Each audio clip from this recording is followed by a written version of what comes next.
Hey! Who's saying hey? I see an annoying girl running towards me from the distance, waving her arms in the air like she's totally oblivious to any attention she might draw to herself. Oh, okay. That girl is Sayori, my neighbor and good friend since we were children. Like little burrito babies. You know, the kind of friend you never see yourself making today, but it just kind of works out because you've known each other for so long. We used to walk to school together on days like this, but starting around high school, she would oversleep more and more frequently, and I would get tired of waiting up. But if she's going to chase after me like this, I almost feel better off running away. However, I just sigh and idle in front of the crosswalk and let Sayori catch up to me. Ha! Ha! Oh my goodness, look at that quality! I overslept again! Of course you did, Sayori.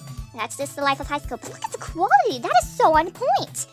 But I caught you this time. Well, that's because I waited for you. Maybe, but only because I decided to stop and wait for you. I also noticed the background is so good as well. Like, this game so far has great quality. Like, just wow, look at that. You say that you were thinking about ignoring me. Maybe I was, maybe I wasn't. Oh, but look at that face. That's mean, Andy. Well, if people stare at you for acting weird, then I don't want them to think we're a couple or something. Fine, fine. But you did wait for me after all. Wait, what did I mean by couple? Aren't we just two best friends? I guess you don't have it in you to be mean, even if you want to... Want to what? Whatever you say, Sayori. We cross the street together and make our way to the school. As we draw near, the streets become increasingly speckled with other students making their daily commute. Daily commute? Oh, is it like, communication or something? By the way, MZ, have you decided on a club to join yet? Oh. A club? Well, I told you already, I'm really not interested in joining any clubs. I haven't been looking either. That's not true. You told me you would join a club this year.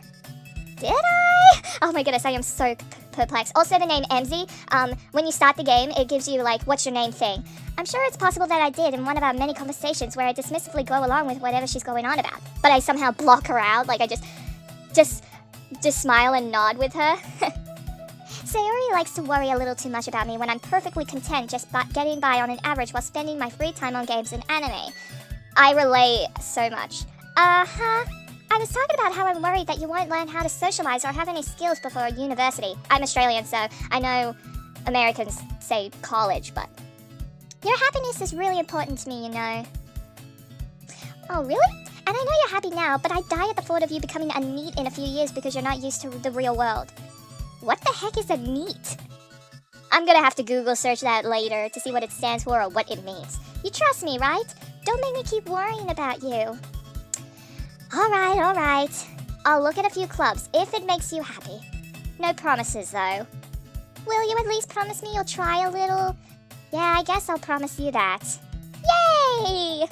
Why do I let myself get lectured by such a carefree girl? More than that, I'm surprised I even let myself relent to her. I guess seeing her worry so much about me makes me want to ease her mind at least a little bit, even if she does exaggerate everything inside of her head. I'm kind of curious to know what's going on inside her head. The school day is as ordinary as ever, and it's over before I know it. What, was I sleeping for the whole lecture? After I pack up my things, I stare blankly at the walls, looking for an ounce of motivation. Clubs. Sayori wants me to check out some clubs. I guess I have no choice but to start with the anime club. Hello? Sayori? Sayori must have come into the classroom while I was spacing out. I look around and realize that I'm the only one left in the classroom. Wow, I must have stared off into space for so long. Wow, I thought I'd catch you coming out of the classroom, but I saw you just sitting here and spacing out, so I came in. Honestly, you are even worse than me sometimes. I'm impressed. You don't need to wait up for me if it's going to make you late to your own club. Well, I thought you might need some encouragement, so I thought, you know... Sayori? No what? Sayori? Well, that you could come to my club. Oh, your club? Wow. But Sayori? Yeah? There is no way I'm going to your club. Meanie. Her face, I'm sorry. Sayori is the vice president of the literature club. Not that I was ever aware that she had any interest in literature. Oh, but this ties into the game, the title and everything, so... Yeah, in fact, I'm 99% sure she only did it because she thought it would be fun to help start a new club. Since she was the first one to show interest after the one who proposed the club, she inherited the title Vice President. Wait, so if she's Vice President, who's the President? That said, my interest in literature is guaranteed to be even less. Yeah, I'm going to the anime club. Come on, please. Why do you care so much anyway? Well, I kind of told the club yesterday I would bring in a new member, and Natsuki made cupcakes and everything. Don't make promises you can't keep. I can't tell if Sayori is really that much of an airhead or if she's so cunning as to have planned all this out. I let out a long sigh. Fine, I'll stop by for a cupcake, okay? Of course, I am such a sweet tooth. I would do anything for a cupcake. Yes, let's go! And thus today marks the day I sold my soul for a cupcake. I would sell my soul for any sweets. I didactically follow Sayori across the school and upstairs, a section of the school I rarely visit, being generally used for the third year classes and activities. Sayori, full of energy, swings open the classroom door. Everyone, the new member is here. I told you, don't call me a new member. Oh wait, that's me that said that. I glance around the room. Welcome to the literature club. It's a pleasure meeting you. I mean, I should give them all different voices, but I feel like I'm gonna forget them, so Sayori always says nice things about you. Seriously, you brought a boy? Wait, am I a boy? I thought I'm a girl. Hold on. Nope, everything seems to check out here. I'm completely a girl. Oh, but wait, it's a game, so probably I'm supposed to be a boy in this. Way to kill the atmosphere. Ah, MC, what a nice surprise. Okay, she looks almost like Sayori, the third girl. Welcome to the club. ... All words escape me in this situation. This club is full of incredibly cute girls. Okay, yeah, I'm a boy. I could say this. Or else I could be like, heterosexual. I mean, that would be kind of cool. But what are you looking at? If you want to say something, say it. Sorry. Natsuki. Oh, so she's Natsuki. Humph. The girl with the sour attitude, whose name is apparently Natsuki, is the one I don't recognize. Her small figure makes me think that she's probably a first year. She is also the one who made cupcakes according to Sayori. You can't just ignore her when she gets moody. You could just ignore her when she gets moody. Sayori says that quietly into my ear, then turns back towards the girls. Anyways, this is Natsuki, always full of energy. And this is Yuri, the smartest in the club. Don't say things like that. Well, she's a little shy. Yuri, who appears comparably more mature and timid, seems to have a hard time keeping up with the people like Sayori and Natsuki. Well, Natsuki's not full of energy, she's grumpy. Oh, well, it's nice to meet both of you. And it sounds like you already know Monika, is that right? That's right. It's great to see you again, MZ. Monika smiles sweetly. And blushes, too. We do know each other. Well, we rarely talked, but we were in the same class last year. Monika was probably the most popular girl in class. Smart, beautiful, athletic, basically completely out of my league. So having her smile at me so genuinely feels a little... You too, Monika. I guess in my head I can't really finish what I was going to say. Come sit down, MZ. We made room for you at the table so you can sit next to me or Monika. I'll get the cupcakes. Hey, I made them. I'll get them. Sorry, I got a little too excited. Then how about I make some tea as well? The girls have a few desks arranged to form a table. As Sayori mentioned, it's been widened so that there is one space next to Monika and one space next to Sayori. Natsuki and Yuri walked over to the corner of the room when Natsuki grabs and wrapped a tray and Yuri opens the closet. Still feeling awkward, I take a seat next to Sayori. Natsuki proudly marches back to the table, tray in hand. Okay, are you ready? Oh, look at that smile. Ta-da! Whoa! Whoa, what are we looking at? Natsuki lifts the foil off the tray to reveal a dozen white fluffy cupcakes decorated to look like little cats. Aw, cute! The whiskers are drawn with icing and little pieces of chocolate were used to make ears. Oh, I really want to see a picture of this. So cute! I had no idea you were so good at baking, Natsuki. Well, you know, just hurry and take one. Sayori grabs one first, then Monika, I followed. It's delicious! Sayori talks with her mouth full and always has managed to get icing on her face. Wow, that's me all the time. I turn the cupcake around in my fingers, looking for the best angle to take a bite. Natsuki is quiet. I can't help but notice her sneaking glances in my direction. Is she waiting for me to take a bite? I finally bite down. The icing is sweet and full of flavor. I wonder if she made it for herself. This is really good. Thank you, Natsuki. Why are you thanking me? It's not like haven't I heard this somewhere before? Like deja vu? Made them for you or anything? Or maybe I must have seen it earlier, but I forgot. I thought you technically did, Sarah already said. Well, maybe. Wow, is she, like, secretly blushing? But not for you. No, you, dummy. Alright. I gave up on Natsuki's weird logic and dismissed the conversation. Yuri returns to the table carrying a tea set. How long did it take for her to find a tea set? She carefully places a teacup in front of each of us before sitting down the teapot next to the cupcake tray. You keep a whole tea set in this classroom? Don't worry, the teachers gave us permission. After all, doesn't a hot cup of tea help you enjoy a good book? I guess. Don't let yourself get intimidated. Yuri's just trying to impress you. That's not... Insulted, Yuri looks away. Oh, she's blushing.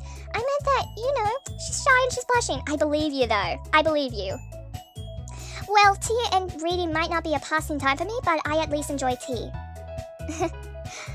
I'm glad. Yuri faintly smiles to herself in relief. Monica raises an eyebrow, then smiles at me. Why did you raise an eyebrow? So what made you consider the literature club? Oh, that's kind of a funny story. Well... I was afraid of this question. Something tells me I shouldn't tell Monica that I was practically dragged here by Sayori. Well, I haven't joined any clubs yet, and Sayori seems really happy here, so that's okay. Don't be embarrassed. Well, make sure you feel right at home, okay? As president of the literature club, it's my duty to make the club fun and exciting for everyone. Oh, okay. So, I guess now we know who the president is. Monica's the president, and Sayori's the vice president. Monica, I'm surprised. Like, how come you decided to start your own club? You could probably be a board member of any of the major clubs. Weren't you a leader of the debate club last year? Well, to be honest, I can't stand all of the politics around the major clubs. Oh, so you dropped out? It feels like nothing but arguing about the budget and publicity and how to prepare for events. I'd much rather take something I personally enjoy and make something special out of it. Oh, that sounds cool. And if it encourages others to get into literature, then I'm fulfilling that dream. Monica really is a great leader. Yuri also nods in agreement. Then I'm surprised there aren't more people in the club yet. It must be hard to start a new club. You could put it that way. That finger, though. Not many people are very interested in putting out all the effort to start something brand new, especially when it's something that doesn't grab your attention like literature. You have to work hard to convince people that you're both fun and worthwhile, but it makes school events like festivals that much more important. I'm confident that we can all really grow this club before we graduate. Right, everyone? Yeah! We'll do our best. You know it! Everyone enthusiastically agrees. Like, yeah, look at those smiles, like, so happy and so perky. And is it just me, or does Natsuki have a little, white cat tooth in her mouth? I don't know if you can see it, but I think I can see it. Such different girls all interested in the same goal. Nice! Monica must have really worked hard just to find these three. Maybe that's why they were all so delighted by the idea of a new member joining. Though I still don't really know if I could keep up with their level of enthusiasm about literature. So, Emzy, what kinds of things do you like to read? Well,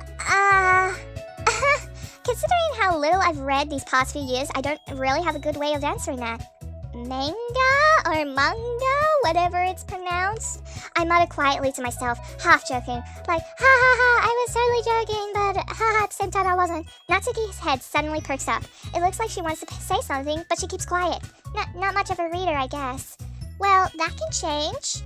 What am I saying? I spoke without thinking after seeing Yuri's sad smile. Oh, guilt. Anyway, what about you, Yuri? Well, let's see. Yuri traces the rim of her teacup with her finger. My favorites are usually novels that build deep and complex fantasy worlds. The level of creativity and craftsmanship behind them is amazing to me, and telling a good story in such a foreign world is equally impressive. Yuri goes on, clearly passionate about her reading. She seems so reserved and timid since the moment I walked in, but it's obvious by the way her eyes light up that she finds her common in the world of books, not people. But I like a lot of things. Stories with deep psychological elements usually immerse me as well. Isn't it amazing how a writer can so deliberately take advantage of your own lack of imagination to completely throw you for a loop? Anyways, I've been reading a lot of horror lately. I read a horror book once. I desperately grasped something I can relate to at the minimal level. At this rate, Yuri might as well be having a conversation with a rock. Really? I wouldn't have expected that, Yuri. For someone as gentle as you? I guess you could say that. But if a story makes me think or takes me to another world, then I really can't put it down. Surreal horror is often very successful at changing the way you look at the world, if only for a brief moment. I hate horror. Oh, why's that? Well, Natsuki's eyes start over for me for a split second. Never mind. It's all in your head and stuff. That's right, you usually like to write about cute things, don't you, Natsuki? What? What gives you that idea? You left a piece of scrap paper behind at our last club meeting. It looked like you were working on a poem called Don't Say It Out Loud. Oh, she's blushing. She's embarrassed. And give that back. Fine, fine.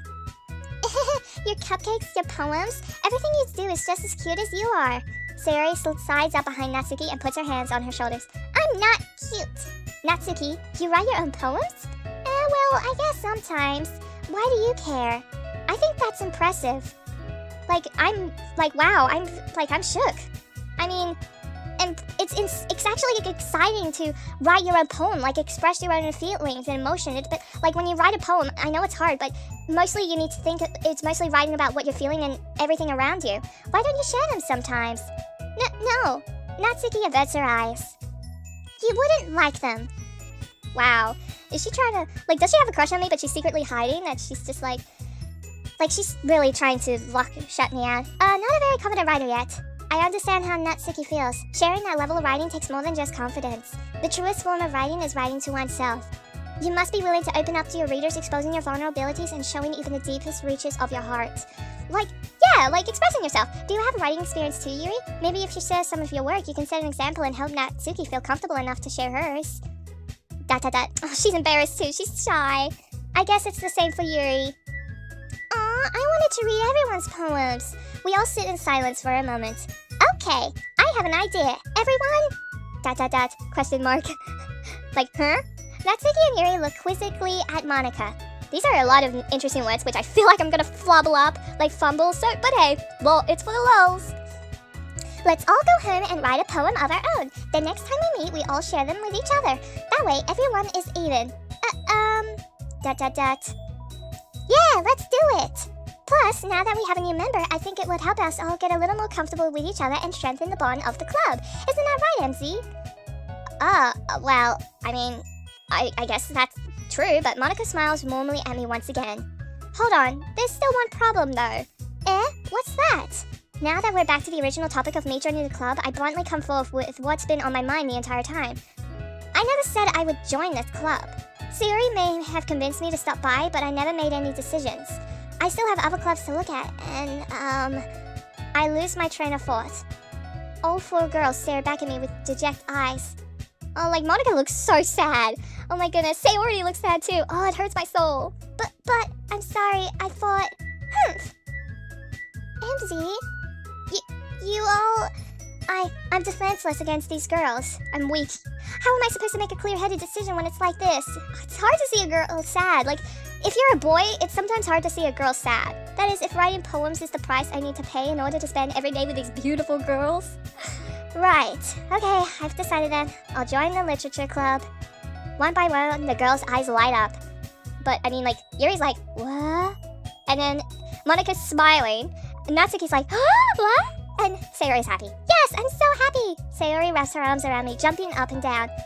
Hey, you really did scare me for a moment. If you really just came for the cupcakes, I would be super ticked. Of course, yeah, Natsuki, you would be mad. Then it makes it official. Welcome to the literature club. Thanks, I guess. Okay, everyone. I think with that, we can officially end today's meeting on a good note. Everyone remember tonight's assignment. Write a poem to bring to the next meeting so we can all share. Monika looks over at me once more. MZ, I look forward to seeing how you express yourself. Yeah. Can I really impress the class star Monika with my mediocre writing skills? Same. I feel the anxiety welling up inside me. Meanwhile, the girls continue to chit-chat as Yuri and Natsuki clean up their food. Hey MZ, since we're already here, do you want to walk home together? That's right, Sayori and I never walk home together anymore because she's always stayed after school for clubs. Sure, might as well. Yay! With that, the two of us depart the club room and make our way home. The whole day my mind wanders back and forth between the four girls. Sayori, Natsuki, Yuri, and of course Monika. Will I really be happy spending every day after school in a literature club? Will I? Will I really be happy? Perhaps I have a chance to grow closer to one of these girls. Ooh, romantically? That'll be cool. Oh, I'm kind of curious to know who I'm gonna end up with. Alright, I'll just need to make most of my circumstances and I'm sure good fortune will find me. And I guess that starts with writing a poem tonight. Ooh, it's time to write a poem. Pick words you think your favorite club member will like. Something good might happen with whoever likes your poem the most. Look at all these words, but look at the girls, that is so cute! Little chibi Sayori, Natsuki, and Yuri, that is so cute. But look at all these words. Ooh. I mean, I don't know what to pick, but... I guess I kind of like... what do I like? I guess analysis? Okay, so I need to pick, like... Okay, so basically 19 more words. Question... I really like most of these words, but I don't know what's good. Unrequited? What is that word? But I'm picking it. What else? I mean, mostly I'll probably just have to skip some of this poem, but, misfortune? Or vibrant? Misfortune. There are so many good words. I'm kind of scared to know, like, how my poem's gonna be drafted out, so... Ooh, Heaven Sent. I like the sound of that. Ooh, what? Climax. Ooh. Yeah, this is gonna take a while for me to structure all this out. I mean, like, all these words are so, like... I feel like... I don't know. I'm kind of scared to know what my poem's gonna look like, but, well, honestly... Let me just finish... Okay, I only have 10 more words, but, I'll just mostly write out my poem, and then I will see you when I'm done. Hi again, Emzy. Whoa, hi, Monica. Oh, you're so happy to see me and cheerful. Glad to see you didn't run away on us. Ha ha ha ha ha. Oh yeah, this is the next day. Nah, don't worry. This might be a little strange for me, but I at least keep my word. Like, a promise is a promise. Well, I'm back at the literature club. I was the last one to come in, so everyone else is already hanging out. Thanks for keeping your promise, Emzy. I hope this isn't too overwhelming of a commitment for you, making you dive headfirst into literature when you're not accustomed to it. Oh, come on, like she deserves any slack. Sayori told me you didn't even want to join any clubs this year. And last year, too. I don't know if you plan to just to come here and hang out or what. But if you don't take us seriously, then you won't see the end of it. Wow, Natsuki. Natsuki, you certainly have a big mouth for someone who keeps her manga collection in the club room. Meh, meh, meh. Natsuki finds herself stuck between, say, Monica and manga. If I'm pronouncing manga right. Manga is literature. Her little cat tooth mouth, I can see the little peeping out of her corner. I don't know if you can see it, but I can clearly. Swiftly defeated, Natsuki plops back into her seat. Plop.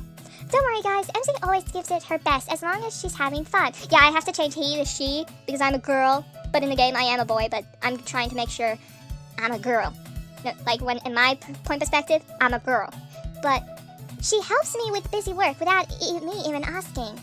I mean, yeah, Sayori and I are good friends, like cooking, cleaning my room. How dependable.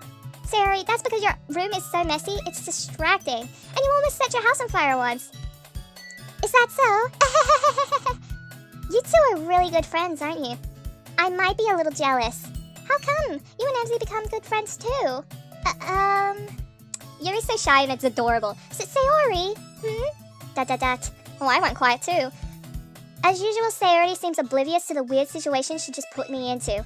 Oh, Yuri even brought you something today, you know? What? Wait, Sayori? Me? Not really. Don't be shy. It's really nothing. What is it? I'm kind of curious to know what it is. Never mind. She's fully blushing. It's so cute. Sayori made it sound like a big deal when it's really not. What do? I'm sorry, Yuri. I wasn't thinking.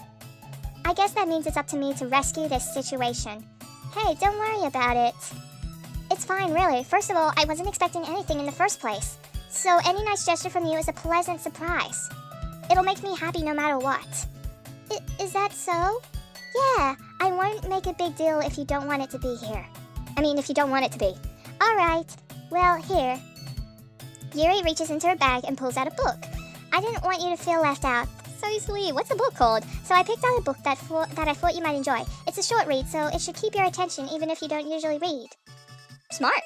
And we could, you know, discuss it if you wanted. Oh, I thought you were going to say, like, read together.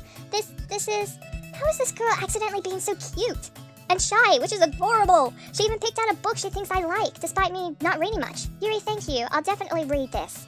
I enthusiastically take the book. Phew. Well, you can read it at your own pace. I look forward to hearing what you think. Now that everyone's settled in, I expect Monica to kick off some scheduled activities for the club. But that doesn't seem to be the case. Sayori and Monica are having a cheery conversation in the corner. Yuri's face is already buried in a book. I can't help but notice her intense expression like she was waiting for this chance. Ooh, okay. Meanwhile, Natsuki is rummaging around in the closet. What is she doing in the closet? I'm really curious to talk to Yuri a little bit more. But at the same time, I would feel bad for distracting her from reading. I catch a glimpse of the cover of her book. Ooh, what's the name of her book? It looks like the same book that she lent to me. More than that, she seemed to be on the first few pages. Ah! Oh, poop! I think she noticed me looking at her. Oh, she's so shy and it's adorable. She sneaks another glance at me and our eyes meet for a split second. Oh my goodness, what is this, a rom-com? Like a romance story? Or a romance comedy or just comedy? Oh, she's so quiet. But that only makes her hide her face deeper into her book. Sorry, I was just spacing out. I muttered this, sensing I made her uncomfortable. Oh, it's fine. If I was focused, then I would probably haven't noticed in the first place. But I'm just rereading a bit of this, so... That's the book that you gave me, right? Mm-hmm. I wanted to reread some of it. Not for any particular reason. Just curious how you have 2 copies of the same book. Like, can you explain to me? Well, when I stopped at the bookstore yesterday... that's not what I meant. I mean, I just happened to buy 2 of them. Ah, I see. There's something fairly obvious here that Yuri isn't telling me, but I decide to let it go. I'll definitely start reading it soon. I'm glad to hear. Once it starts to pick up, you might have a hard time putting it down. It's a very engaging and relatable story. What do you mean by relatable, but is that so? What's it about anyway? Well... Yuri closes the book and scans her eyes over the back. The book is titled Portrait of Makove, if I'm pronouncing that right. There is an ominous-looking eye symbol on the front cover. Spooky. Alright! I just wanted to make sure I don't accidentally give anything away. Basically, it's about this girl in high school who moves in with her long-lost younger sister. But as soon as she does so, her life gets really strange. Oh my goodness. Stranger Things. She gets targeted by these people who escape reality, and her life is in danger. She needs to desperately choose who to trust. No matter what she does, she ends up destroying most of her relationship, and her life starts to fall apart. Oh, like the game Life is Strange, sort of. That's kind of dark, isn't it? Yuri made it sound like it was going to be a nice story, so that dark turn came from nowhere. Yuri gently giggles all of a sudden. Are you not a fan of that sort of thing, MZ? No, it's not that. I mean, I can definitely enjoy those kinds of stories, so don't worry. I hope so. Yeah, I totally forgot that Yuri is into those things. Yeah, horror and fantasy. She's so shy and reclusive on the outside, but her mind seems to be completely different. It's just those kinds of stories. Yeah, those kinds of stories, like fantasy, horror. They challenge you to look at life from a strange new perspective, and it just gets you so engaged into it. When horrible things happen, not just because someone wants to be evil, but because they have their own goals, or their own philosophy that they believe in. Sounds interesting. That suddenly when you thought you related to the protagonists, they married out to be naive one for letting their one-sided morals interfere with the villain's plans. I'm rambling, aren't I? Not again. I'm sorry. She keeps doing that shy thing and it's so cute. But hey, don't apologize. I haven't lost interest or anything. Well, I guess it's alright then. But I feel like I should let you know that I have this problem.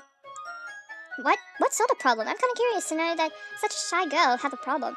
When I let things like books and writing fill my thoughts, I kind of forget to pay attention to other people. Oh, like she's trapped, like for some reason her mind is trapped in the world of storytelling. So I'm sorry if I end up rambling, and please stop me if I start talking too much.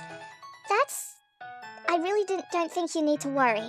That just means you're passionate about reading. The least I can do is listen. It's a literature club after all. That's true. In fact, I might as well get started reading it, right? You don't have to. What are you saying? Just a moment ago, you said you were looking forward to it. She's so quiet, she's like silent, she's blushing, she's embarrassed. Let me just get the book. I quickly retrieved the book that I had put into my bag. Alright, it's fine if I sit here, right? I slip into the seat next to Yuri's. Yeah. Are you sure? You seem a little apprehensive. I'm sorry. It's not that I don't want you to. It's just something I'm not very used to. That is, reading in company with someone. I see. Well, just tell me if I end up distracting you or anything. Alright? Alright. I open the book and start the prologue. I soon understand what Yuri means about reading in company. It's as if I can feel her presence over my shoulders as I read. It's not a particularly bad thing. Maybe a little distracting, but the feeling is somewhat comforting. Yuri is in the corner of my eye. I realize that she's not actually looking at her own book. I glance over. It looks like she's reading from my book instead. Sorry. I was just... Yuri, you really apologize a lot, don't you? I do. She's blushing. Oh my goodness, this is somewhat of a rom-com. I don't really mean to. Sorry. I mean, she's blushing. It's adorable. Oh my goodness, I don't know how many times I said that she's adorable when she blushes. Here, this should work, right? I slide my desk until it's up against Yuri's, then hold my book more between the two of them. Or the two of us. Ah, I suppose so. Yuri timidly closes her own copy. Once we lean in a bit, our shoulders are almost touching. It feels like my left arm is in the way, so instead I use my right hand to hold the book open. I guess that makes it kind of difficult to turn the page. Here. Ooh, what's this? Yuri takes her left arm and holds the left side of the book between her thumb and forefinger. Okay. I do the same with my right arm on the right side of the book. I love this art style so much. The way I turn the page and Yuri slides it under her thumb after it flips to her side. But in holding it like this, we're huddled even closer together than before. It's actually kind of distracting me. It's as if I can feel the warmth of Yuri's face and she's in the corner of my vision. Are you ready? To turn the page? Sorry. Oh wow. I don't know what to feel right now. I think I got a bit distracted for a second. I'm staring at Yuri, so I glance over at Yuri's face again. I don't know how I'll be able to keep up with her. That's okay. You're not as used to reading, right? Oh, smile! I don't mind being patient if it takes you a bit longer. It's probably the least I can do. Since you've been so patient with me. Yeah. Thanks. We continue reading. This is starting to get cute. Yuri no longer asks me if I'm ready to turn the page. Instead, I just assume that she finishes the page before me, so I turn it by my own volition. I'm hoping I'm pronouncing words right. We continue the first chapter in silence. Even so, turning each page almost feels like an intimate exchange. Such a rom-com. My thumb gently letting her go off the page, letting it flutter over to her side as she catches it under her own thumb. Hey, Yuri? This might be a silly thought, but the main character kind of reminds me of you a little bit. You think so? How does she? Well, I guess she's more blunt in a lot of ways. But she's also second-guesses all the things that she says and does. Like she's afraid she'll do something wrong.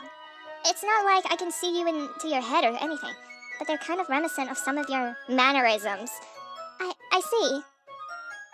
Yuri remains silent for a moment. But MZ, that's probably a terrible thing to have in common with her. That's so embarrassing. You think that? Wait! I didn't mean it in a bad way or anything. Sorry, I really didn't know you were self-conscious about that sort of thing. I really apologize. I guess I meant more that it's kind of cute. What are you saying all of a sudden? Okay, everyone. Huh? Oh my goodness. Moment ruins. Thank you, Monica. I think it's about time we share today's poems with each other. We might have not enough time if we wait too long. Oh, okay. So, if we waited...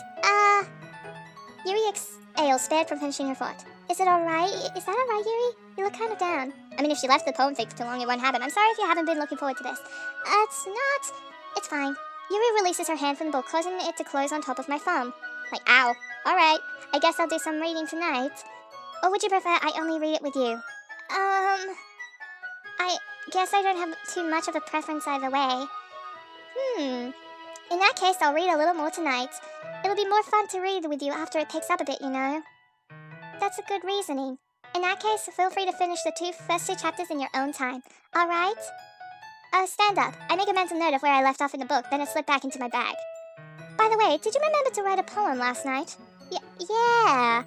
My relaxation ends. I feel like mine's gonna be completely bad. I can't believe I agreed to do something like this. I couldn't really find much inspiration since I've never done anything like this before. Well, now that everyone's ready, why don't you find someone to share it with? I can't wait! Sayuri and Monica enthusiastically pull out their poems. They're happy to do it, so yeah. Sayuri is on a wrinkled sheet of loose leaf torn from a spiral notebook. On the other hand, Monica wrote hers in a composition notebook. I can already see Monica's pristine handwriting from where I sit. Natsuki and Yuri reluctantly comply as well, reaching into their bags. I do the same myself. Oh boy, I'm scared. Oh, okay. Oh, who should I share my first poem with? Oh. I guess... Wait, who should I do it first? I don't know. Maybe I should pick Natsuki because I don't think I've talked with her much, so I'll give Natsuki a go first. So, I mean, because I haven't really talked with her mostly, so I told Natsuki I was interested in her poems yesterday. It's probably only fair if I share mine with her first. ... question mark. Well, it's about what I expected from someone like you. That's a little blunt. Well, excuse me. It's not like I said it was bad. It just didn't evoke any emotions. So basically, it's not cute enough for your taste? Do you want to get smacked? What? No, I'll pass.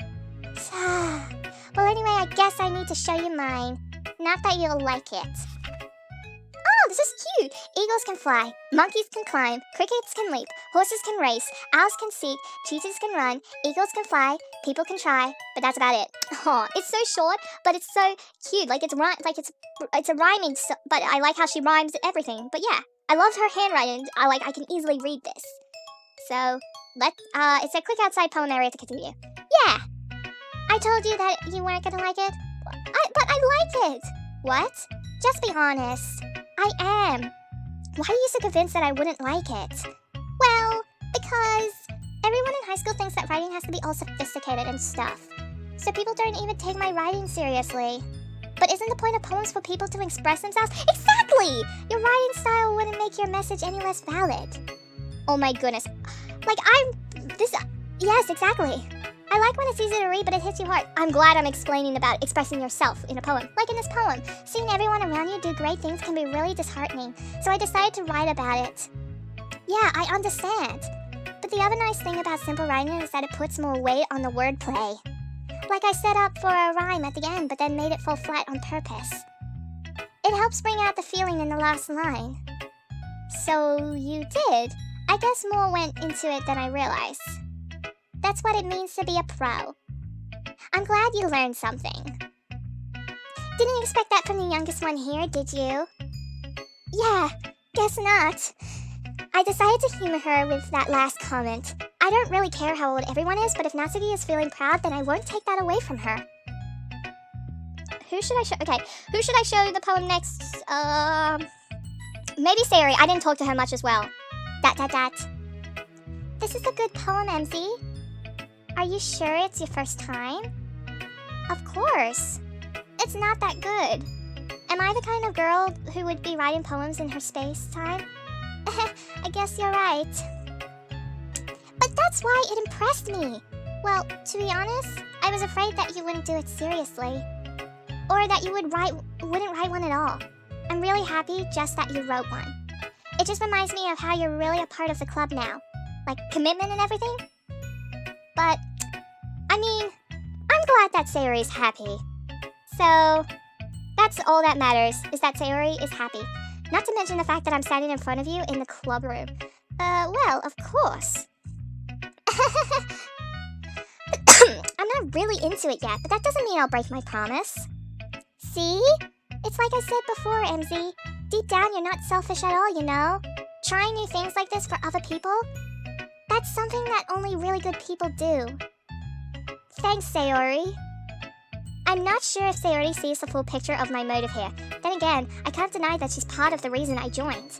Knowing how much this means to her. Yeah, and I'm gonna make sure you have lots of fun here, okay? That will be my way of thanking you. Alright, I'm going to hold you to that then. Yay! Now you'll read my poem too, right? Don't worry, I'm really bad at this. We'll see about that, Sayori. Ooh, her writing style's a little different, but okay. Dear Sunshine, the way you glow through my blinds in the morning, it makes me feel like you miss me. Kissing my forehead to help me out of bed, making me rub the sleepy from my eyes. Are you asking me to come out and play? Are you trusting me to wish away a rainy day? I look above, the sky is blue. It's a secret, but I trust you too. If it wasn't for you, I could sleep forever, but I'm not mad. I want breakfast. Okay, that's... Oh, funny as way to... Like, you're not mad, but I want breakfast. Sayori? Funny ending, but this is just a guess. Did you wait until this morning to write this? No! Just a little bit. Sayori, you can't answer just a little bit to a yes or no question. I forgot to do it last night. Well, at least that makes me feel a little better about myself.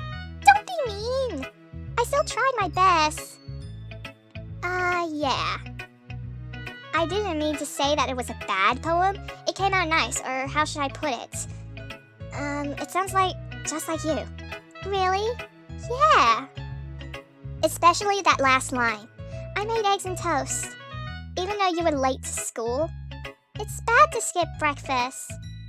I get all cranky. Oh, you get hangry. Well, I guess there's no point in arguing when you get hangry. Anyway, thanks for showing me. This was so much fun. Was it really? Monica's the best. Yeah, Monica. But next time, I won't forget. Swearsies. And I'm gonna write the best poem ever. Well, I guess I look forward to it. Okay, let's show Yuri. I'm gonna leave Monica for last. ... on her face. As Yuri reads the poem, I notice her eyes lighten. Exceptional. What was that? ... question mark. Did I just say that out loud? Yuri first covers her mouth, but then ends up covering her whole face. She's going to hate me. You really didn't do anything wrong, Yuri. That's... I guess you're right. What am I getting so nervous for? Yuri takes a breath. So, what kind of writing experience do you have? Your use of imagery and metaphors indicates you've written a lot of poetry before. Not really, but really? Wow, that's a huge compliment coming from you. This is actually my first time, really. Huh? Yuri stares at me blankly, then looks at my poem again. ... Well, I know that. I just meant, Yuri trails off, unable to find an excuse. She traces her finger along the words in the poem as if breaking it down more thoroughly. Yeah. Okay. This is the reason I was able to tell. It's just that there are specific writing habits that are usually typical of new writers. And having been through that myself, I kind of learned to pick up on them. I think the most noticeable thing I recognize in new writers is that they try to make their style very deliberate. In other words, they tend to pick a writing style separate from the topic matter and they form fit the two together. The end result is that both the style and the expressiveness are weakened. Once Yuri finds her train of thought, it's as if her demeanor totally changed. Her stammering is completely gone and she sounds like an expert. Like she's comfortable. Of course, that's not something you can be blamed for. There are so many different skills and techniques that go into writing even a simple poem. Not just finding them and building them, but getting them to work together is probably the most challenging part. It might take you some time, but it all comes with practice and learning by example and trying new things. I also hope that everyone else in the club gives you valuable feedback. Natsuki can be a little bit biased, though. Biased? How? Well... Never mind. I shouldn't be talking about other people like that. Sorry. It's fine. I'm not sure if Yuri is apologizing to herself, to me, or to Natsuki. Do you mind if I read your poem now? Yuri? Please do. Oh, she's so happy. I'd love to share my thought process behind it. She's so happy. Yuri smiles dreamily as it's a rare opportunity for her, which itself is kind of funny. After all, isn't this supposed to be a literature club? Whoa, oh my goodness, her writing. I'm gonna have a hard time reading this, but Ghost under the light. The tendrils of my hair illuminate beneath the amber glow.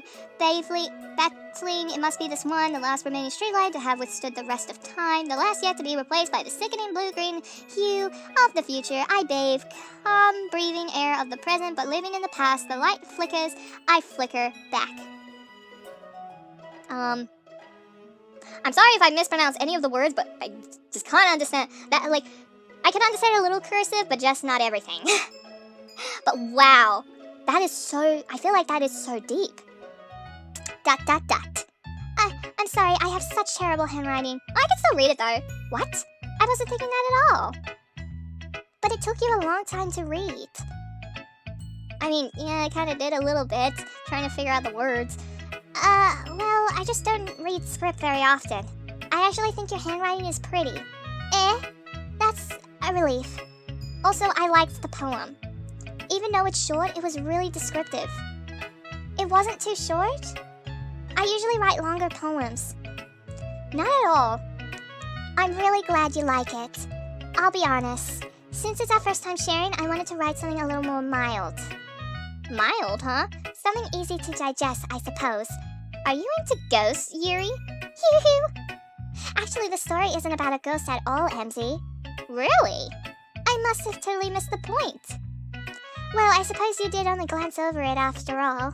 But remember, the poets often express their own thoughts, feelings, and experiences in their work. Isn't that what I explained earlier, like expressing yourself and even everything around you? They usually do more than tell a simple story or paint a picture. In this case, perhaps the subject of the poem is only being symbolically compared to a ghost, lingering in her last remaining place of comfort, unable to let go of the past, and soon to be left with nothing. That's a lot more solemn, putting it that way. I haven't even thought of that. That's impressive. It's nothing, really. Yours was impressive too, so... Nah. If anything, I could probably learn a thing or two from you. You think so? Yeah, of course. You know, I was really nervous about doing all this, but in the end, I enjoyed it. Well, good for you, Yuri. I'm going to keep doing my best for you, Emzy. Me too. Well, I guess it's the only person that's left is Monica. Hi, Emzy. Hi, Monica. Having a good time so far? Yeah. Good. Glad to hear it. I love her smile. She's just so happy and cheerful, and that sassy finger. By the way, if you ever have any suggestions for the club, like new activities or things we can do better, I'm always listening. Don't be afraid to bring things up, okay? Alright, I'll keep that in mind. Of course I'll be afraid to bring things up. I'm much better off just going with the flow until I'm more settled in. Anyways, want to share your poem with me? Oh, it's kind of embarrassing, but I guess I have to. Okay. Don't worry, Emzy. We're all a little embarrassed today, you know. But it's that sort of barrier that we'll all learn to get past it. Yeah, that's true. I hand Monica my poem. Great job, Emzy. I was going ooh in my head while reading it. It's really metaphorical. I'm not sure why, but I didn't expect you to go for something so deep. I guess I underestimated you. It's easiest for me to keep everyone's expectations low. That way, it always counts when you put in some effort. That's not very fair. Well, I guess it worked anyway. You know that if Yuri likes this kind of writing, right? Writing that's full of imagery and symbolism. Unlike Sayori, who likes using simple and direct words to describe happiness and sadness, Yuri likes it when readers are left to derive their own meaning out of it. It's very challenging to write like that effectively, both allowing people to get something out of it just by feel, or letting them deeply analyze all of the nuisance. It can take years of practice, which I'm assuming Yuri has at this point. I never really asked, though. I'm sure I'm nowhere near her level yet. Don't worry so much about that. You do your own thing. Just keep exploring and learn by trying new things. I'm sure I'll end up trying different things a lot. It could take a while before I feel comfortable doing this. That's okay. I'd love to see you try new things. That's the best way to find the kind of style that suits you. Everyone else might be a little bit biased toward their own kinds of styles, but it'll always help you find what suits you the most. Really? So don't force yourself to write the way everyone else wants you to write. It's not like you have to worry about impressing them or anything. Oh my goodness. Anyways, do you want to read my poem now? Don't worry, I'm not very good. You sound pretty confident for someone who claims to not be very good. Well, that's because I have to sound confident. That doesn't mean I always feel that way, you know? I see. Interesting. Well, let's read it then. I'm kind of excited and curious to know what she wrote. Hole in a wall. Wait, what's this thing on the side? But, oh, it's a scrolly thingy. Okay, so she made a pretty long one. Okay, hole in the wall. It could have been me. See the direction the spackle produced. A noisy neighbor, an angry boyfriend, I'll never know. I wasn't home. I peer inside for a clue. No, I can't see. I reel. Blind like film left out in the sun. But it's too late. My retainers.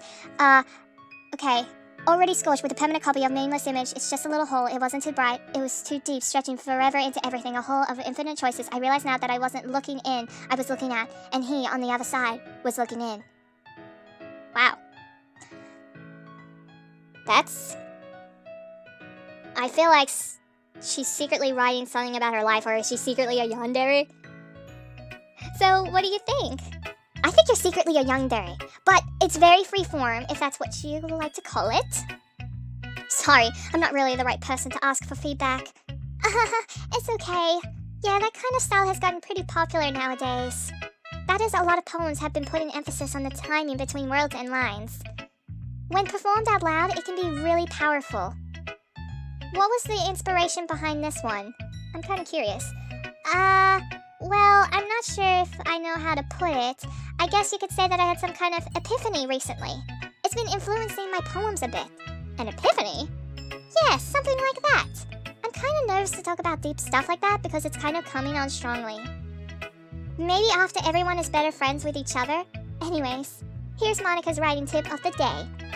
Sometimes when you're writing a poem or a story, your brain gets too fixated on a specific point. If you try so hard to make it perfect, then you'll never make any choices. Just force yourself to get something down on paper and tidy it up later. Another way to think about it is this. If you keep your pen in the same spot for too long, you'll just get a big dark puddle of ink. And you'll be in a dark ink abyss. So just move your hand and go with the flow. That's my advice for today. Thanks for listening. Whew! I guess that's everyone. I glanced around the room. That was a little more stressful than I anticipated. It's as if everyone is judging me for my mediocre writing abilities. Well, mostly Natsuki. Even if it's just being nice, there's no way my poems can stand up to theirs. This is a literature club after all. I sighed. I guess that's what I ended up getting myself into. Across the room, Sayori and Monica are happily chatting. My eyes land on Yuri and Natsuki. They gingerly exchange sheets of paper, sharing their respective poems. As they read in tandem, I watched each of their expressions change. Natsuki's eyebrows furrow in frustration. Meanwhile, Yuri smiles sadly. What's with this language? Why is it in brackets? Eh? Like, I'm kind of like Yuri, like, eh? I'm so confused. But what are they talking about? Did you say something? Oh, did she zone out? Oh my goodness. Oh, it's nothing. Natsuki dismissively returns the poem to her desk with one hand and slams it down! I guess you could say it's fancy. Thanks. Yours is cute. And rhyming. Cute? Did you completely miss the symbolism or something? It's clearly about the feeling of giving up. How can that be cute? I know that. I just meant the language, I guess. I was trying to say something nice. Eh? You mean you have to try hard to come up with something nice to say? Oh my goodness. Thanks, but it really didn't come out nice at all. Well, I do have a couple of suggestions. Oh, she's so mad. If I was looking for suggestions, I would have asked someone who actually liked it. Drama! Which people did, by the way. Sayori liked it. And MZ did too. Wait, what about Monica? So based on that, I'll gladly give you some suggestions of my own. First of all, excuse me. I appreciate the offer, but I spent a long time establishing my writing style. I don't expect it to change anytime soon, unless, of course, it comes across something particularly inspiring. Which I haven't yet. And MZ liked my poem too, you know? She even told me she was impressed by it. Natsuki suddenly stands up. Oh, I didn't realize you were so invested in trying to impress a new member, Yuri. That's not what you're just... Yuri stands up as well. Maybe you're just jealous that MZ appreciates my advice more than she appreciates yours. Huh? And how do you know she didn't appreciate my advice more? Are you that full of yourself? No. If I was full of myself, I would deliberately go out of my way to make everything I do overly cutesy. Oh, Sayori's trying to jump in. Is everyone okay? Well, you know what? If I wasn't the one whose boobs magically grew a size bigger as soon as MZ started showing up. Whoa, okay, this is starting to get a little weird. Natsuki? Natsuki, that's a little overboard. This doesn't involve you. Oh, they're both shouting at the same time. I don't like fighting, guys. Suddenly, both girls turned towards me as if they just noticed I was standing there. MZ, she's just trying to make me look bad. That's not true. She started it. If she could get over herself and learn to appreciate that simple writing is more effective, then this wouldn't have happened in the first place. What's the point in making your poems all convoluted for no reason? The meaning should jump out of the reader and not force them to have to figure it out. Help me explain that to her, MZ. But wait! There's a reason we have so many deep and expressive words in our language. It's the only way to convey complex feelings and meaning the most effectively. Avoiding them is not only unnecessary limiting yourself, it's also a waste. You understand that, right, MZ?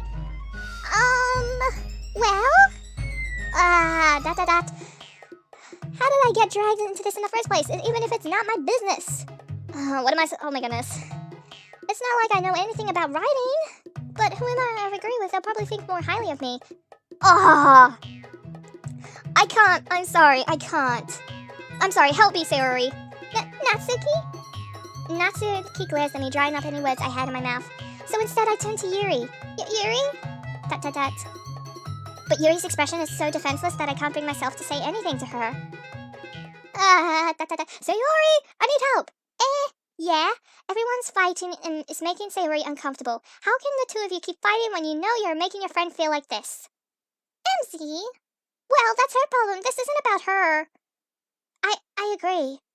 It's unfair for others to interject their own feelings into our conflict. Yeah, unless they already want to tell Yuri what a stuck-up jerk she's being. Wow, the mean girl's drama. She would never. It's your mandatory. It's made her upset in the first place. Excuse me? Are you listening to yourself? This is exactly why. Exactly why nobody likes... Stop! Huh? Natsuki, Yuri, you guys are my friends. I just want everyone to get along and be happy. Aw, way to go, Sayori. My friends are wonderful people, and I love them because of their differences. Natsuki's poems, they're amazing because they give you so many feelings with just a few words. And Yuri's poems are amazing because they paint beautiful pictures in your head. Everyone's so talented, so why are we fighting? Because, well... Also, Natsuki's cute, and there's nothing wrong with that. And Yuri's boobs are always the same as they always were. Okay, big and beautiful. I'm a little uncomfortable with that, but okay. Sayori stands triumphantly. Monika stands behind her with a bewildered expression. I'll make some more tea. Yuri rushes off. Natsuki sits down with a blank expression on her face, staring at nothing. So this is why Sayori is vice president, huh? I whisper to Monika. She nods in return. Like her face, though. To be honest, I might come off as a good leader and I can organize things, but I'm not very good with people. I couldn't even bring myself to interject. Or intervene. As president, that's kind of embarrassing to me. Nah. It's not like I can blame you. I wasn't able to say anything either. Well, I guess that just means Sayori is amazing in her own way. Isn't it, is she? You could say that. She might be an airhead, but sometimes it's weirdly suspicious that she knows exactly what she's doing. I see. Take good care of her, okay? I would hate to see her get herself hurt. That makes two of us. You can count on me. Monika smiles sweetly, causing my stomach to knot. Such a genuine person really does make a good president, regardless of what she says. If only I could get the chance to talk to her a little more. Okay, everyone, it's just about time for us to leave. How did you all feel about sharing poems? It was a lot of fun. Well, I'd say it was worth it. It was alright, well, mostly. MZ, how about you? Yeah, I'd say the same. It was a neat thing to talk about with everyone. Awesome! In that case, we'll do the same thing tomorrow. I'll write another poem and then say it in front of everyone. And maybe you learn something from your friends, too. Show your poems will turn out even better. ... I think to myself, I did learn a little bit more of the kinds of poems everyone likes. With any luck, that means I can at least do a better job impressing those I want to impress. I nod to myself with newfound determination. MZ, ready to walk home? Sure, let's go. Sayori beams at me. It truly has been a while since Sayori and I spent this time together. I can't really say I'm not enjoying it either. Sayori? Like, hey girl. We're walking home together. Yeah, Sayori and I are actually walking home together because we just finished today's literature club. About what happened earlier. Oh yeah, there was like a fight between Yuri and Natsuki. What do you mean? You know, between Yuri and Natsuki. Does that kind of thing happen often? No. Oh, it doesn't? That's really the first time I've seen them fight like that. Oh, because they're fighting over me, because I'm actually a boy in this. I promise they're both wonderful people. You don't hate them, do you? No, I don't hate them. I just wanted your opinion, that's all. I can see why they'd make good friends with you, honestly. Phew! You know, MZ, it's nice that I get to spend time with you in the club, but I think seeing you get along with everyone is what makes me the happiest. And I think everyone really likes you too. Aw, that's good to hear. That's... Every day is going to be so much fun. It looks like Sayori still hasn't caught on to the kind of situation I'm in. Sure, being friends with everyone is nice, but does it really need to stop there? Well, just have to see what the future holds, Sayori. Yeah, because there might be a relationship with... I pat Sayori on the shoulder. I said that more to myself than her, but it's easy to use Sayori as an internal monologue sometimes. Okay, Yeah, let's do this. Do what exactly? I'm a bit scared. Okay, we're back with the poem writing thing, but I just realized that whichever word I click on, my chibi girls there jump because it's their word, because it fits their personality. So I'm gonna try my best and see if I can equalize Sayori, Natsuki, and Yuri. So I'm just gonna try and find. Okay, so Natsuki jumps at lollipops. Okay, shiny. I'm trying to make sure I'm equal here. So I love all these interesting words, but I'm surprised it doesn't show my full draft of all the words I picked of my poem. So that's kind of good. So it might be all wonky and probably doesn't make sense, but I'm trying to find a good, I know I'm mostly picking Sayori. I want to try and do some Natsuki words as well. Yeah, this is also American because the way I spell color is actually a lot different. So, okay. Last word now. Candy. There we go, I made Natsuki jump. I don't know, I'm hoping I'm equalizing every girl. Another day passes and it's time for the club meeting already. Yep, school time just flies by. I've gotten a little more comfortable here over the past couple of days. Entering the club room, the usual scene greets me. Hi, Emzy. Yo, Sayori. Looks like you're in a good mood today. I'm just still not used to being in the club, that's all. But it's only been a few days. Well, that's a pretty simple thing to get you in a good mood, though, being vice president and all. But I guess it's always the simple things with you anyway. Speaking of which, I'm kinda hungry. Will you come with me to buy a snack? No thanks. That's not like you at all. I have my reasons. Why don't we have a look at your purse, Sayori? Why that all of a sudden? No reason, really. I just wanted to look at it. Sayori nervously retrieves her coin purse. She fumbles with the latch and gets it open. Then she turns it upside down and lets its contents spill onto the desk. Only 2 small coins fall out. That's it. Just 2 coins. I knew it. I can see it right through you, Sayori. Well, that's not fair. How did you even know? Well, it's simple, really. Well, if you had enough money in the first place, you would have bought a snack before coming to the club room. So either you're not hungry and wanted an excuse to take a walk, or you plan to conveniently forget that you spent all your money so that I would lend you some. But there's one more thing. You're always hungry, and so that only leaves the one option. I give up. Don't make me feel guilty. Too late, Sayori. If you feel guilty, that means you deserve to feel guilty. Yuri suddenly giggles. I didn't notice that she was listening in. Her face is in her book as always. I wasn't listening or anything. I was just something in my book. Yuri! Tell Emzy to let me borrow some money. But don't get me involved like that, Sayori. Besides, you should only buy what you can responsibly afford. And frankly, after pulling a mischievous little stunt like that, your suffering is fair enough retribution. What? What? Did I just... I didn't mean that. I got too absorbed into my book. I really like when you speak your mind, Yuri. It doesn't happen much, but it's a fun side of you. There's no way you could think that. Well, you were right, though. I did something bad, and now I have to accept the revolution. Retribution. Oh. Yeah, that. Still coming from you, Sayori. I guess there's a little devil inside of all of us, isn't there? There's always going to be a devil inside of us. Don't let her fool you. Sayori knows exactly what she's doing. She's manipulating you. After all, she told you guys she was bringing me the club before she even told me. But you wouldn't have come if it weren't for the cupcakes. So I had to trick Natsuki into making them. Come on, give me more credit than that, Sayori. Even if you did trick me into my soul. I love sweets. I hate when you pay me with sweets. Plop! Yeah! Out of nowhere, something smacks Sayori in the face and tumbles onto the desk. Owie! What was...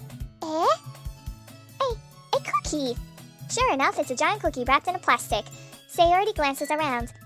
Is this a miracle? From God? It's because I paid my restitution? Retribution. Actually, that one almost worked. Oh, hey, Natsuki. I was just gonna give it to you, but then I heard you blab about the cupcakes. It was totally worth seeing your reaction, though. Natsuki, that's so nice of you. I'm so happy. Aw, Sayori hugs Natsuki. Geez, just eat it already. Sayori rapidly tears open the wrapper and takes a big bite. Yum! so good. Suddenly, grasps her hands over her mouth. I bit my tongue. You're going through a lot over just one cookie. Like, wow, over dramatic much?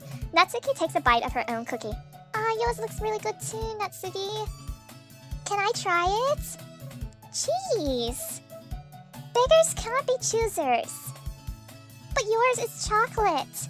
Wait, what? Then what type of cookie does she have? Coconut or white chocolate? Fine. Still, I'm really happy that you shared this one with me. Sayori gets out of her seat and goes behind Natsuki, then wraps her arms around her. Oh, some romance. Jeez. I get it. It's a friendly romance, though. Cookie still in hand, Natsuki reaches up to nudge Sayori off of her. Yum! Really, you have to shove her with the cookie? Of course she's gonna eat it. Sayori suddenly leans down and takes a bite out of Natsuki's cookie. That face, though. Hey! Did you just seriously do that? Mouthful, Sayori trots away to safety. Oh, before Natsuki explodes, Yuri and I laugh as well. Jeez, you're such a kid sometimes. Monica, can you tell Sayori, Natsuki glances around. Monica isn't in the club room. Ugh. Where's Monica anyway? Good question. Have any of you heard anything about her being late today? Well, I mean, not me. Yeah, I haven't either. That's a bit unusual. Yeah. I hope she's okay. Of course she's okay. She's probably just had something to do today. Like probably run an errand, it's fine. She's pretty popular after all. You don't think she has a... I wouldn't be surprised though. She's probably most desirable than all of us combined. Wow. That's true. Excuse me? Suddenly, the door swings open. Sorry, I'm super sorry. There you are. I didn't mean to be late. I hope you guys weren't worried or anything. Monica chose the club over her boyfriend after all. Wait, what? Boyfriend? You're so strong-willed. But boyfriend? What on earth are you talking about? Monica quizzically glances at me. Never mind that. What held you up anyway? Well, my last period today was study hall.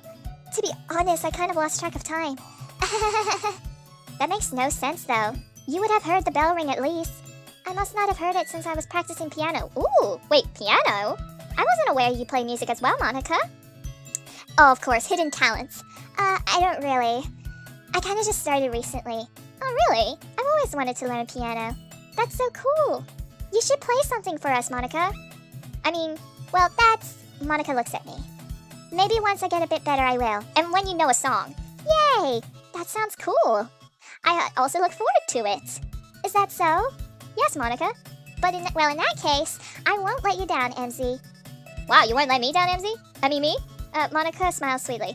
I didn't mean any pressure or anything like that. Don't worry. I've been practicing a whole lot recently, and I'd really love the chance to share once I'm ready. I see. In that case, best of luck. Thumbs up. Thanks. So I didn't miss anything, did I? No, not really. I chose to leave out Sayori's mischievous escapade with the cookie. I'm sure Natsuki will end up complaining to her anyway. It looks like everyone has already settled down. Sayori somehow already finished her entire cookie. What did she do? Did she go home? Yuri is back in her book and Natsuki disappeared into the closet. What is she doing in the closet? I'm kind of curious to know. Man, it looks like no one wants to be bothered today. I slumped down into the nearest desk. How am I supposed to occupy myself with something literature-related by myself like this? I guess I could always read some of the book Yuri gave me, but I'm feeling a little too tired to read. I could probably fall asleep right now. I close my eyes and end up listening in on Sayori's conversation with Monica. Wow, I'm eavesdropping in my sleep. We're probably going to seem really lame compared to all the other clubs, though. Well, we can't give up. The festival is our chance to show everyone what literature is all about. The problem is that the idea of a literature club sounds too dense and intellectual, but it's not like that at all, you know. We just need a way of showing that to everyone. Something that speaks to their creative minds. That doesn't solve the problem, though. What do you mean? Even if we come up with the most fun thing ever, nobody will come in the first place if it's a literature event. So it's more important to figure out how to get people to show up in the first place, you know? And after they come, we can do the thing to speak to their creative minds. What's this? Sayori is taking this really seriously. It's rare to hear her deliberating like this. That's a good point. In that case, do you think food will do the trick? Oh, of course. Win everyone's over with food. What kind? Well, I guess we could... Cupcakes! Good thinking! Natsuki would love to do that. Oh, you're right. Natsuki makes the best cupcakes. That works out perfectly. That wasn't why you suggested it, right? Right, Sayori? Cupcakes speak to my creative tummy. Oh, Monica. Oh, she has no words. Cupcakes it is then. I'm hungry. Wow, Sayori, you're always hungry. Anyway, we still need to work out the details of the event. I find myself smiling in my sleep. In the end, Sayori is still her usual self, but therein lies the unexpected reason I admire her. Unlike me, who has trouble finding any motivation at all, Sayori can put to her mind to things and make them come to life. I suppose that's why I end up letting her get on my case about things. I can't help but wonder what it would be like to see the world through her eyes. Whoa! Ooh, I mean, you're a little too close to my face. But I love that camera angle. I mean, the texture and everything. I open my eyes to find Sayori. I nearly fall out of my chair. Sorry. You were really close up in my face. Wait, actually, I'm not sorry at all. It's your fault for sleeping like that. This isn't the napping club. Oh, I wish there is a napping club. Does that school have a napping club? You're staying up late again, aren't you? Now that you're in the club, you're gonna have less time for anime, you know. You need to get used to it. Don't say that so loud. I glance over my shoulder to see if Monica overheard. It's true, though. Yeah, I know. You're always looking out for me, Sayori. It's what I do best. That's a problem. What about you? You look out for me better than you look out for yourself. You're still oversleeping every day, aren't you? Not every day. That's not very convincing. How many days this past week have you gotten up on time? It's a secret. Probably never. I knew it. Come on. At least give me the benefit of the doubt. I can't even do that, Sayori. Look, it's written all over you. Like, metaphorically. What? Sayori glances around at herself. What is she doing? How is it written all over me? Oh my goodness, I didn't mean it literally. I said it like metaphorically. You were clearly in a rush this morning. Look, your hair is sticking out all over the place. I ran my fingertips down the side of Sayori's hair trying to straighten it out.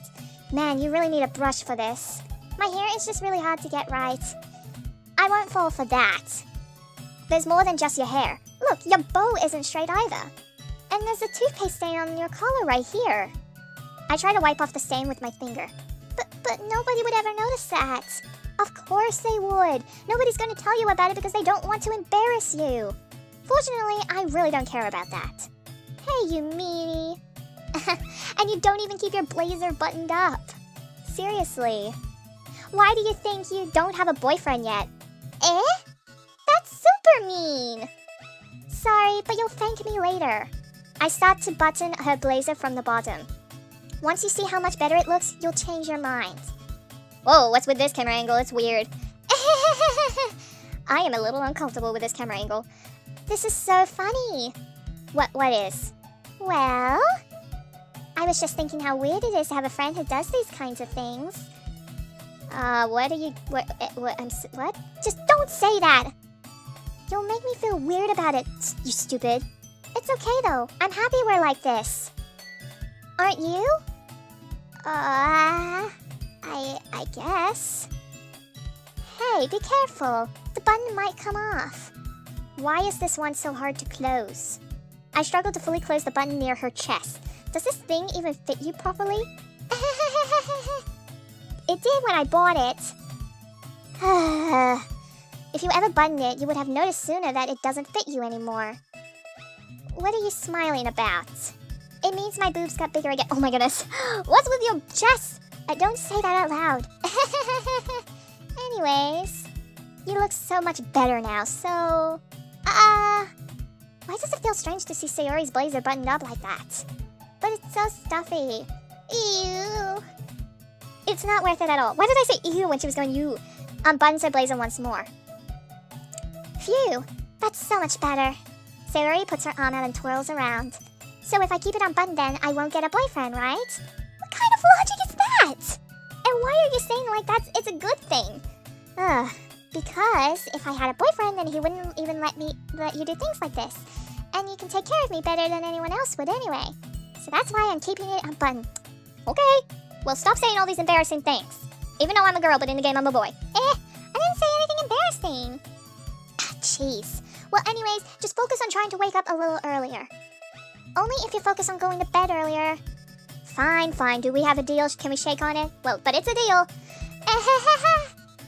I guess we are really better off taking care of each other than we are at taking care of ourselves. Such a merry couple. Yeah, I guess so, huh?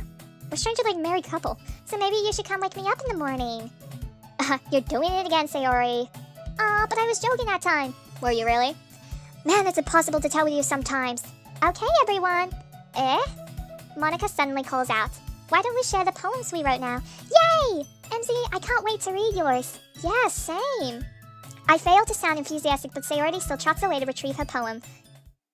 Okay, who should I do first? I mean, I've done Natsuki, so maybe I should do Yuri first. I mean, because I mostly had a conversation with Sayori, and I've already done Natsuki first, so I'll do Yuri. I mean, because I haven't talked to her much in this part of the episode, so Yuri. Let's see what you've written for today. This is pretty good, MC. Were you influenced by seeing everyone's writing styles yesterday? I guess you could say that. I was also a bit surprised by how differently everyone writes, so I respect you for trying new things. You don't need to be afraid to be a little more daring. Metaphors can go a long way. Don't feel like you need to work your brain like turning a bunch of gears. Try letting your mind wander through your feelings, and write down the things you see and hear. That's one way of truly enable your reader to see into your mind.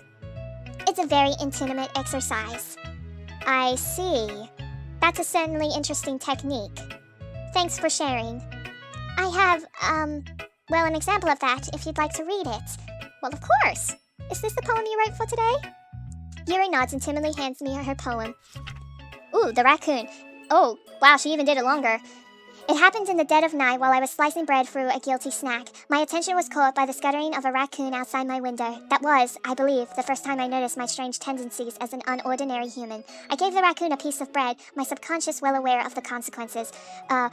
Well aware that the raccoon that is fed will always come back for more. That inciting beauty of my cutting knife was a symptom. The bread, my hungry curiosity. The raccoon, an urge. The moon incitement is placed and phase and reflects that much more light off of my cutting knife.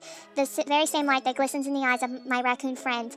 I slice the bread fresh and soft. The raccoon becomes excited, or perhaps I'm merely projecting my emotions onto the nearly satisfied animal. The raccoon has been taken to following me. You could say that we've gotten quite used to each other. The raccoon becomes hungry, and more frequently, so my bread is always handy. Every time I brandish my cutting knife, the raccoon shows me its excitement, a rush of blood, classic Povalian conditioning. I slice the bread, and I feed myself again. Who is she referring the raccoon to? Is this from our experience together yesterday? I mean, could I be the raccoon? I don't know, but it's a poem, and it's like, I think she mentioned maybe some type of blood or blood loss? Like loss and blood loss, but, I was a little bit more daring with this one than yesterday's. Very emotional. I can see that. It's a lot more metaphorical. I don't know if it's my fault, but I can't begin to imagine what this poem is about. That's right. It's a bit closer to my preferred writing style. Your dark horror fantasy style. Using the poem as a canvas to express vivid imagery and conveying emotions. Yeah, if I take it at a face value, then I can't even figure out what it's supposed to mean. Well, I think it's something that different people can relate to in their own way. I want to express the way it feels for me to indulge in more unusual hobbies. It's those sorts of things I'm usually forced to keep to myself. So I sometimes enjoy writing about them. Why do you keep them to yourself? Because they're embarrassing, and people would make fun of me. Don't you have anything like that, MC? Yeah, I guess I do. I feel like everyone has a little something like that. The best we can do is respect each other and our individualities. Even if there's a difficult sometimes, and some things make us uncomfortable. After all, if I hadn't learned to embrace my own weirdness, I would probably hate myself. No, just express yourself, girl. You do you. It's okay. You don't need to be afraid of embracing your own weirdness. It's your unique style. I might be ranting a little bit, but I'm glad that you're a good listener. Aw. Okay, let's do Sayori, I guess. Oh, look at her face. Oh my goodness, this is so good, MC. I love it, especially after yesterday's poem. Ugh. You're too honest sometimes, Sayori. You gotta be harsh on me. No, but really, I want to put this on my wall. Can I? I mean, what, Sayori? You must be seriously overreacting. I'm not a good writer at all. I honestly have no idea what I'm doing. Well, maybe that's why. Because I have no idea what I like either. Wow. Just wow. I'm sure Sayori's opinion has to be a little more constructive than this. Maybe even Natsuki's. Are you sure you don't like it just because I wrote it? Well, I'm sure that's part of it. I think I can understand you better than a lot of other people, you know? So when I read your poem, it's not just a poem. It's an MZ poem! Really? An MZ poem? It's like an ordinary poem written by me. MZ poem! Not gonna lie, I kinda like that. I like the sound of that. An MZ poem! And that makes it feel extra special. Like I can feel your feelings in it. Sayori hugs the sheet against her chest. You're so weird. Well, I'm not very good at figuring out if poems are good or bad. But that's why I just go by my heart.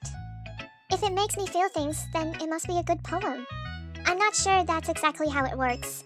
Then again, I guess conveying feelings is a pretty important part of this whole thing. Yeah, maybe.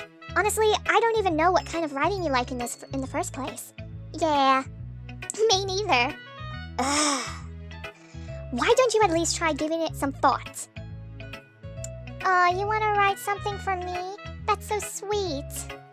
Yeah, right. Yeah. But listen, you're always thinking about other people. You need to think about yourself once in a while. If you don't, you might end up getting hurt at some point. Well, I don't really know what you mean, but I'll try to keep it in mind. Well, whatever. Whatever you say, girl. Anyways, let's see. Okay, we're gonna discover more about Sayori. I guess I like happy poems. Wait, sometimes I like sad poems too. Sometimes I'm a little bit of both. There's a word for that, right? What's the word I'm looking for? Bittersweet! That's the word! Yeah, bittersweet. I like things that are happy and things that are sad. Happy and sad? I can't see you liking something sad, Sayori. Well, I like happy the most. But sometimes when you have a little rain cloud in your head, a sad poem can help give the rain cloud a little hug. Oh, that's adorable. And make a nice happy rainbow. Oh my goodness, it's cute. But Sayori, that's unexpectedly very poetic. It is. Maybe I'm getting better at expressing my feelings after all. Thanks, MZ. I should go write that down then. You can read my poem now, okay? Ooh, bottles. Okay, she even made it longer than her last one, but I pop off my scalp like the lid of a cookie jar. It's the secret place where I keep all my dreams, little balls of sunshine all rubbing together like a bundle of kittens. I reach inside with my thumb and forefinger and pluck one out. It's warm and tingly, but there's no time to waste. I put it in a bottle to keep it safe, and I put the bottle on the shelf with all the other bottles. Happy thoughts, happy thoughts, happy thoughts in bottles all in a row. My collection makes me a lot of friends. Each bottle a starlight to make amends. Sometimes my friend feels a certain way. Down comes a bottle to save the day. Night after night, more dreams. Friend after friend, more bottles. Deeper and deeper my fingers go. Like exploring a dark cave, discovering the secrets hiding in the nooks and crannies, digging and digging, scraping and scraping. I blow dust off my bottle caps. It doesn't feel like time elapsed. My empty shelf could use some more. My friends look through my locked front door. Finally all done, I open up and in come my friends. In they come in such a hurry. Do they want my bottles that much? I frantically pull them from the shelf, one after the other, holding them out to each and every friend, each and every bottle. But every time I let one go, it shatters against the tile between my feet. Happy thoughts, happy thoughts, happy thoughts in shards all over the floor. They were supposed to be my friends who aren't smiling. They're all shouting, pleading something, but all I hear is echo, echo, echo, echo, echo inside my head. Wow. Sayori does, I believe there's a little bit of, I can sense. Yeah, so Sayori did the happy sad thing, so I guess we know. But holy moly. Sayori, did you really write this? Of course I did. Didn't I tell you yesterday I was going to write the best poem ever? And you included happy and sad, which you told me. Yeah, but I mean, I didn't expect something like this coming from you. Like, very emotional. Monica told me a whole lot, and I've been really in touch with my feelings recently. Well, that's good to hear. I can also see that. It's almost kind of creepy, though. Creepy? Well, I mean, not exactly. Maybe because I'm so used to you being so cheerful. Well, you know what? Never mind. I'm thinking too hard about it, and my brain kind of hurts. The point is, it came out good, so you should be proud of it. Aw, thanks. I feel like I was meant to express myself this way. Even if it helps me understand my own feelings a little bit better. Aw. Writing is like magic. You've gotten pretty passionate about this, huh? I hope you keep it up, though. I would love to see more of that poem. Yeah! Writing's the best! I'm gonna keep writing until I die. Whoa, okay. I mean, don't get ahead of yourself.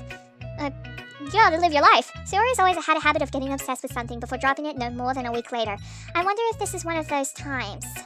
But seeing the passion in her eyes makes it hard for me to be pessimistic. Pessimistic? I hope I pronounced that right. Okay, let's do Natsuki, and then we're gonna do Monica last again. Well, it's not really any worse than your last one, but I can really say it's any better either. Whew. Huh. Phew, what? Oh, well, anything that isn't a train wreck, I'll take that as a win. From you. You're very biased. And I get the feeling that you're probably the most critical. Hey, what makes you... Wait, maybe that was a compliment. Glad to see someone recognizes my experience. Well then, keep practicing and maybe you'll be as good as me someday. That's, something tells me Natsuki completely missed the point. Come to think of it, it kind of reminds me of Sayori's poem from yesterday. You think so? Yeah, but I guess if you've been friends with her for so long, you might be on the same wavelength. But you never really struck me as her type. Sayori has a type all of a sudden? Well, I don't know, but honestly, how can someone so fluffy spend so much time with someone like you? It's like she's dragging around a dead weight. Ugh, that was a little unnecessary, Natsuki. But think of it this way, if it weren't for me, she would probably just fly away like letting go of a balloon. You could say that we take care of each other in our own way. We're like a married couple. Whatever it is, I don't get it. Oh yeah, I guess I'm supposed to show you my poem. Here. Amy likes spiders. And, okay. You know what I heard about Amy? Amy likes spiders. Icky, wriggly, hairy, ugly spiders. That's why I'm not friends with her. Amy has a cute singing voice. I heard her singing my favorite love song. Every time she sang the chorus, my heart would pound to the rhythm of the words. But she likes spiders. That's why I'm not friends with her. One time I hurt my leg really bad. Amy helped me up and took me to the nurse. I try not to let her touch me. So she likes spiders, so her hands are probably gross. That's why I'm not friends with her. Amy has a lot of friends. I always see her talking to people. She's probably talks to spiders. What if her friends start to like spiders too? That's why I'm not friends with her. Wow, she doesn't like this girl named Amy. It doesn't matter if she has other hobbies. It doesn't matter if she keeps it private. It doesn't matter if it doesn't hurt anyone. It's gross. She's gross. The world is better off without spider lovers. And I'm gonna tell everyone. Wow. Okay, well, she hates this girl named Amy and spiders, apparently. Don't worry, I hate spiders too. Not bad, right? It's quite a bit longer than yesterday's. Yesterday's was way too short. I was just warming up. I hope you didn't think that it was the best I could do. No, of course not. Anyways, the message is pretty straightforward in his poem. I doubt I have to explain it. Sometimes you can explain complicated issues with much simpler analogies, and it helps people realize how stupid they're being. Like anyone would agree that the subject of this poem is an ignorant jerk. Do you know people like that? Of course, it's about how everyone thinks That doesn't matter, it can be about anything. I wrote it to be easy to relate to. Everyone has some kind of weird hobby or a guilty pleasure. Oh my goodness, it's romance now. Something that you're afraid of people they make fun of, you think are less of you.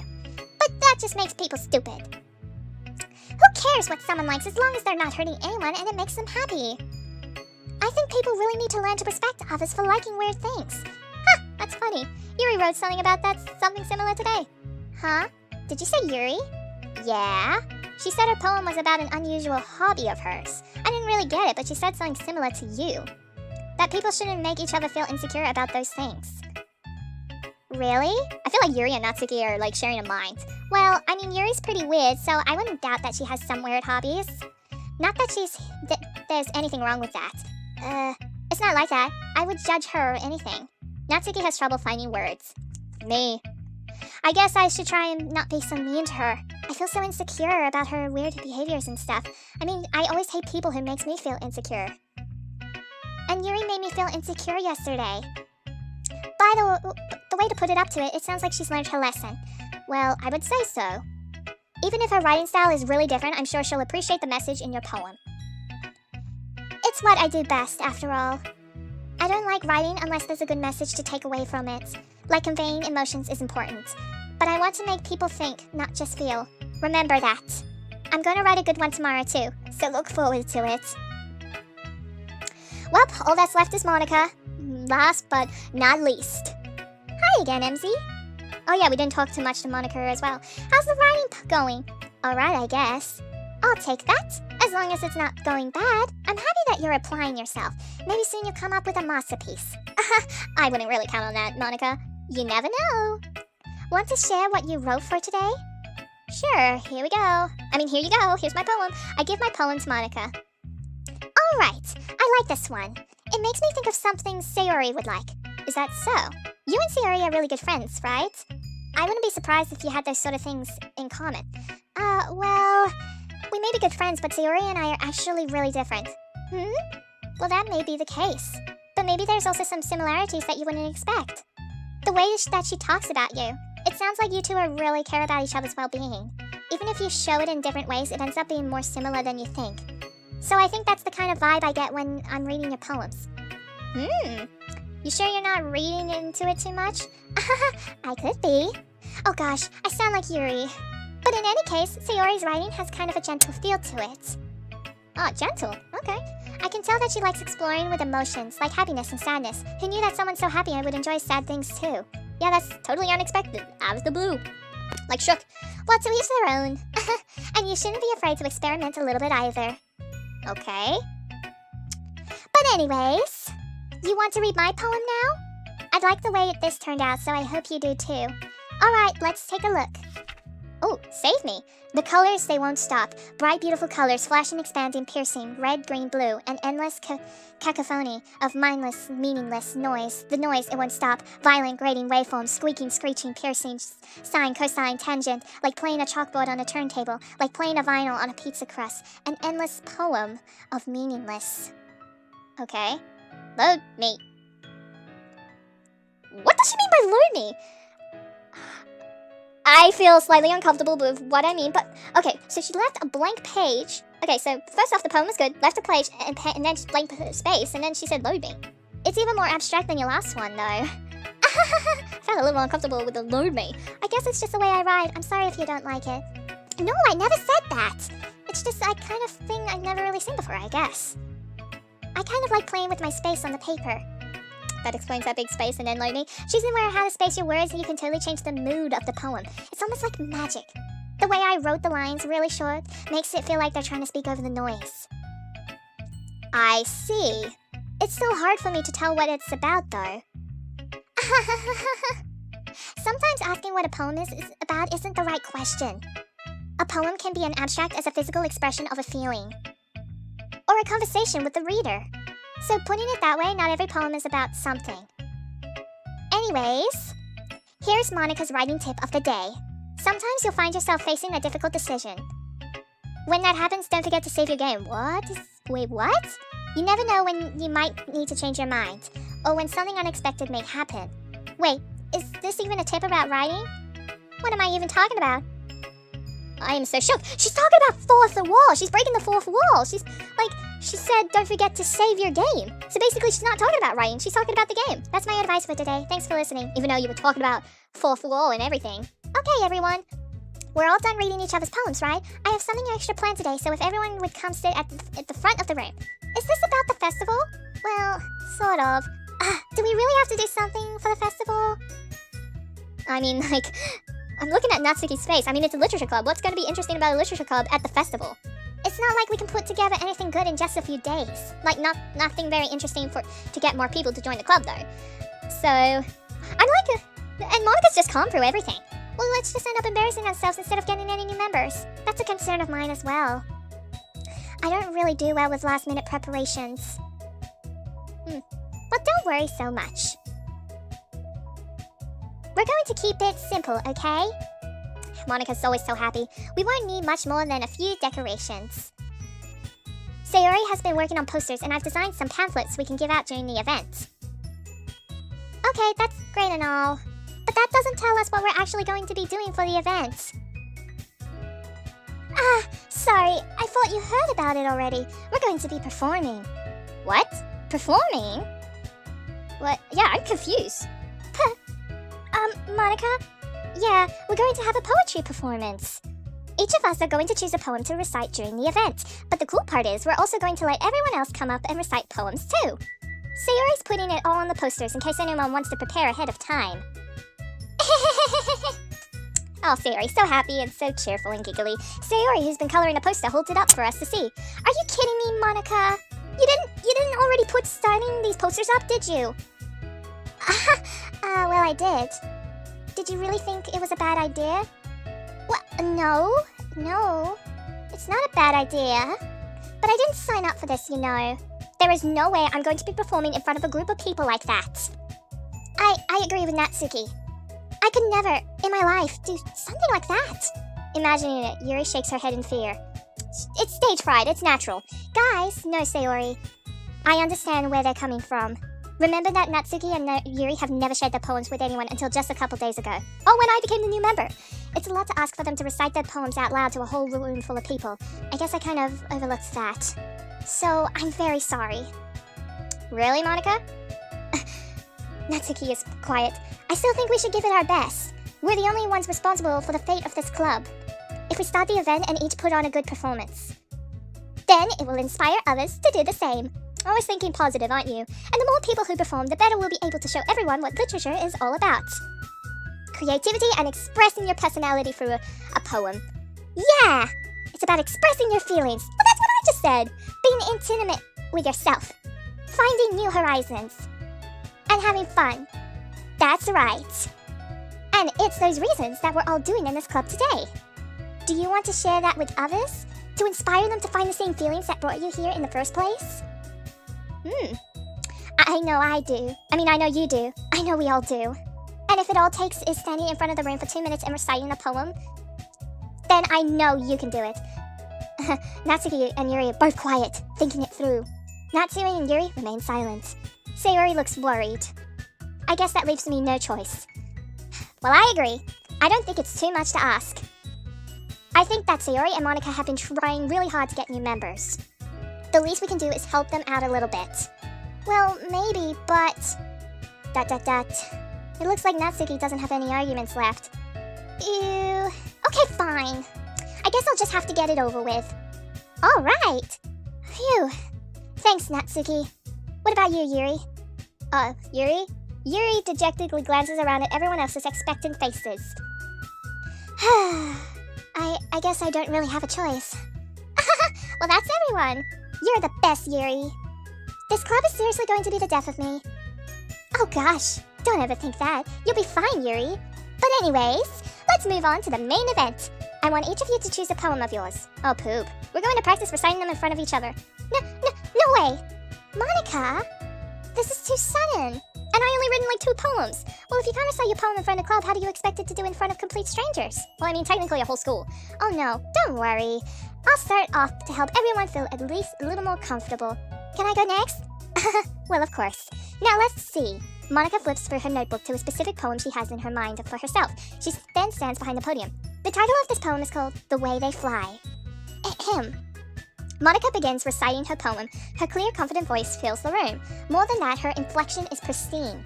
She knows exactly how to apply emotion behind each line she recites, bringing the words to life. Is this something she's done before? Or is she simply a natural? I glance around me. Everyone has their eyes on Monica.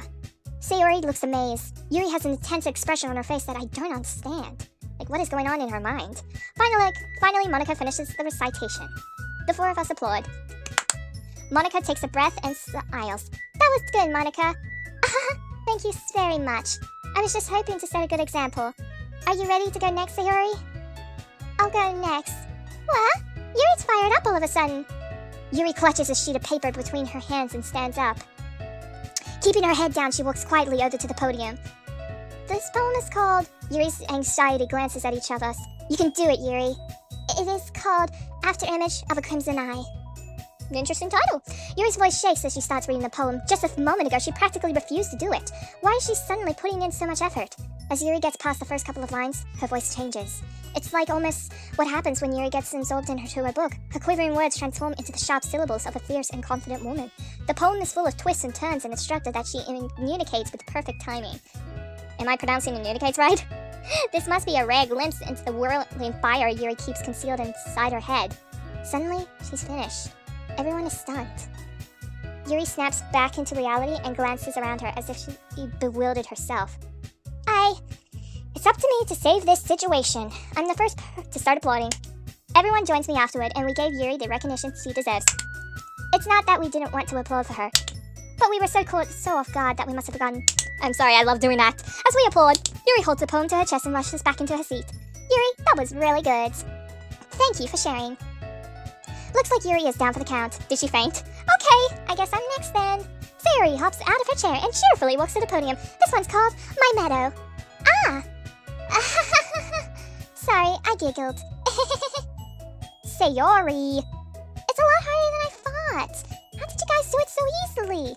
Ah, try not to think of it like you're reciting to other people. Imagine you're reciting it to yourself, like in front of a mirror or in your own head. It's your poem, so it'll come out the best that way. I see. Well, okay then.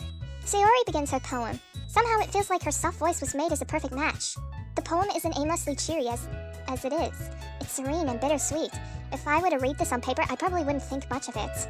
But hearing it come from Sayori's voice almost gives it a whole new meaning. Maybe this is what Sayori meant when she said she likes my poems. It's like I get to reach more deeply into someone I thought I knew, through and through. Sayori finishes and we applaud. I did it! Good job, Sayori. Even Emzy liked it. I guess that's a good sign. What does that even mean? It came out nicely, Sayori. The atmosphere of the poem fits you really nicely. But it might be the other poems wouldn't work quite well as with that kind of delivery. I don't really understand. In other words, I've seen poems of yours where that sort of gentle delivery wouldn't work as well. They might need a little more force behind them, depending on what you're reading. Oh, I know what you mean. Well, I've been practicing that kind of thing. It's just embarrassing to do in front of everyone. Then next time, I'm going to make you pick a poem that challenges you a little more. We don't need much time before the festival. Okay. Now, who's next? Natsuki? Don't make me go before Emzy. It's not like I can compare to you guys anyway. Might as well let Emzy lower everyone's standards a little bit before I have to do— Whoa! Natsuki, it's fine. I deserve that burn. But I might as well get it over with. It's not like I have much of a selection of what to read. I only written 2 poems anyways. I'll just have to go with what I wrote for today. I stand up and step in front of the podium. Everyone has their eyes on me, making me feel terribly awkward. Oh boy.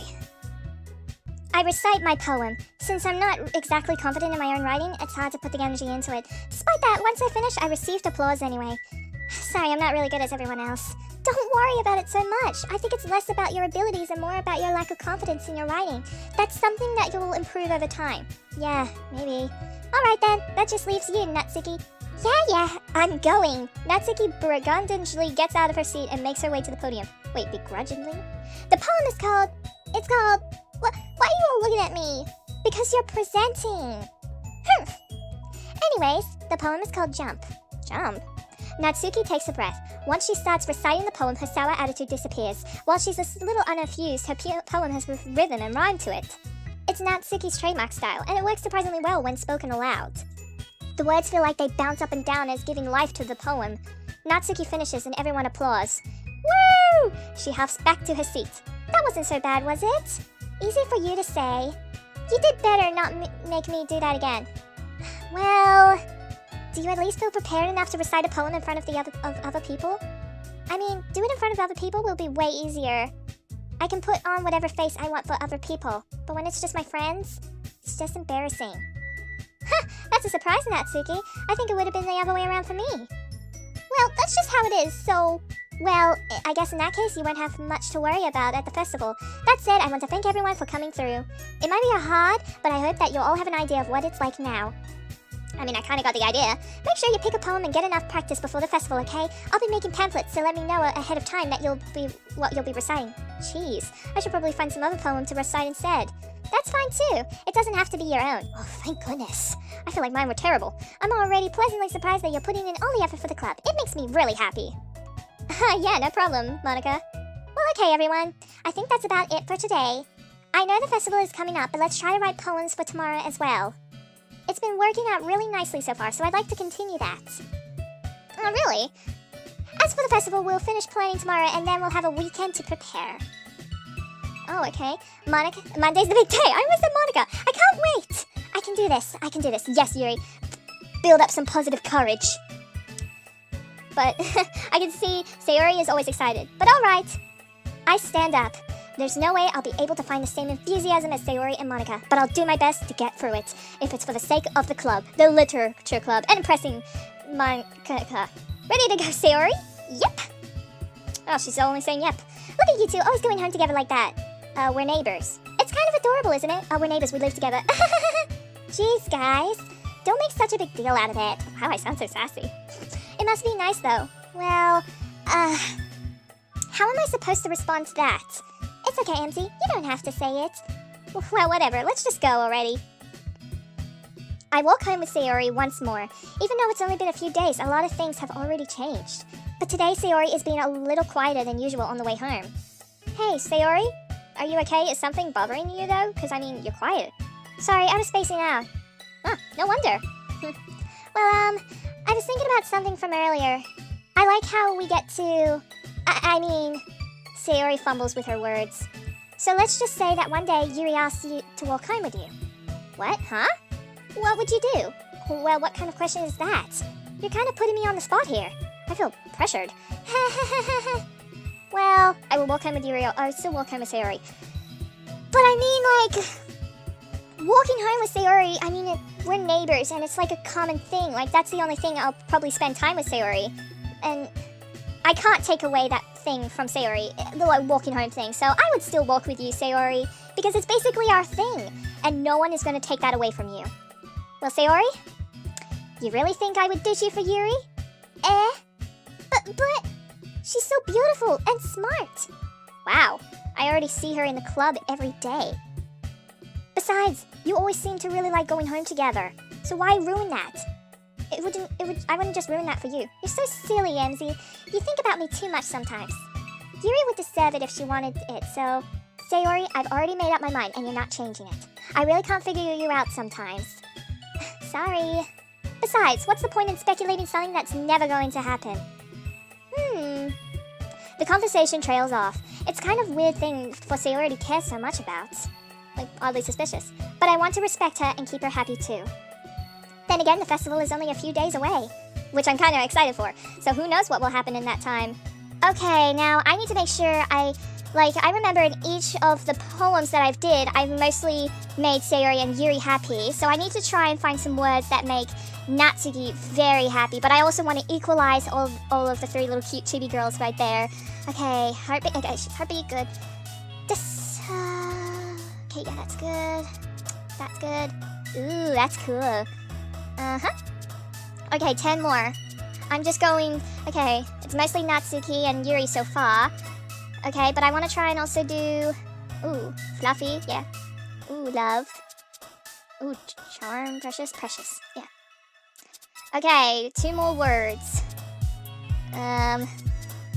Okay, Sayori's dark because she's happiness and sadness. Okay, there we go. I felt like the last 2 were mostly Yuri, but, oh man. What, Monica? I'm the last one here again. Oh, really? Well, don't worry, I just walked in too. We just like walked together at the same time. Were you practicing piano again? Yeah, guilty. Well, you must have a lot of determination. Starting this club and now picking up piano?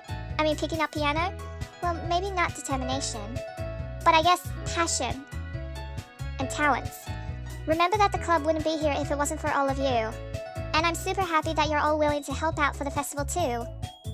And I can't wait for the festival! Same, Natsuki. Oh, she's so happy too. It's gonna be great. Weren't you complaining about it just yesterday, Natsuki? Well, yeah. I'm not talking about our part of the festival. Oh, well, what are you talking about? But it's a whole day of school where we get to play and eat all kinds of delicious food.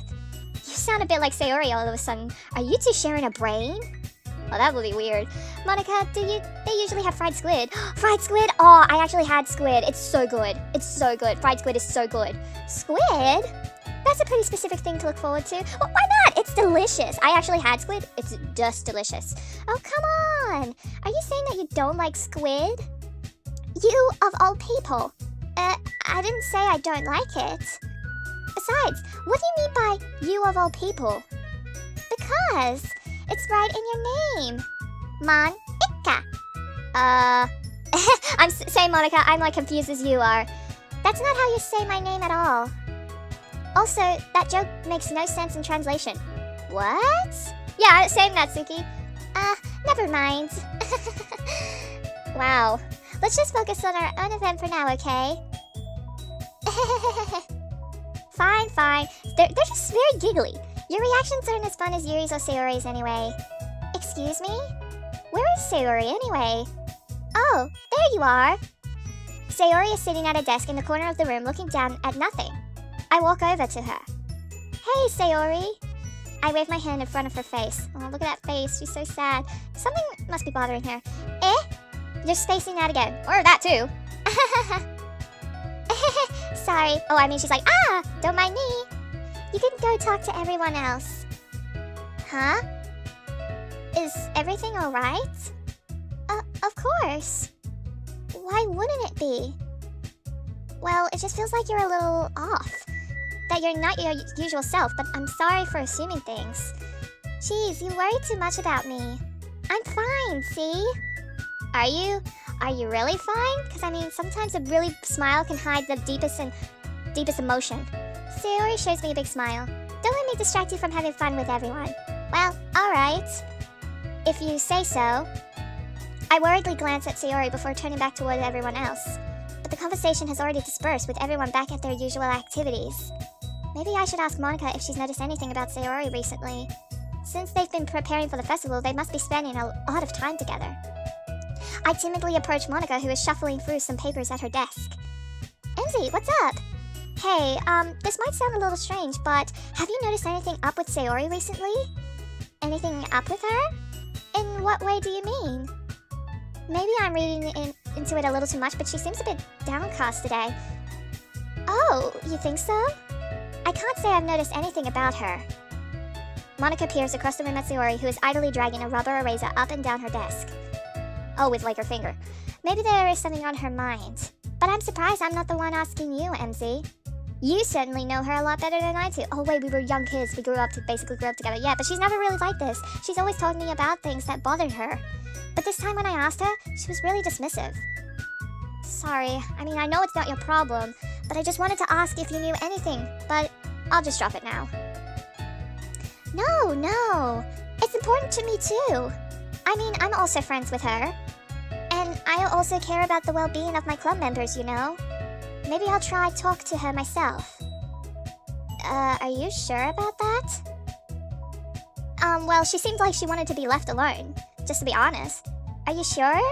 Maybe she's just had a hard time bringing it up with the person of interest. What, person of interest? I'm so confused, but what do you mean by that? Excuse me. I'm saying that maybe the thing on her mind is you, Emzy. What? Me? No. How on earth would you come to that conclusion? Well, I probably shouldn't say too much, but Sayori talks about you more than anything else, you know. Oh, really? I'm kind of quite surprised. But I mean, yes, I mean, of course, because we practically grew up together, so, I mean, it's really common that she would share her childhood with Monica, like, me being a part of it, but, I'm a little lost.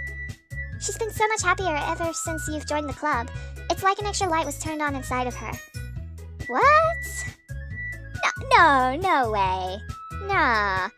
Sayori is always like that. She's always been full of sunshine and rainbows. It's not any different now that it has always been. You're so funny, Emzy. Have you thought that maybe you always seen her as so cheerful? Because that's just how she is when she's around you? What? I said too much. I'm sorry. What do I know anyway? I didn't mean to jump to conclusions, so you should just forget about what I said. I'll try to talk to her, so try not to think about it for now. Alright. Monica smiles meaningfully. Okay. I know she said to forget about it, but I already know that I won't be able to get her words out of my head. Monica stands up from her desk and walks across the room to where Sayori is sitting. I watch her kneel down next to Sayori and gently talk to her, but she's keeping her voice so quiet that I can't hear her from here. I sighed and sat myself down. I know Sayori told me not to worry about her and to have fun with everyone else, but that's impossible to do when she's behaving like this. It's kind of worrying. Exactly how much do I care about her that I'm letting this weigh me down so much? Now it feels like I'm the one behaving out of the ordinary. But there's nothing I can do besides wait for Monica. Why does it feel like I'm being watched? I glance around the room. Suddenly, I notice Yuri peering at me from over her book. But she looks away just as quickly with a flustered look on her face. I realize that she won't get anywhere like this. I've never really seen Yuri approach anyone or start a conversation on her own accord, so I have no choice but to approach her myself. By now it's a little easier for me to do that. I stand up from my desk and sat in one next to her own. I didn't mean to bother you or anything. Relax, you didn't even do anything. But I could tell that you wanted to be alone with your thoughts. Alone with my thoughts? How were you even able to tell me what I was thinking like that? Well, I was thinking like that. Well, it's something that I do a lot. So it wasn't hard for me to spot based on your posture and expression. Oh, my posture and expression? Not that I was staring or anything. I didn't do anything creepy like that. Like a yandere thing? In any case, I guess you were right. I'm sorry if I caused you any concern. Don't apologize. Your troubles are only the concern of those who willingly share in that concern. Of course, there are certainly those who find the most comfort in keeping to themselves. But if you would prefer to share what's on your mind, then I would be glad to listen. It's really not that big of a deal. Really. I was just feeling a bit uneasy about Sayori. Because something's just bothering her. Sayori? Yeah, she seems a little off today, but when I asked her about it, she didn't want to admit it to me. Like, why is that? But I can't help but wonder if something happened to her. Oh, that's quite romantic. Eh? I'm a little confused. Sorry. I didn't mean to say something stupid. She's blushing and it's so cute. Why does Yuri have to blush so much and it makes adorable? But it's not that. I just want you to I didn't want you to misunderstand. Sayori and I have been just friends for a long time. That's all. And that's the way we'll probably leave it at. Ah, I see. Okay. Okay, she's sighing of relief, so that means she might still have a chance. Then perhaps it is unusual for her to be dismissive to you about her feelings. Or maybe I'm just reading into it a little too much. MZ, the world is full of meaning, often hidden deep beneath plain sight. And there are many untold mysteries behind every person, no matter how well you may know them. Ah. So, you think that there might be something behind it after all? I think that Sayori is a very complex person. Her mannerisms on the outside don't always match what may be going on inside of her head, and she may not always know what she wants. I noticed a strange behavior today too, and I also feel some concern for her. But in your case, it looked like she was fully occupying your thoughts, wasn't she? Yep, pretty much. Well, I guess that was the case. Mostly. Sayori, she really means a lot to you too, doesn't she? I mean, she does. She's been my childhood friend. But, I guess. But you don't need to put it that way. We're just good friends, that's all. ... Yuri suddenly looks deeply into my eyes. Her expression is gentle and curious, as if she was searching for something. Embarrassed, I avert my gaze. Sometimes, a person's mysteries are even untold to themselves. And you are someone honest and caring, may uncover feelings you weren't aware of that were in you. That is, I think that she would be a very fortunate person to have you feel that way about her. Yuri, you're giving me too much credit. I'm a pretty simple girl, so I think I'm pretty good at understanding my own feelings. I'm not nearly as sophisticated as you, though. That's not a compliment, is it? It is what it is. Anyways, as long as we're here, why don't we do some reading? Well, as long as you're okay with it. Yeah, I should be taking my mind off this whole thing anyway. ... Okay, everyone. As some time passes, Monica calls out to the clubroom. Why don't we share our poems now? Before I know it, everything is back to normal.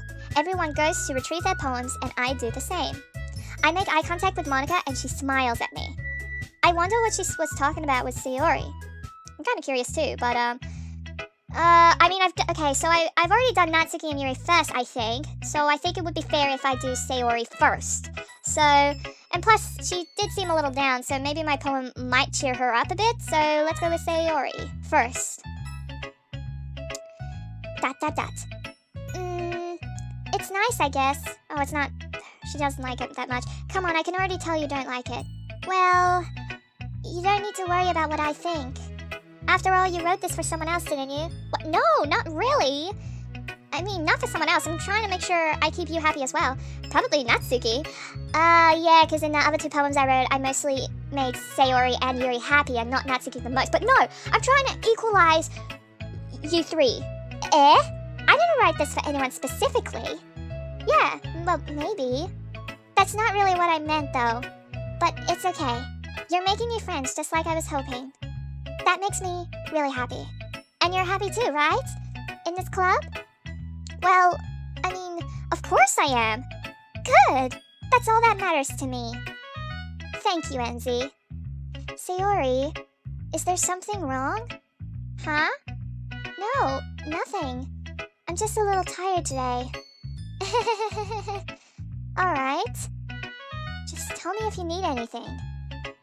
I will. Don't worry about me, okay? You can go play with everyone else now. Wait, I'm not gonna read your poem? Well, if you insist. Yay! I'm gonna go home for a little bit early today, okay? Sayori, tell Monica I wasn't feeling well, okay? I'll see you tomorrow. Well, okay, I guess I won't be reading Sayori's poem this time, her third version of this poem. Before I can say anything, Sayori cheerfully walks out of the classroom, humming to herself. Okay, you know what, I'm just gonna try and do this in order. I'm gonna do Natsuki now. Bummer I can't read Sayori's poem. ...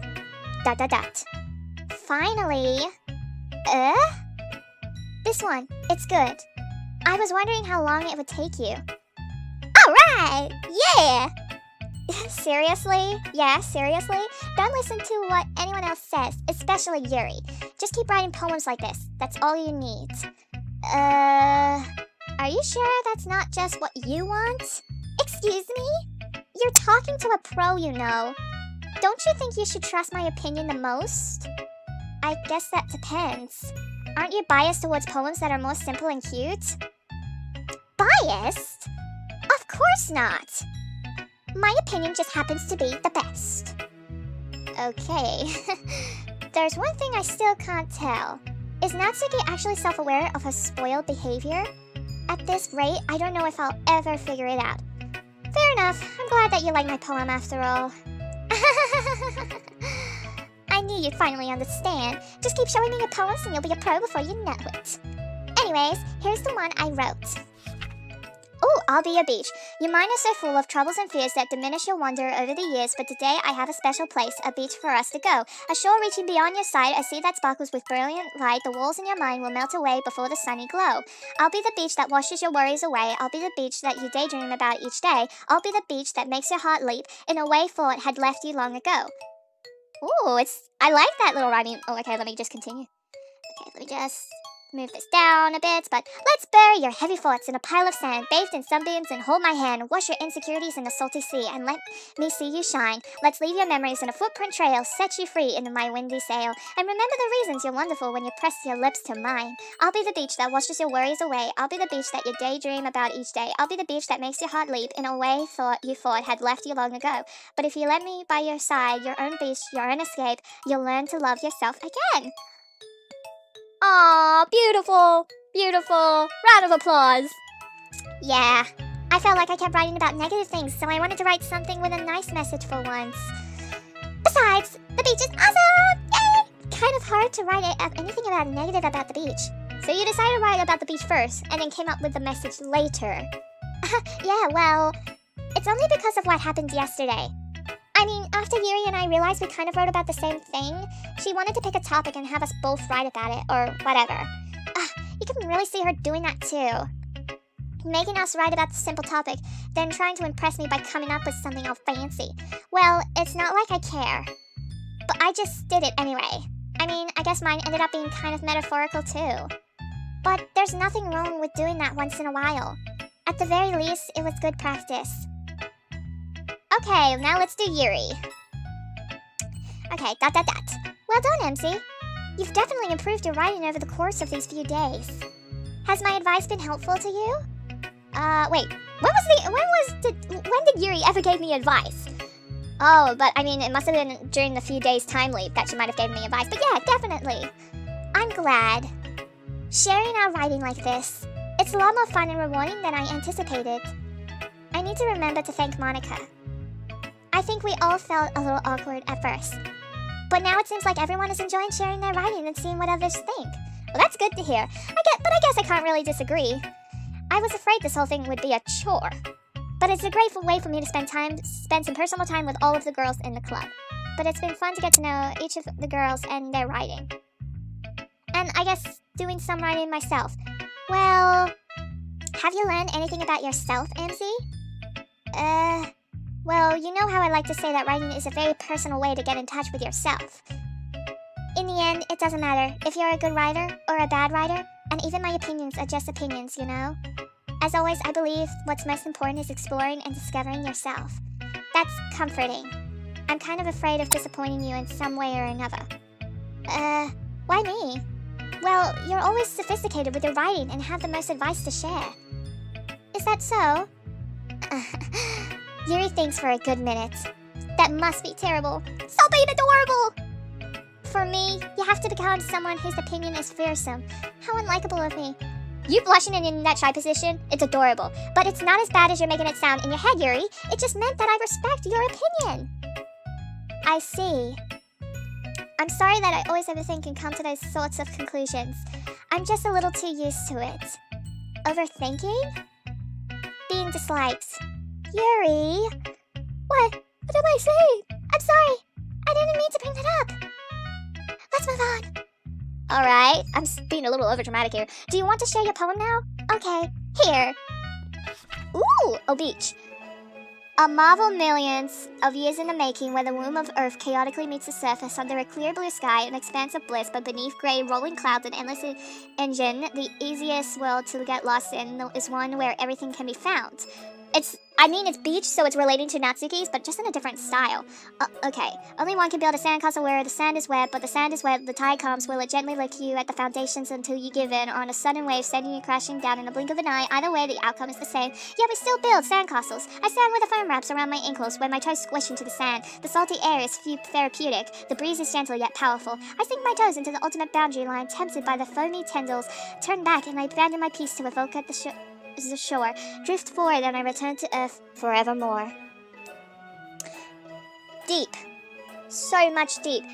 But I can see, I feel like in this topic, Natsuki did say that both Yuri and Natsuki picked out a topic and just written it out, but I actually like both of these type of style poems. Like, Yuri being deep, and Natsuki being very positive with her poem. Round of applause to both of these poems I've read today. I'm aware that the beach is kind of an image thing to write about, but I did my best to take a metaphorical approach to it. Yeah, Natsuki already told me about it. She did? She didn't say anything weird, did she? She just wanted us to write about the same topic again. I suppose to better compare the differences in our writing styles or thought process. Anyways, it was her idea. Knowing her, it's no surprise that she'd want to do something like that. She probably just wants to show off. It's not like I have a particular interest in her writing style. I just went with her request. Oh, but... Well, I suppose it's not so bad to write about something simple on occasions. Well, that's good to hear. It can be refreshing, you know? It's good for me to calm my thoughts once in a while. Yeah, I think I agree. Thanks for sharing. Well, last but not least, Monica. As always. Hi, MC. Have you thought about what you want to submit to perform at the festival? Well, being in this club is one thing, but performing in front of a bunch of people, I'll have to give it some more thought. Okay, no pressure, but whatever you do, I'm sure it'll turn out great. It would also make me happy to see. Anyways, let's take a look at today's poems. Sure. I let Monica take the poem I'm holding in my hands. ... Everyone with the ... I like it, MC. Really? It's a lot cuter than I expected. Oh, jeez. No. It kind of makes me think of someone Natsuki would write. Wait, didn't she say something about with Yuri on the first part when I played this? And she's a good writer too, so take that as a compliment. Okay, if you say so. Yep. By any chance, have you read anything by Shel Silverstein? Who? Yeah, exactly, my thoughts. Maybe a long time ago. He's famous for telling all kinds of stories in just a few simple words. His poems can be funny, endearing, or even sad, and sometimes they're only a few lines long. They might even feel like they're written for kids, but if you think about them, they can express views of the world that would apply to anybody. I see. So you're saying that Natsuki is kind of like that? Sort of. What do you mean by sort of? Maybe she's not an expert, but you probably won't find much filler in her poems. What do you mean by that? They might be easy to write, but they're super challenging to get the meaning, though. So I can see why it would be your kind of poem to explore. Anyways, I'll share my poem with you now, alright? Alright. I just even said it before I said it. Ooh, the lady who knows everything. An old tale tells a lady who wanders earth, the lady who knows everything. A beautiful lady who found every answer, all meaning, all purpose, and all that was ever sought, and here I am. A feather.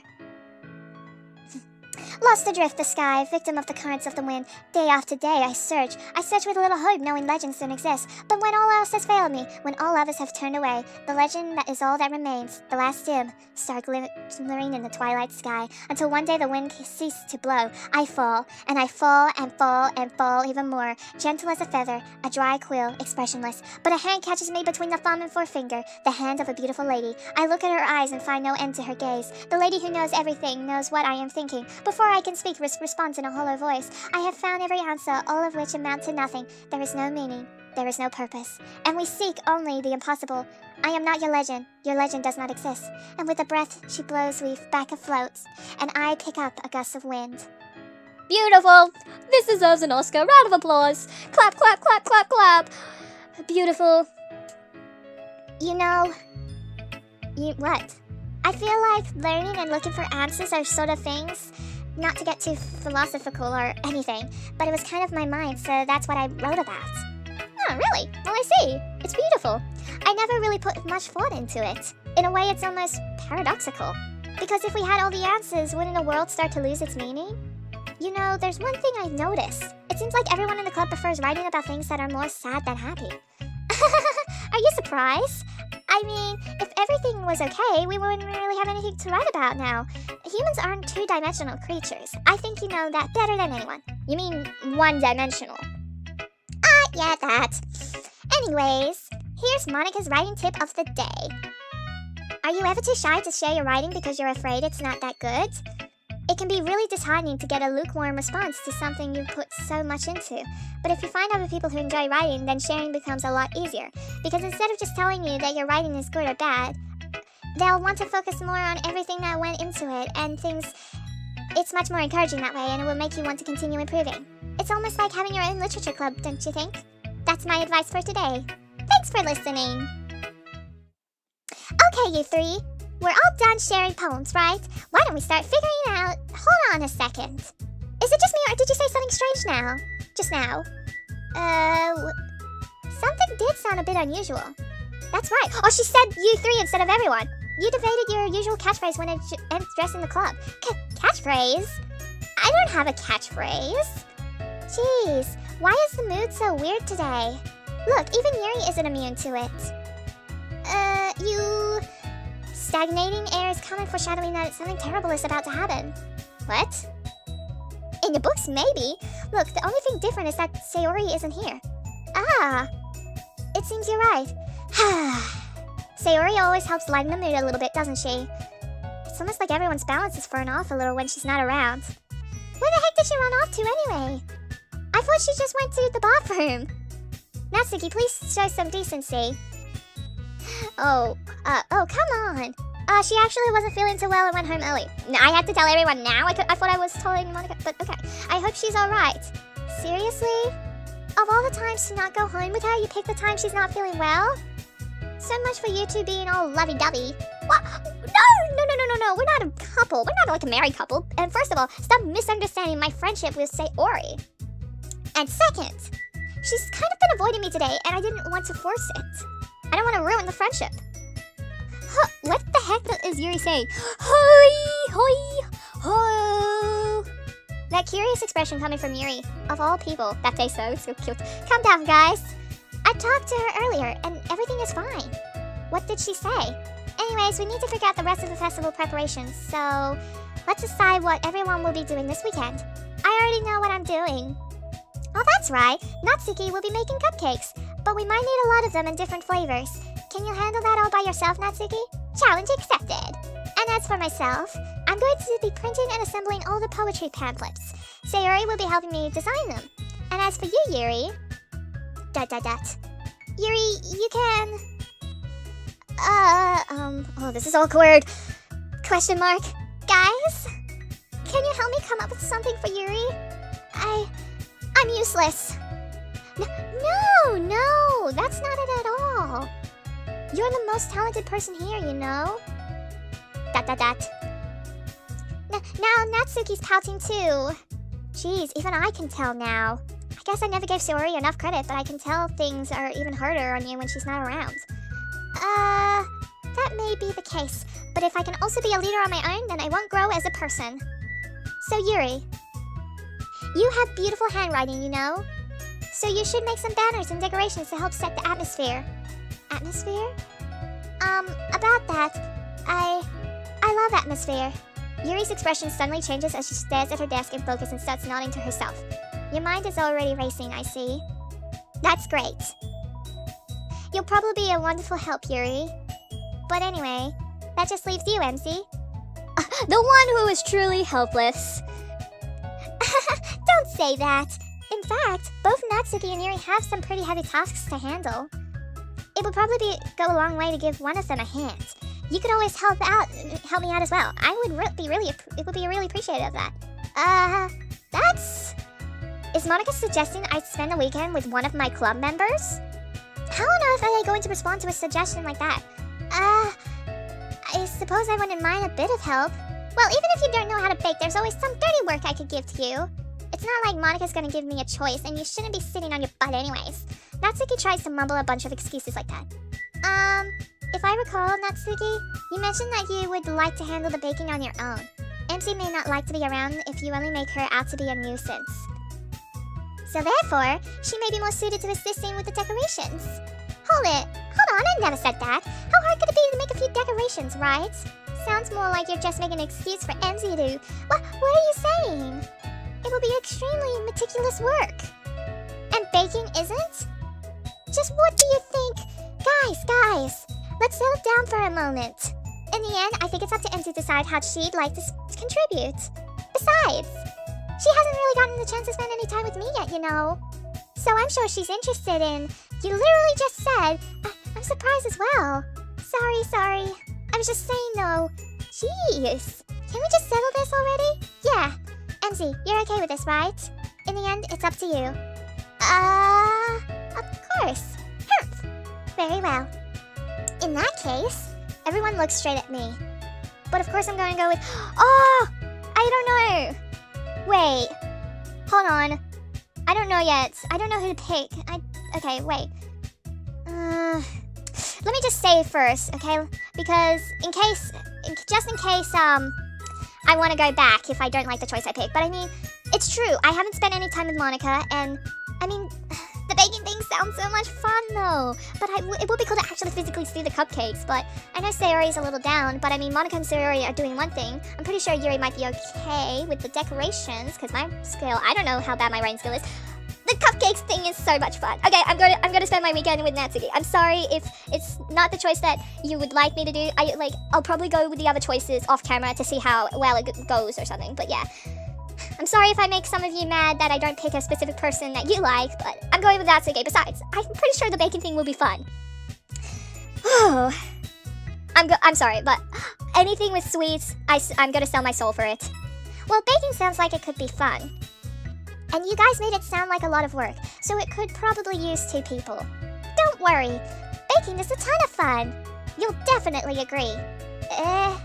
Just a minute ago you were saying that's because... never mind, okay? Well, anyways, you'll be fine by yourself, right, Yuri? Of course. I'm used to it after all. So many da-da-dats. That's good. Even though Yuri is being melodramatic and it's a little hard to not feel bad. So that's everyone, right? Anything else we need to talk about? No, I think that's it. Are you guys excited? Yes. Everything except the performance is going to be awesome. Yeah, that's Cindy. I don't think that really counts. Well, what about you, MC? Me? I guess you could say I'm interested to see how it'll turn out. That's good enough for me. What about you, Yuri? Yuri? She's still sulking. Aww, and she's being in the adorable shy position. Natsuki starts pouting too. It's not that big of a deal or anything. Well, it might not be just that. I think that Yuri might just be feeling a little underappreciated in general. Having to come up with something for her to do and then nobody offering to help. That doesn't mean... You... Natsuki glances back and forth between everyone with a worried expression. Look! Natsuki goes over and puts her hands down on Yuri's shoulders. Yuri, you really are the most talented one here, and you're going to help make the event a lot more fun and welcoming. I mean, the cupcakes will probably help a lot too, but you're going to make the atmosphere special. That'll be really important for the way people feel during the performances. So, you need to stop being dumb and give yourself a little more credit. Natsuki releases her hands and turns around to face the other direction. ... You didn't really mean that, did you? Not really, but Yuri isn't the only one surprised. Monica and I are also taken aback by Natsuki's words. Natsuki, of all people, to be saying such encouraging things. But I begin to understand. Natsuki was trying to sound like Sayori. Even if it didn't work perfectly, I can tell that she tried to say something Sayori would say at a time like this. Aww. Because Sayori helps everyone smile and feel good about themselves. Well, that's good to hear. I'm sorry for being dumb. I'm going to do my best. Why did I almost say I'm not? And all of us are going to make it a really great event. Yeah. I hope to see everyone do their best. But with that, there's nothing more for today. So I guess it's time for us to head out. Okay, but I'm staying here a bit longer. I barely got to do any reading today, so fair enough. There's nothing wrong with that. Everyone packs up their things. I start to follow Monica and Yuri out of the door as they chat between each other. Where are you going? We still need to figure out our plans for this weekend. You literally would have gotten home and realized that you didn't even have a way to contact me. Oh, that's true. I have no idea how that slipped my mind. Geez, good thing I stopped you. I'm giving you my number, okay? You better not make it weird or anything. Why would I do that? Humph! Natsuki gives me her number. Okay, I'm coming over on Sunday. I'll bring all the ingredients. Wait, you're coming to my house? Well, yeah. What's wrong with that? I mean, I just figured that since I'm the one helping, I would be going to your house. Yeah, right. Like I could have a girl over at my house. My dad will kill me. Really? That's kind of strict if you ask me. Yeah, how do you know I feel? I can't do anything when my dad is home. Anyways, I just need to complain for a second. We have each other's numbers now. That's all I needed from you. I guess I'll text you when I'm coming over. Alright, fine by me. Yeah. I'm really gonna show you why I love baking so much. So you better look forward to it. Oh, didn't you just say you were going to give me the dirty word? Well, I was just saying that. It's not like I could act like in front of everyone that I was looking forward to this. Wait, really? Well, kind of. It's just because I never got to bake with someone else before. That's all it is, so... Alright, I get it. Sorry for overreacting. Anyways, I'll be heading out now. See you on Sunday? Never mind. What was she about to say? I can't believe this. Natsuki is going to be coming to my house on Sunday. My anxiety shoots through the roof. Even though I've gotten pretty used to handling her at this point, there's no telling what might end up happening when we're outside of school. More than that, she told me that she was looking forward to it. Is this the chance I have to make something happen between us? Or is it too early for that? Only time will tell. But until then, I won't be able to take my mind off of it. I seriously can't wait. It's already Sunday. I've been getting increasingly anxious about Natsuki's upcoming visit. I keep telling myself there's no reason to be nervous, but it doesn't help much. I wonder if she'll act any different when it's just the two of us. Meanwhile, she's been texting me a lot. We sent each other exchanging numbers to double check, but it turned into a conversation. She's almost a different person on the phone, using tons of emoji and cute languages. She also really likes complaining about things, but I kind of saw that one coming. But putting Natsuki aside, I haven't heard a thing from Sayori since she left the club early the other day. It's not like we text each other all the time or anything, but I've been worried about her in the back of my mind. Between what Sayori said and what Monica said, is it really okay for me to put Sayori's feelings aside when she might need me? I decided to visit Sayori before Natsuki comes over. Rather than asking, I simply tell her I'm coming over, much like we've done in the past. Once I've reached Sayori's house, I knocked on the door before entering it myself. Again, we used to play so often that we made it a habit of simply entering each other's houses like we were family. The house is quiet. Sayori isn't anywhere on the first floor, so I assume she's up in her room. It's already strange of her not to run down and greet me. I mean, yeah, that's strange, and bit worrying, because what is she doing? Oh boy. I mean, is she sleeping? I head up to her bedroom where I finally found her. Sayori? Hi, Emzy. Oh, she's not sleeping. That's good. I sit down in her room. Sayori forces a smile, but it's easy to tell that she's different. There's a minute of silence between us. You haven't come over like this in a long time, have you? I guess you're right. It has been a long time. Not much has really changed, has it? Sayori's room is as messy as it always been. I also recognize the same stuffed animals and wall decorations that she had for years now. If you came over more often, it wouldn't be such a mess. That's because I end up cleaning it for you. How come you suddenly wanted to come over today? Aren't you supposed to see Natsuki today? I mean, yeah, but... Wait. How did you know about that? Sayori had already left by the time we decided that last meeting. Oh, Monica told me. It's only natural for her to keep me informed about the festival preparations, right? And you're a vice president, so yeah. That's true. But what about you? Aren't you going to be helping Monica today? Of course! But I'm just helping her online. We didn't plan to meet up or anything. Ah, so it's just me and Natsuki then. Yep. There's more silence between us. Sayori stares into a random direction. Everything about her behavior is really uncharacteristic.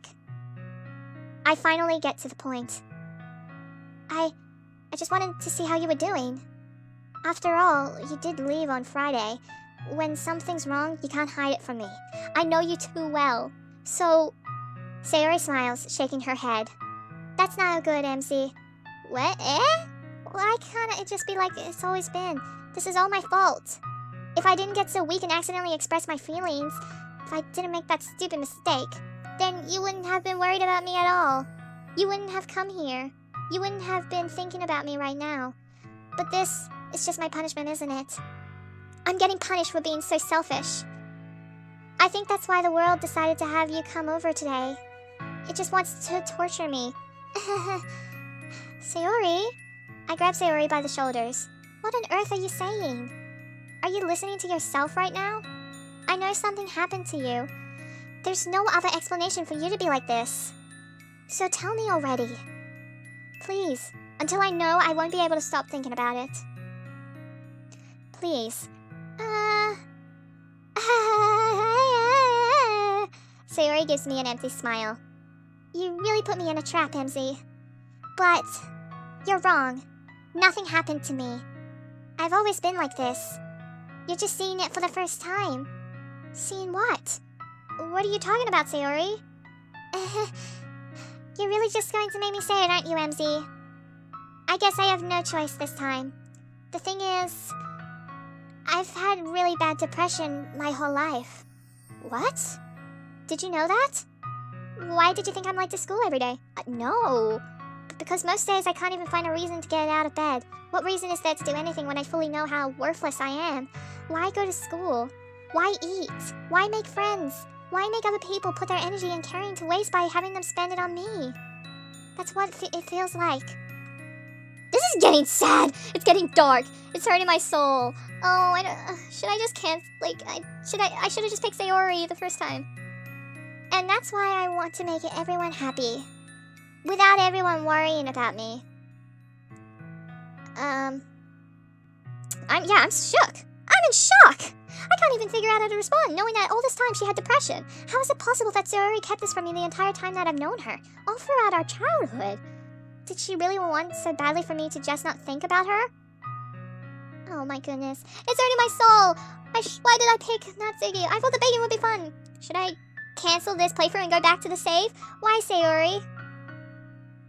Why, Sayori? Why is it that you never told me about this? Why? It almost feels like I've been betrayed as your close friend. The friend you've held dear for your whole life. Because if I knew, I would have done everything in my power to support you. Everything I could do. Even if there's only so much that I could do for you. I would have tried a little bit harder to make every day a little better for you. That's why I'm your friend. All you had to do was tell me. You don't understand at all, MZ. Why do you think I didn't tell you? Because if I told you, then you would have wasted your effort about carrying me instead of doing important things.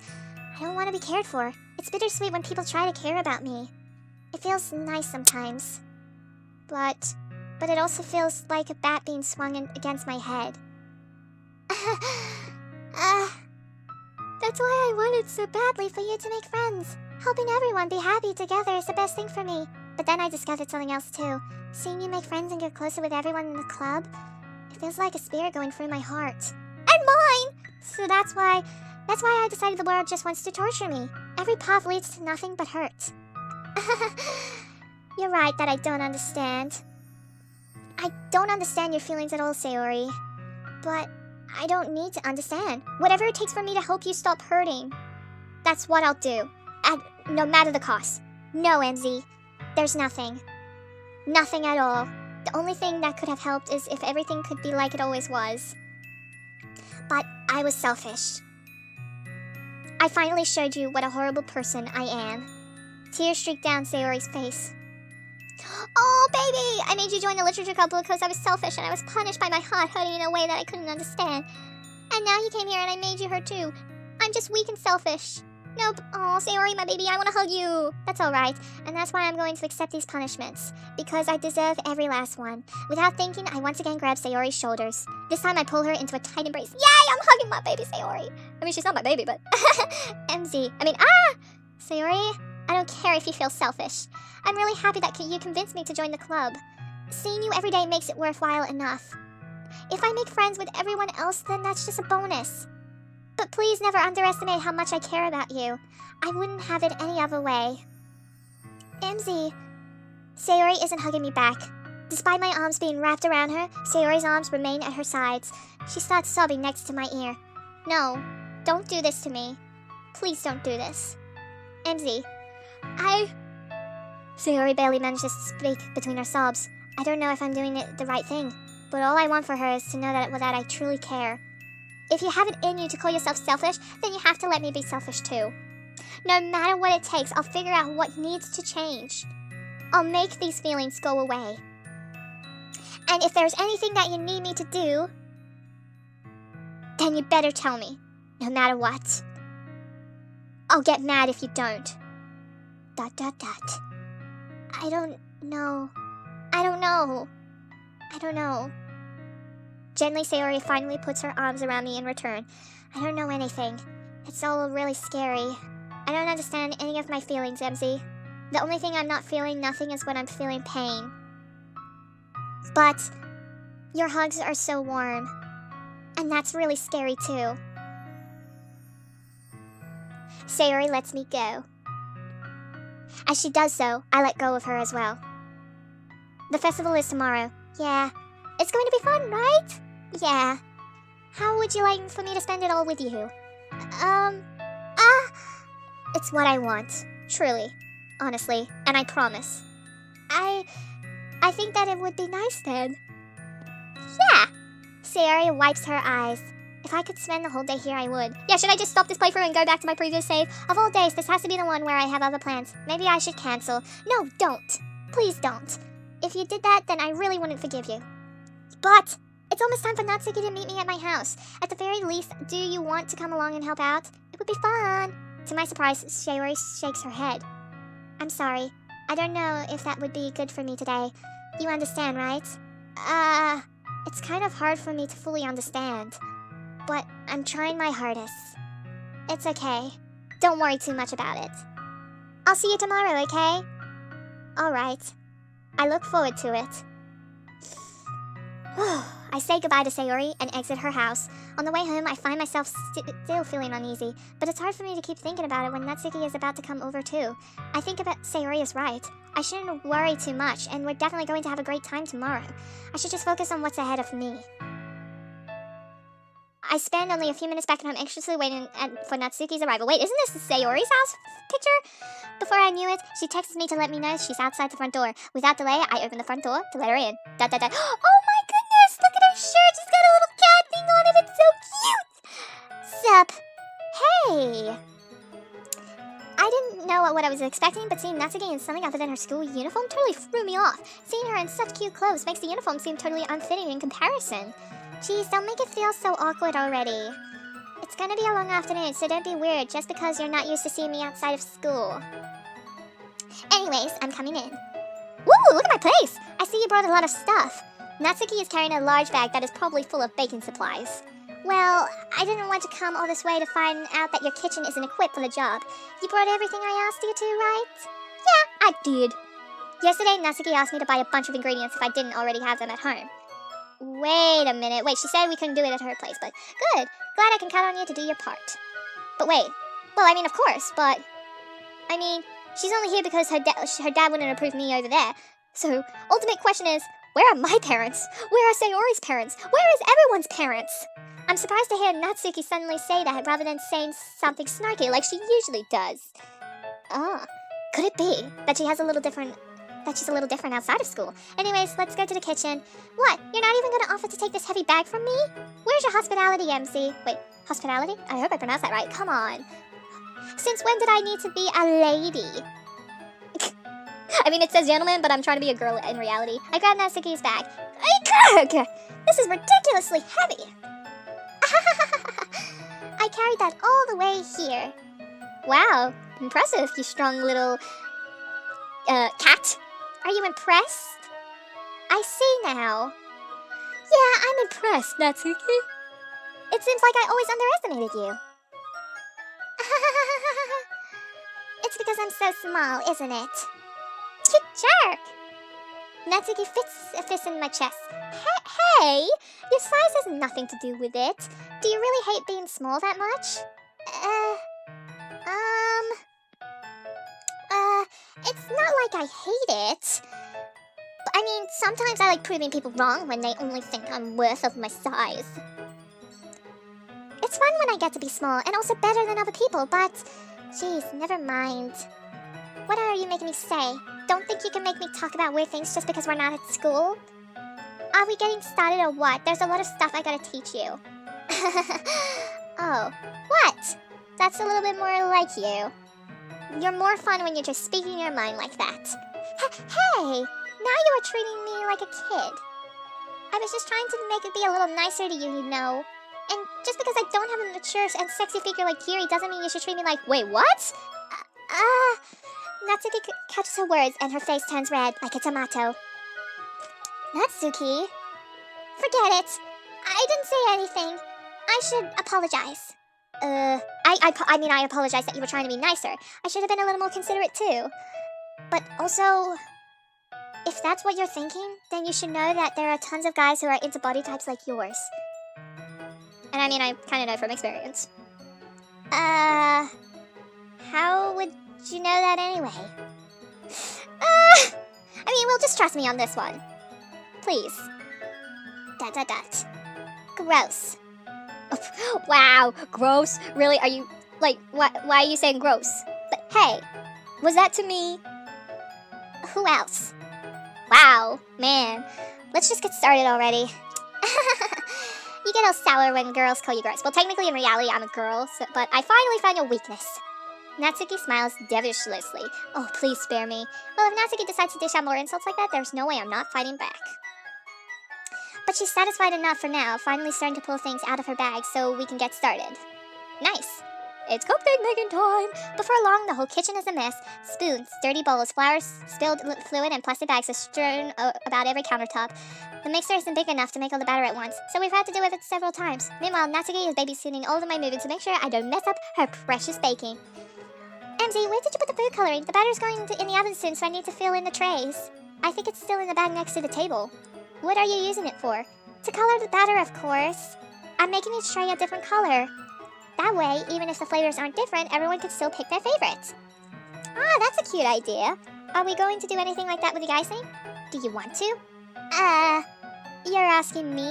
I don't really have a preference, so... Come on. You're not putting any heart into this at all. Can't you at least try to have fun? I'm having fun. I'm not really sure what Natsuki is trying to get out of me. Meanwhile, I see her separate the batter into smaller bowls and put a few drops of food coloring into each. Ah, I mean, that does look pretty cool. See? It's not like baking is just about following instructions. The presentation is where you get to be creative and have the most fun. It's a million times more worth it in the end if it's just looking at it makes everyone's eyes lighten up. Oh, I mean, like the ones you made on my first day, huh? I recall Natsuki proudly presenting her cat-shaped cupcakes and Sayori and Monika's delighted expressions. Oh yeah, episode 1. I wonder if Natsuki would be proud like that too. Yeah, maybe I will use food coloring then. Sounds like you're starting to understand. Just make sure you completely finish mixing the icing before you mess with the food coloring. Yeah, it's getting there. We were using the electric mixer for the batter, so I got stuck with a whisk and a huge bowl for the icing. Wow, I mean, there was a lot of batter. The icing's still all lumpy. Are you even trying? Well, yeah! It'll just take a little longer. Jeez, I'll be here all night if you do it like that. Here, look. Natsuki grabs the whisk from me and uses her other hand to tilt the bowl back. You really need to beat the poop out of it. Like, yeah. After a few seconds, the consistency of the icing has already improved. See? As if to emphasize, Natsuki sticks her finger in the icing and plops it into her mouth. I reluctantly start to do the same. Doop. Hey! Natsuki suddenly grabs my wrist. I don't want your gross fingers in my icing. Your icing? Wow, are you forgetting who did all the work? I started to fight back, trying to inch my finger towards the bowl. Don't make me beat the poop out of you next. I'd like to see you try. I push harder, just enough for my finger to reach the icing. I triumphantly scoop some with my finger just as Natsuki tugs with all her might. The force of Natsuki's pulling me causes me to stumble, making her stumble in turn. Gross! You got it on my face. Whose fault is that? There's a big glob of icing on Natsuki's cheek. Yeah. She tries to reach it with her tongue, but it's too far away. Jeez. You know what? Take this. Natsuki instead wipes it off her finger before shoving her finger towards my own face. Oh, you wish. I'm faster. I grab her wrist with my hand before it reaches my face. Natsuki tries to use her other hand to fight back, but I grab that one as well. Stop! Ooh, what's going on here? I'm just, whoa. Not until you apologize for calling me gross. Fine. I'm sorry for calling you gross. You know I don't mean it. It's just fun seeing you react to it. You do that to me all the time, you know. Saying dumb things just to get a reaction out of me. Ooh. I mean, you really shouldn't tease girls like that. I mean, I'm also a girl. Is that so? But in that case, I probably shouldn't do this either. I take Natsuki's finger and put it in my mouth, licking off the icing. What? Did you seriously just... Ooh, what's going on here? Natsuki is so surprised that she can't even figure out how to get mad at me. Her face is entirely red. Oh, she's blushing. Whoa, I think it's getting steamy in here. Enzy, you really shouldn't do that kind of thing to girls unless you really like them. You know that, right? What? What kind of question is she asking me? Just like that? I mean, it's just like a tease, like a friendly thing. How did the mood turn to this so quickly? It's so steamy. Natsuki gazes at me in silence. I notice her shallow breaths. Why am I starting to feel dizzy? Out of nowhere, the fire alarm starts going off. Beep, beep, beep, beep. Natsuki rushes over to the oven. Is something burning? I thought you didn't put the cupcakes in yet. No wonder. You left a dirty tray in here, dummy. How could you make a mistake like that? You should have checked before turning the oven on. Don't blame me for your mistakes. Jeez. Natsuki uses another mitt to grab a blackened tray out of the oven. She sets it on top of the stove. In another moment, the fire alarm stops.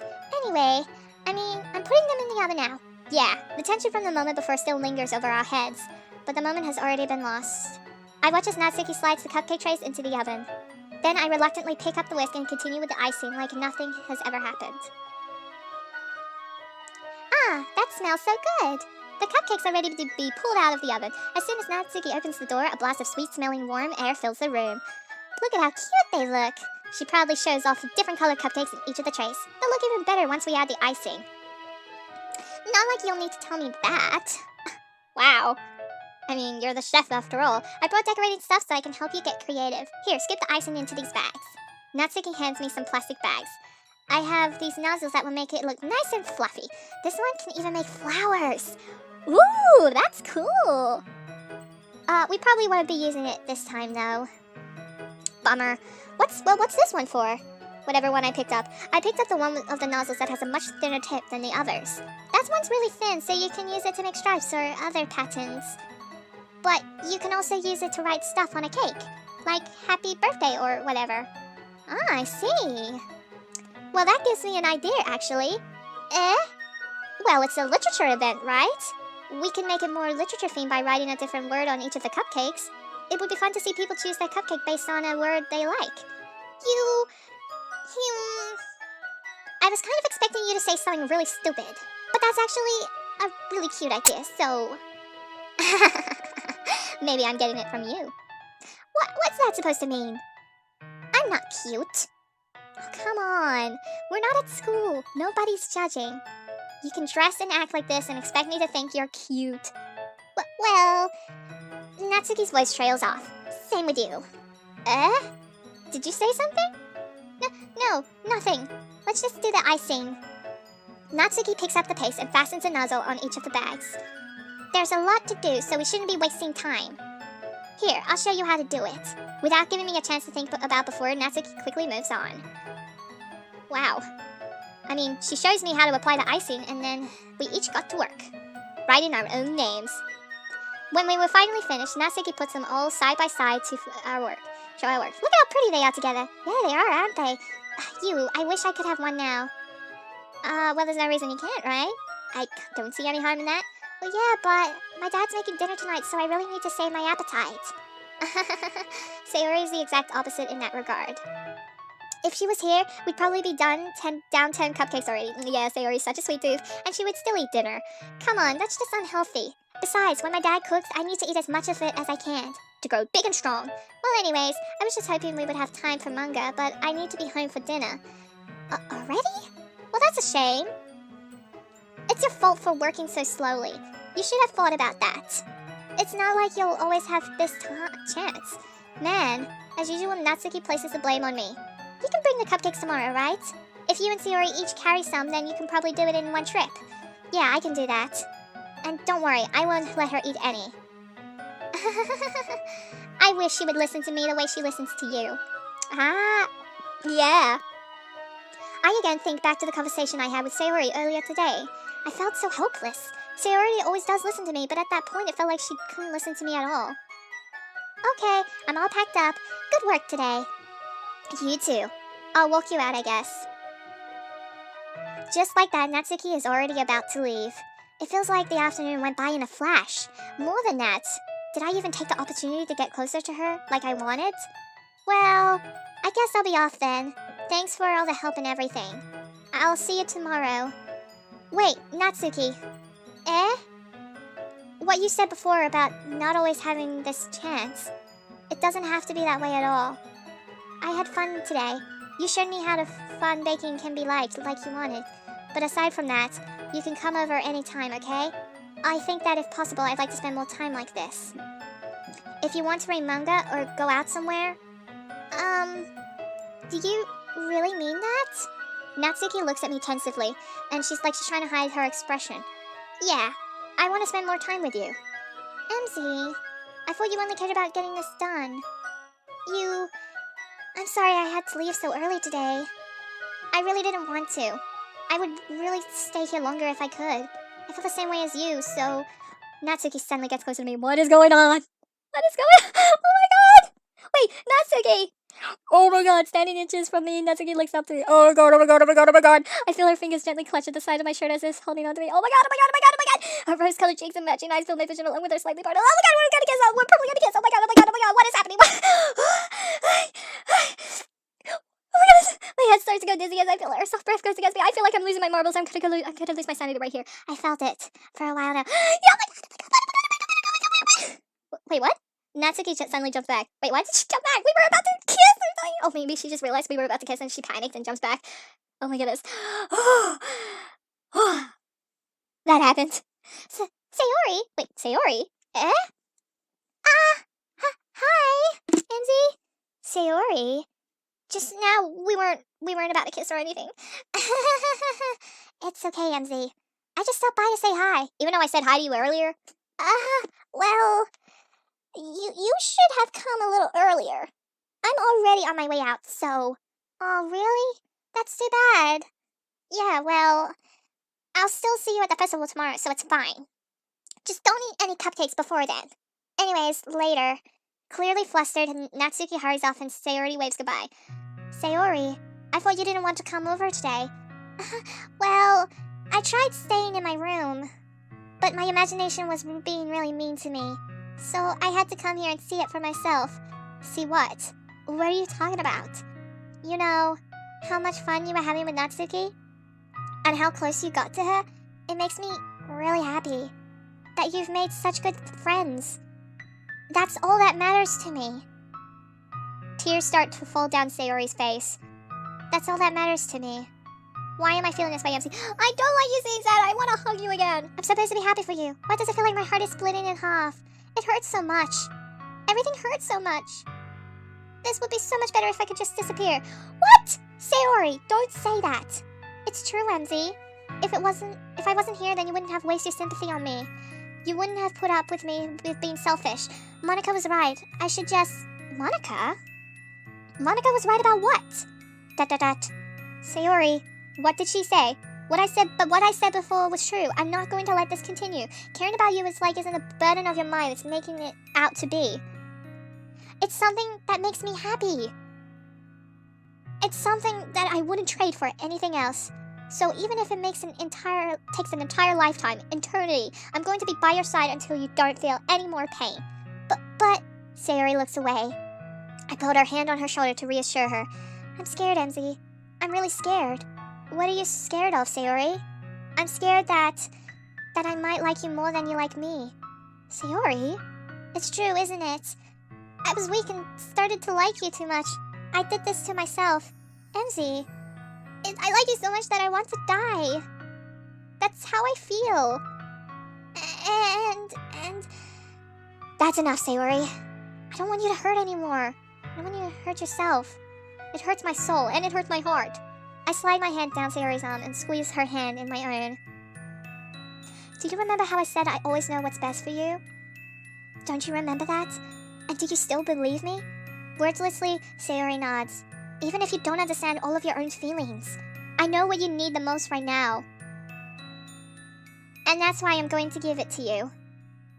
Sayori, I love you. You'll always be my dearest friend. Ugh.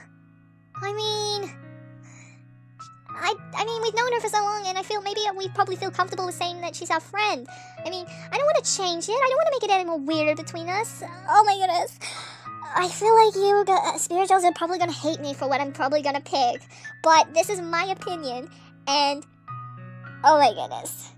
I'm sorry, but I feel like Sayori will always be my dearest friend. And I've known her for so long, and I don't want to change that, because I don't want to make it feel so weird and so uncomfortable. I'm sorry, spirituals, if I'm friend-zoning Sayori. You'll always be my dearest friend, but this is my opinion. What do you need most is the things that always spin. Monica told me the truth. She told me how much happier you seemed after I joined the club. I know you're struggling with some really difficult feelings right now, but please trust me that I know what's best and what will make you happy in the end. I promise I'll help you get things back to the way they were. Oh my goodness. I see. Sayori forces a smile through an incredibly pained expression. Is this what it feels like to get stabbed in the chest? I should write a poem about this. Sayori, it's okay. This is just my punishment, remember? For being so selfish. So please don't worry about these stupid feelings. I know you're right. This is so sad. I knew this whole time that there's no happiness down that path. That's why I came here. Just so I could get the answer I needed to hear. And the other thing, you're also right that I just want to go back to the way it was. I realize that now. You really do know me better than anyone, MZ. I'll trust you with anything. Anything at all. So... Sayori's smiles finally breaks. All of a sudden, she turns around and drops to her knees. Ah! Wow, okay. I mean, a little overdramatic, but clutching her head with both hands, she screams as loudly as she can. I'm so shocked that I don't know how to react, but she's being a little overdramatic. Sayori looks over her shoulder and flashes me one more weak smile before turning around and running off. Sayori! I'm left helplessly standing in the front of my house. Why am I feeling so horrible about this? There's nothing more that I could have done. The most I can do is support Sayori through her feelings and help her on the path that's right. But I'm having as much trouble understanding Sayori's feelings as she is. Even though that I can comfort her, I keep wondering if I should be doing something more or something different. I know these thoughts will continue to plague me until things are back to the way they were. I'm going to have to give it everything I got. Sayori will always be my dearest friend. And I'll do whatever it takes to put a smile on her face every day.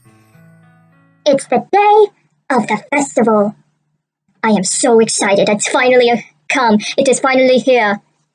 Who's happy about the festival? Of all days, I expected this to be the one where I'd be walking to school with Sayori. But Sayori isn't answering her phone. Oh, okay. I considered going to her house to wake her up, but decided that's a little too much. Meanwhile, the preparations for the event should be nearly complete. Oh yeah, Yuri had to do them all by herself. Okay. I managed to carry all the cupcakes myself by carefully stacking 2 trays. Wow. Natsuki is already texting up a storm, but I can't respond thanks to my hands being full. Funnily enough, I probably feel the same way as Natsuki about the event. I'm more excited for it to be over so I can spend time with Sayori and Natsuki at the festival. Oh, with Natsuki! I thought we were just only going to spend it with mostly Sayori, but I guess after that steamy moment yesterday, or on the weekend, or last episode, we did get closer to Natsuki. Okay, well, I need to try and make sure I get closer to Yuri as well, because I want to share that friendship relationship around. Oh yeah, what about Monica though? Oh, Monica's really hard. I feel like we're going to probably keep her in the friend zone. But knowing Monica, I'm sure the event will be great. Emzy! Hi, Monica! You're the first one here! Oh, really? Wow! Thanks for being early. That's funny. I thought at least Yuri would be here by now. Monica is placing little booklets on each of the desks in the classroom. They must be the ones she's prepared that have all of the poems we're performing. In the end, I found a random poem online that I thought Monica would like and submitted it. Smart move. So that's the one I'll be performing. I'm surprised you didn't bring Sayori with you. Yeah, she overslept again. That dummy. You'd think that on days this important she'd try a little harder. I say that, but I suddenly remember what Sayori told me yesterday. Oh yeah, because of her depression. And I suddenly feel awful knowing it's not nearly that simple for her. I only said it because it's the way that I'm used to thinking. But maybe I should have gone to wake her up after all. Well, you should take a little responsibility for her, Emzy. I mean, especially after your exchange with her yesterday. Wait, what? You kind of left her hanging this morning, you know. Exchange? Wait, I left her hanging? What? Monica, you know about that? Of course I do. I'm the club president, after all. Oh, but... I stammer, embarrassed. Did Sayori really tell her about it that quickly? Oh yeah, how I basically turned down her confession? That makes me really seem like the bad girl here. Well, yes, I'm a boy in the game, but in real life I'm not. But I'm the one who knows what's best for her, right? Right? Jeez, you don't know the full story at all, so... Don't worry. I probably know a lot more than you think. What? Eh? Monica is being friendly as usual, but for some reason I felt a chill down my spine after hearing that. Hey, do you want to check out the pamphlets? They came out really nice. Yeah, sure. I grabbed one of the pamphlets laid out on the desks. Oh yeah, they really did. Something like this would definitely help people take the club more seriously. Yeah, I thought so too. I flipped through the pages. Each member's poem is neatly printed on its own page, giving it an almost professional feel. I recognized Natsuki's and Yuri's poems from the ones they performed during our practice. What's this? I flipped to Sayori's poem. It's different from the one she practiced. It's one that I haven't read before. What? Percent? Get out of my head, get out of my head, get out of my head, get out of my head. It's repeating get out of my head. Wow. Get out of my head before I do what I know is best for you. Get out of my head before I listen to everything she said to me. Get out of my head before I show you how much I love you. Get out of my head before I finish writing this poem. But a poem is never actually finished. It just stops moving. What? This is highly suspicious. I think the Sayori is secretly crying out for help. What is this? Reading the poem, I get a pit in my stomach. Emzy? What's wrong? Nothing! This poem feels completely different from everything else Sayori has written. But more than that, I changed my mind. I'm gonna go get Sayori, so... Oh well, alright. Try not to take too long, okay? I quickly leave the classroom. Don't strain yourself. Monica calls that out after me. I quickened my pace. What, did I fast walk? Or jogged or ran? What was I thinking? I should have tried a little bit harder for Sayori. It's not a big deal to at least wait for her or help her wake up. Even the simple gesture of walking her to school makes her really happy. Besides, I told her yesterday that things will be the same as they always have been. That's all she needs and what I want to give her. I reach Sayori's house and knock on the door. I don't expect an answer since she's not picking up her phone either. Like yesterday, I opened the door and let myself in. Sayori! She really is a heavy sleeper. I swallowed. Oh, I swallowed. I can't believe I ended up doing this after all. Walking up to her in her own house. Isn't that more like something a boyfriend would do, but I'm not really in a relationship with Sayori? I mean, I did reject her. In any case, it just feels right, because I'm a friend. Outside Sayori's room, I knocked on her door. Sayori! Wake up, dummy. There's no response. I really didn't want to have to enter her room like this. Is she really a heavy sleeper? Isn't it kind of a breach of privacy? But she really leaves me no choice. I gently open the door. Sayori!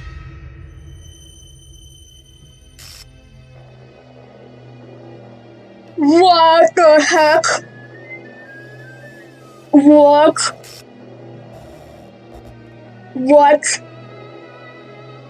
No!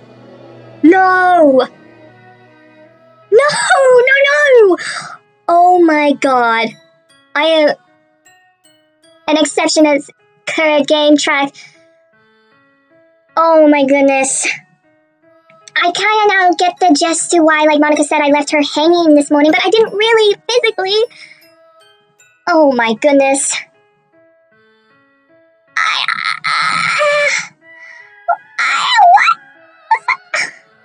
What the hell?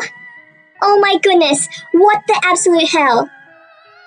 This is so messed up. Is this a nightmare? Well, this is what happens when it has to be. Come on, just wake up, pinch me. This isn't real. There's no way this can be real. Well, I mean by the effect, this has to be just a dream. Sayori wouldn't do this, even though, yes, she did have depression. Everything was normal up until a few days ago. That's why I can't believe what my eyes are showing me.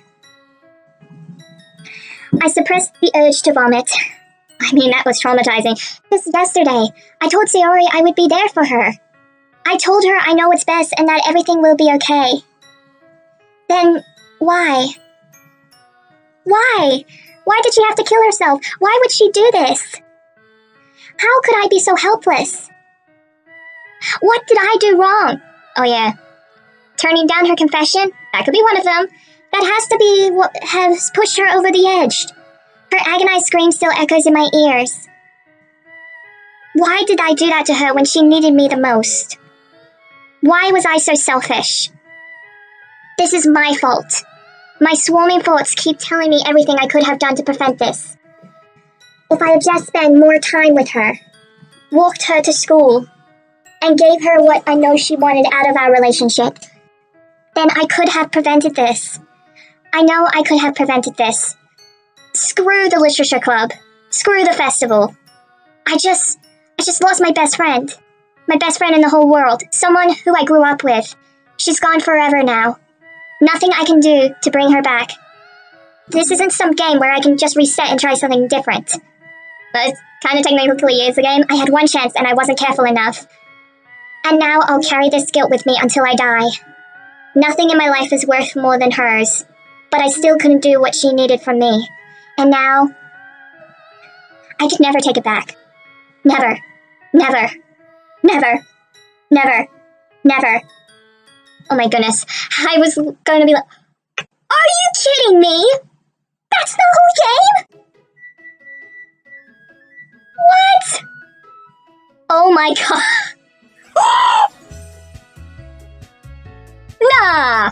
No. No, I don't like that ending. Oh my god. Sayori's just a glitch of Monica, Yuri, and Natsuki now. Oh my god. No. No. Even that is gibberish. Oh my goodness, you know what? I'm gonna see what happens if I click on new game. Cause, no. No. I don't like this ending. No, you know what? I'm gonna see if I can play the game all over again and go back to that point where I'll mostly choose Sayori the whole time. And hopefully it fixes that little glitch. What? It's just gibberish. It's all just gibberish. What is going on? I see an annoying girl running towards me from the distance, waving her arms in the air like she's totally oblivious to any attention she might draw to herself. That girl is my neighbor and good friend since we were children. It's literally the same thing from episode 1, but except of saying Sayori, it's just gibberish. You know the kind of friend you'd never see yourself making today, but it just kind of works out because you've known each other for so long. We used to walk to school together on days like this, but starting around high school, she would oversleep more and more frequently, and I would get tired of waiting up. But if she's going to chase after me like this, I almost feel better off running away. However, I just sigh and idle in front of the crosswalk and like, catch up to me. What? What? Wait, what? It's an ordinary school day like any other. What just happened? Wait a minute, is this how I'm starting off? Wait, so, since Sayori was like a glitch, my story's changed. Mornings are usually the worst, being surrounded by couples and friend groups walking to school together. Meanwhile, I've always walked to school alone. Oh, because for some reason Sayori must have been a glitch and never existed, so somehow this game has must have changed the storyline because of Sayori glitching out and not, like, her physically being there, like her being like a virus or a glitch. Wow. I always tell myself it's about time I meet some girls or something like that, but I have no motivation to join any clubs. Also, I'm replaying the game, but it's a different storyline. I'm perfectly content just by getting on the average while spending my free time on games and anime. There's always the anime club, but it's not like there would be any girls in it anyway. Oh, this is what happens because I haven't met Sayori, or Sayori doesn't exist. The school day is as ordinary as ever, and it's over before I know it. After I pack up my things, I stare blankly at the wall, looking for an ounce of motivation. Clubs. There really aren't any that interest me. Besides, most of them would probably be way too demanding for me to want to deal with. I guess I have no choice but to start with the anime club. MC? What? Wait, what? Monica! Hi, why'd you glitch in? Wait, wasn't this the part with Sayori? Oh my goodness, I totally didn't expect to see you here. It's been a while, right? Yeah, it has. Monica smiles sweetly. We do know each other. Well, we rarely talked, but we were in the same class last year. Monica was probably the most popular girl in class. Smart, beautiful, athletic, basically completely out of my league. So having her smile at me so genuinely feels a little, why did you come in here for anyway? Like, just wondering. Oh, I've just been looking for some supplies to use for my club. You don't know if there's any construction paper in here? Or markers? I guess you could check the closet. You're in the debate club, right? Well, I'm not speaking great. About that. I actually quit the debate club. What? Really? You quit? Yeah. To be honest, I can't stand all of the politics running around the major clubs. It feels like nothing but arguing about the budget and publicity and how to prepare for events. Wait, didn't she say this before? But, like, with Sayori at the time, I'd much rather take out something I personally enjoy and make something special out of it. Well, in that case, what club did you decide to join? Actually, I'm starting a new one. A literature club. What happened to my screen? What just happened to my screen? Literature? That sounds kind of dull. And boring. How many members do you have so far? It's kind of embarrassing, but there are only 3 of us so far. Really? It's really hard to find new members for something that sounds so boring. Well, I can see that. But it's really not boring at all, you know. Literature can be anything. Reading, writing, poetry.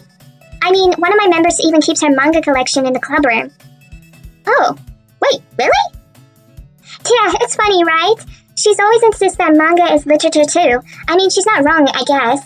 And besides, a member's a member, right? Did Monica say she? Hey, Enzy, by any chance are you still looking for a club to join? I mean, I guess so, but in that case, is there any chance you could do me a big favor? Oh, I wouldn't ask you to join, but if you could at the very least visit my club, it would make me really happy. Please? Well, I guess I have no reason to refuse. Besides, how could I ever refuse someone like Monica? Sure, I guess I could check it out. Awesome! You're really sweet, Emzy, you know that. It's nothing, really. Shall we go then? I'll look for the materials another time. You're more important. Wow, I feel so honored!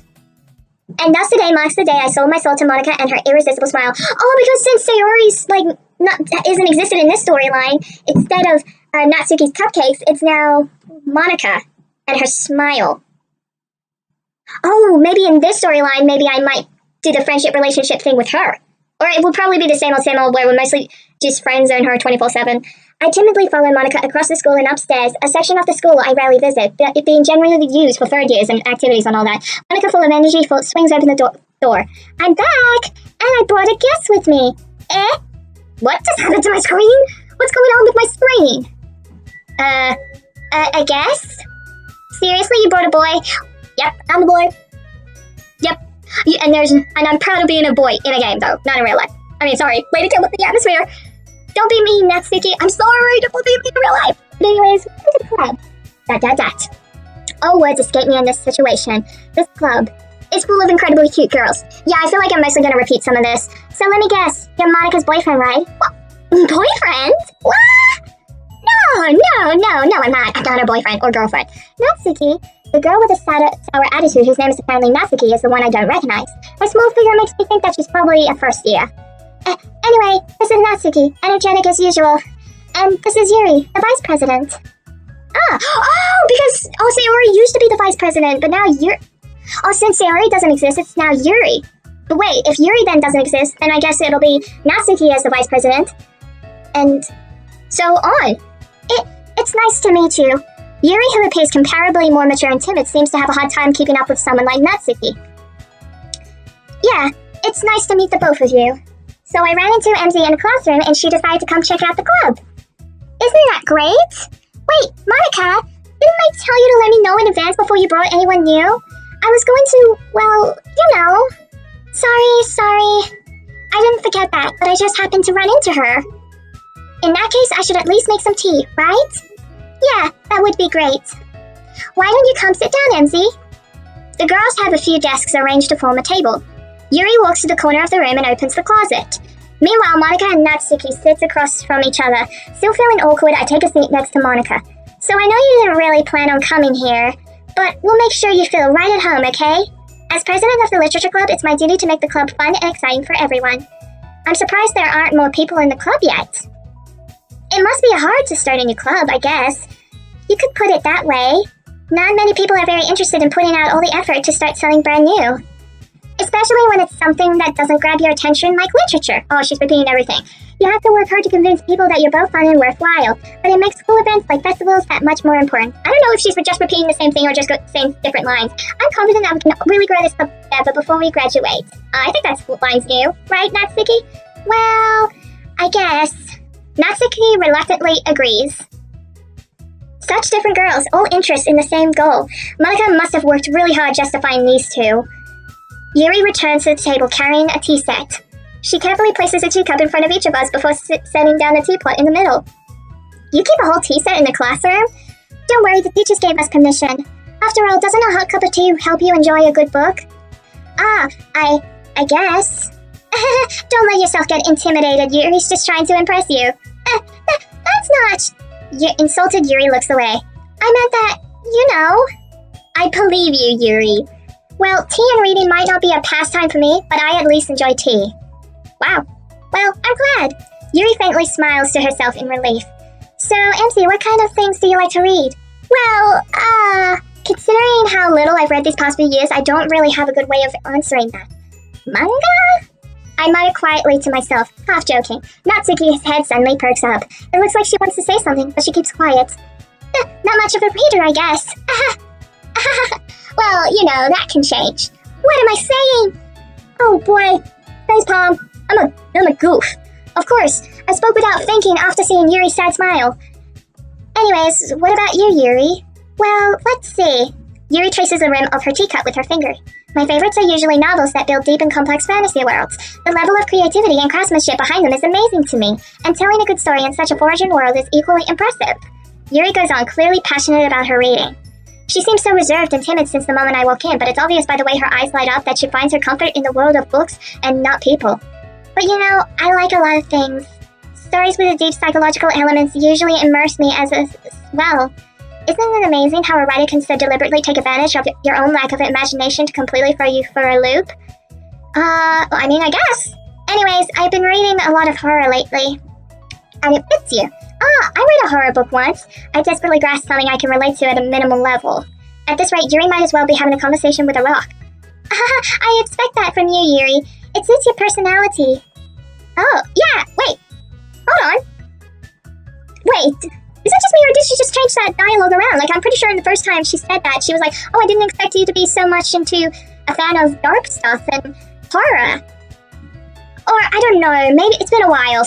Oh, is that so? Really, if a story makes me think or takes me to another world, then I really can't put it down. Surreal horror is often very successful at changing the way you look at the world, if only for a brief moment. I hate horror. Oh, why's that? Well, Natsuki's eyes dart over to me for a split second. Oh yeah, she's a fan of cute things. Never mind. That's right, you usually like to write about cute things, don't you, Natsuki? What? What gives you that idea? You left a piece of scrap paper behind last club meeting. It looks like you were working on a poem called Don't Say It Out Loud. And give that back. Fine. Natsuki, you write your own poems? Well, I guess sometimes. Why do you care? I think that's impressive, really. Well, why don't you share them sometime? No. Natsuki averts her eyes. You wouldn't like them. Not a very confident writer yet. I understand how Natsuki feels. Sharing that level of writing takes a lot more than just confidence. The truest form of writing is writing to oneself. You must be willing to open up to your readers, exposing your vulnerabilities and showing even the deepest reaches of your heart. Do you have a writing experience too, Yuri? Maybe if you share some of your work, you can set an example and help Natsuki feel comfortable enough to share hers. Yeah, Yuri's the same. I guess it's just the same for Yuri.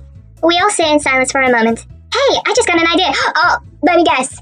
Okay, everyone, go home and write a poem, and then the next time we come to the club, we're all going to share our poems out with each and everyone. That's going to be the idea. How about this? Wait for it. ...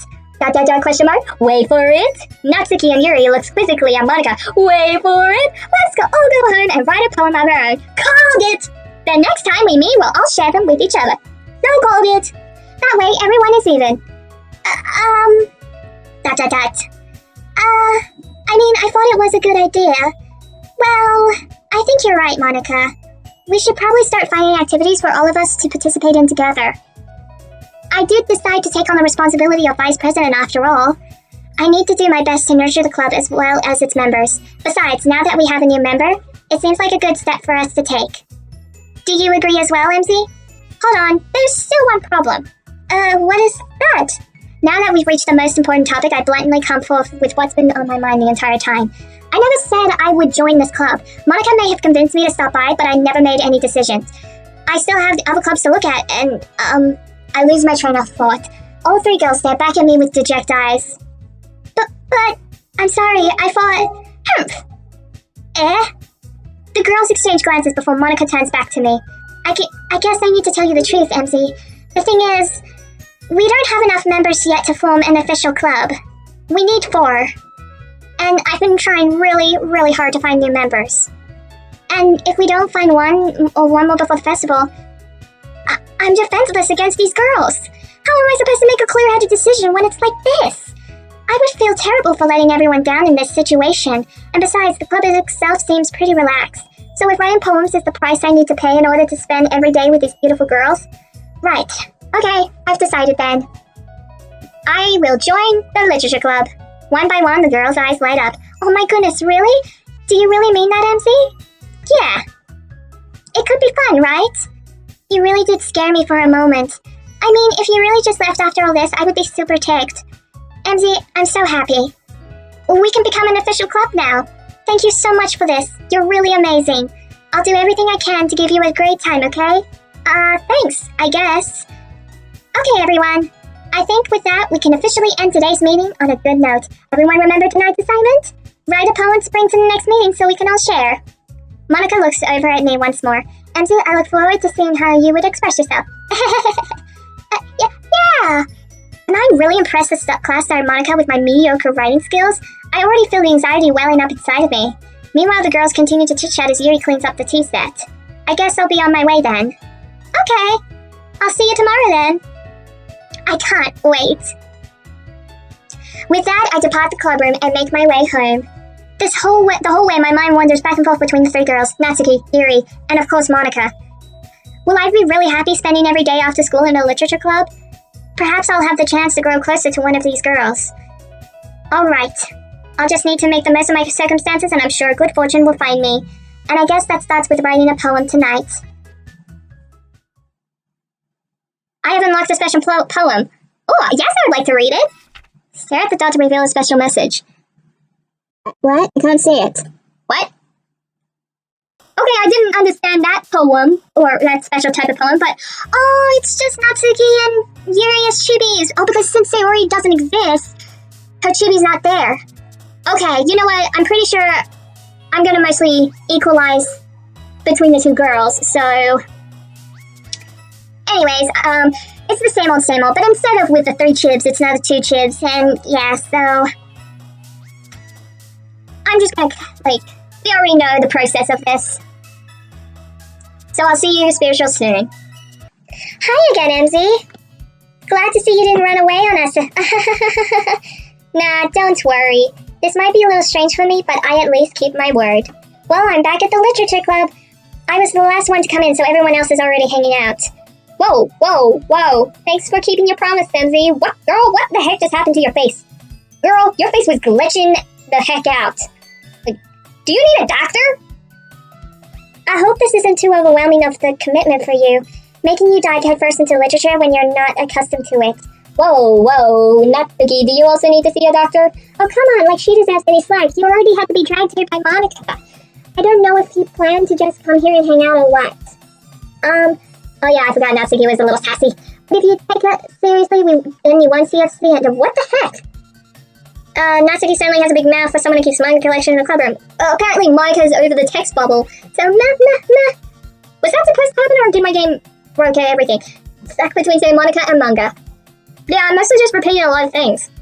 Manga is literature. Swiftly defeated, Natsuki plops back into her seat. Wow. I'm sorry, MZ. We'll make sure you put comfort first, okay? Yuri shoots Natsuki with a disappointed glance. Anyways, now that you're in the club and all, perhaps you might have interest in picking up a book to read. Well, I can't really say no either way. Like you said, I'm in this club now. So it only feels right for me to do something like that if you ask. Wait, I didn't mean it like that. If you don't really want to, then forget I said anything, I guess. No, it's not that, Yuri. I want to try to be a part of this club. So even if I don't read often, I'd be happy to pick up a book if you wanted me to. Are you sure? I just felt like, well, as vice president and all, that I should help you get started on something you might like. Yuri reaches into her bag and pulls out a book. I didn't want you to feel left out. So I picked out a book that I thought you might enjoy. It's a short read, so it should keep your attention even if you don't usually read. And we could, read together. I know that's gonna happen. Discuss it if you wanted. This is... How is this girl accidentally being so cute? She even picked out a book that she thinks I'll like, despite me not reading much. Yuri, thank you. I'll definitely read this. I enthusiastically take the book. Blech. Phew, I feel like I'm gonna lose my voice from all this repeat. Well, you can read it. I'll look forward to hearing what you think. Now that everyone's settled in, I expect Monica to kick off some scheduled activities for the club, but that doesn't seem to be the case. Wait, was Yuri also a bit closer than usual? Yuri's face is already buried in a book. Typical. I can't help but notice her intense expression, like she was waiting for this chance. Oh, really? Meanwhile, Natsuki is rummaging around the closet, probably with her manga collection.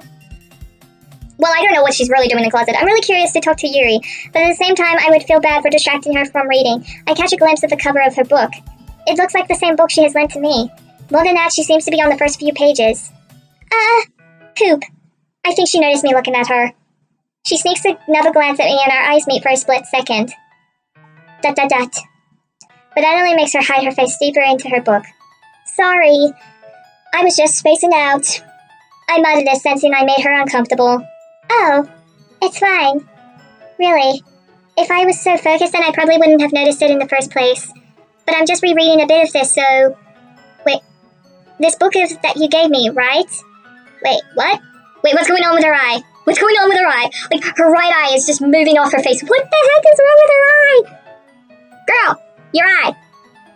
Are you possessed? What the heck is wrong with you? What the heck is wrong with the computer? What the heck is wrong with this game? I feel uncomfortable. I wanted to reread some of it. Your eye is still freakishly moving. Oh, now it's back in position. Not for any particular reason. Oh, because she had a different movement action. That's why the eye couldn't keep on moving. Just curious, how come you do have 2 copies? Well, when I stopped at the bookstore yesterday... that's not what I meant. You bought 2 books, I know. I mean, I just happened to buy 2 of them. Ah, I see. There's something fairly obvious here that Yuri isn't telling me, but I decided to let it go. I'll definitely start reading it soon. I'm glad to hear it. And I better not be possessed. Once it starts to pick up, you might have a hard time putting it down. It's a very engaging and relatable story. Is that so? What's the story about anyway? Well, I look at the cover of the book. The book is titled Portrait of Makov. There's an ominous-looking eye symbol on the front cover. Basically, it's about this religious camp that was turned into a human experiment prison. Wait, this is a little different. Or is this the same thing? I don't remember. I feel like I'm not functioning. My brain's functioning today. Oh boy. And the other people trapped here that have this trait that turns them into killing machines that lust for blood. But the facility gets even worse when I start selectively breeding people to cut off their limbs and affixing them to what? Oh, that might be a little bit of a spoiler. But anyways, I'm really into it. The book, I mean. Not the thing about the limbs. That's kind of dark, isn't it? Yuri made it sound like it was going to be a nice story, so that dark turn came from nowhere. Are you not a fan of that sort of thing, MZ? No, it's not that. I mean, I can definitely enjoy these kinds of stories, so don't worry. I hope so. Yeah, I totally forgot that Yuri is into those things. She's so shy and reclusive on the outside, but her mind seems to be completely different. It's just that this kind of story, it's the kind that challenges you to look at a life from a strange new perspective. When horrible things happen, not just because someone wants to be evil, but because the world is full of horrible people and we're all worthless anyway. Wait. The text is in a different font! That's weird. Then suddenly, I'm rambling, aren't I? Not again. I'm sorry. Hey, don't apologize. I haven't lost interest or anything. Well, I guess it's alright then. But I feel like I should let you know that I have this problem. When I let things like books and writing fill my thoughts, my whole body gets... What? I kind of forgot to pay attention to other people. Wait, what was that thing about her body? So I'm sorry if I end up saying something strange, and please stop me if I start talking too much.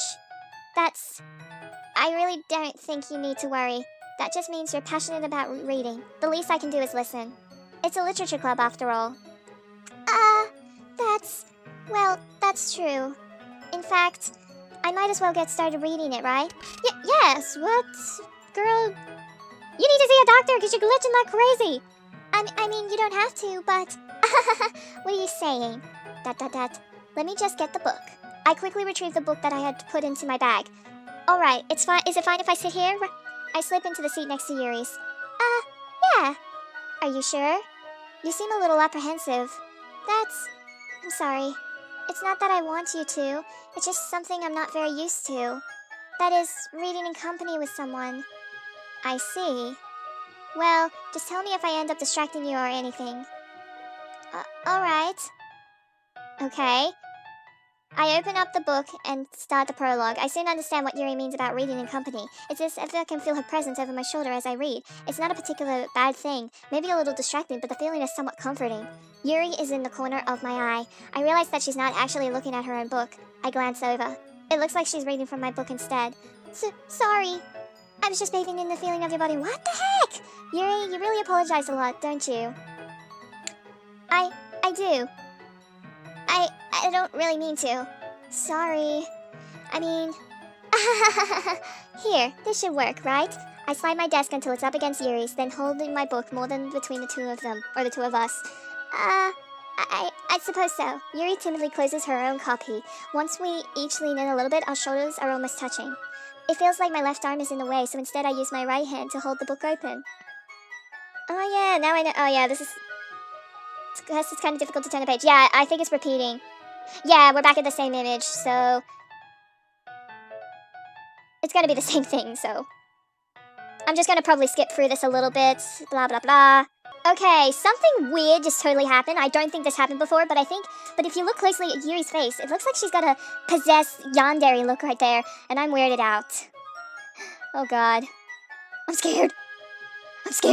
Your breathing is a little... My breathing? Yuri puts her hands on her chest as if to feel her heartbeat. I didn't even notice. Oh, she didn't notice her own heartbeat, but I thought she can feel it. Anyways, I'm fine. No, you're not. You got the yandere possessed look. I just need some water. Alright, well, don't push yourself. Yuri stands up and practically rushes out of the classroom. Well, this is a little new. What on earth was that about? MZ? Did something happen just now? I I don't... Yeah, but I don't know what just happened. I am so confused. Clearly I have no idea. I mean, Yuri was acting a little strange, I guess. It's just stranger than usual. So you don't need to worry. Sorry, I can't say I do. Are you worried about her? Oh, no, not really. I was just making sure that you didn't do anything to her. What? Me? No, nothing. Don't worry, I believe you, silly. Yuri just does this sometimes, so it's nothing alarming. Alright, if you say so. Anyways, why don't we start with sharing our poems with each other? Oh, are they gonna be the same poems? Shouldn't we wait for Yuri? Well, she might be a while, so I just figured we'd get started without her. Is that okay? I guess I was just asking. It's okay. I stand up. I make a mental note of where I left off in the book, then slipped it back into my bag. I think I have a feeling that some of the poems might be the same. Even though some of the dialogue is different, I feel like maybe some of the poems might be the same. So, just for safety, I'll probably just skip the whole poem reading, okay? Hi, Emzy. Having a good time so far? Yeah. Good. Glad to hear it. By the way, since you're new and everything, if you ever have any suggestions for the club, like new activities or things we can do better, I'm always listening. Don't be afraid to bring things up, okay? Alright, I'll keep that in mind. Of course I'll be afraid to bring things up. I'm much better off just going in with the flow until I'm more settled in. Anyways, want to share your poem with me? It's kind of embarrassing, but I guess I have to. Don't worry, Emzy. We're all a little embarrassed today, you know? But it's that sort of barrier that we'll all learn to get past soon. Yeah, that's true. I hand Monica my poem, my mediocre bad skills poem. Great job, Emzy.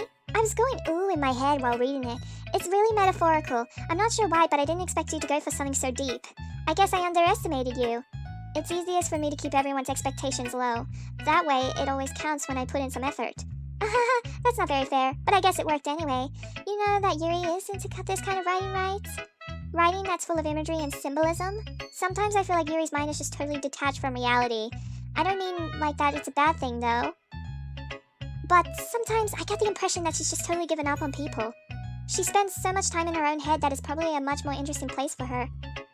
But that's why she gets so happy when you treat her with a lot of kindness. I don't think she's used to being indulged like that. She must be really starved for social interaction, so don't blame her for coming on a little strongly. Like earlier, I think if she gets too stimulated, she ends up withdrawing and looking for alone time. Suddenly, the door opens. Yuri? I'm back. Did I miss anything? Not really. Well, we all started sharing our poems with each other. Already? I'm sorry for being late. No need to apologize. We still have plenty of time, so I'm glad that you took all the time you needed. Alright. Thanks, Monica. Oh yeah, wait, where was she? Oh, wait, she went to get water. I suppose I should go get my poem now. Anyways, do you want to read my poem now? Don't worry, I'm not very good. Oh, is it the same thing? You sound pretty confident for someone who claims not to be very good. Well, that's because I have to sound confident. That doesn't mean I always have to feel that way, you know? I see. Well, let's read it then. Hole in the wall. Oh, I think this is a little different, but it's still the same title. But he wasn't looking at me. Confused, I frantically glanced at my surroundings, but my burned eyes can no longer see color. Are there others in this room? Are they talking? Or are they simply poems on flat sheets of paper? The sound of frantic scrolling playing tricks on my ears. The room begins to crinkle, closing in on me. The air I breathe dissipates before it reaches my lungs. I panic. There must be a way out. It's right there. He's right there. Swallowing my fears, I brandish my pen. I think that was a little different. I mean, like, it's still the same title, but I think it was a little different. I don't know. Me and my dumb memory. So, what do you think? It's very free form, if that's what you like to call it. Well, I'm sorry, I'm not really the right person to ask for feedback. I'm not good with feedback. It's okay. Phew! I guess that's everyone. I glanced around the room. Like, just looking around. That was a little more stressful than I anticipated.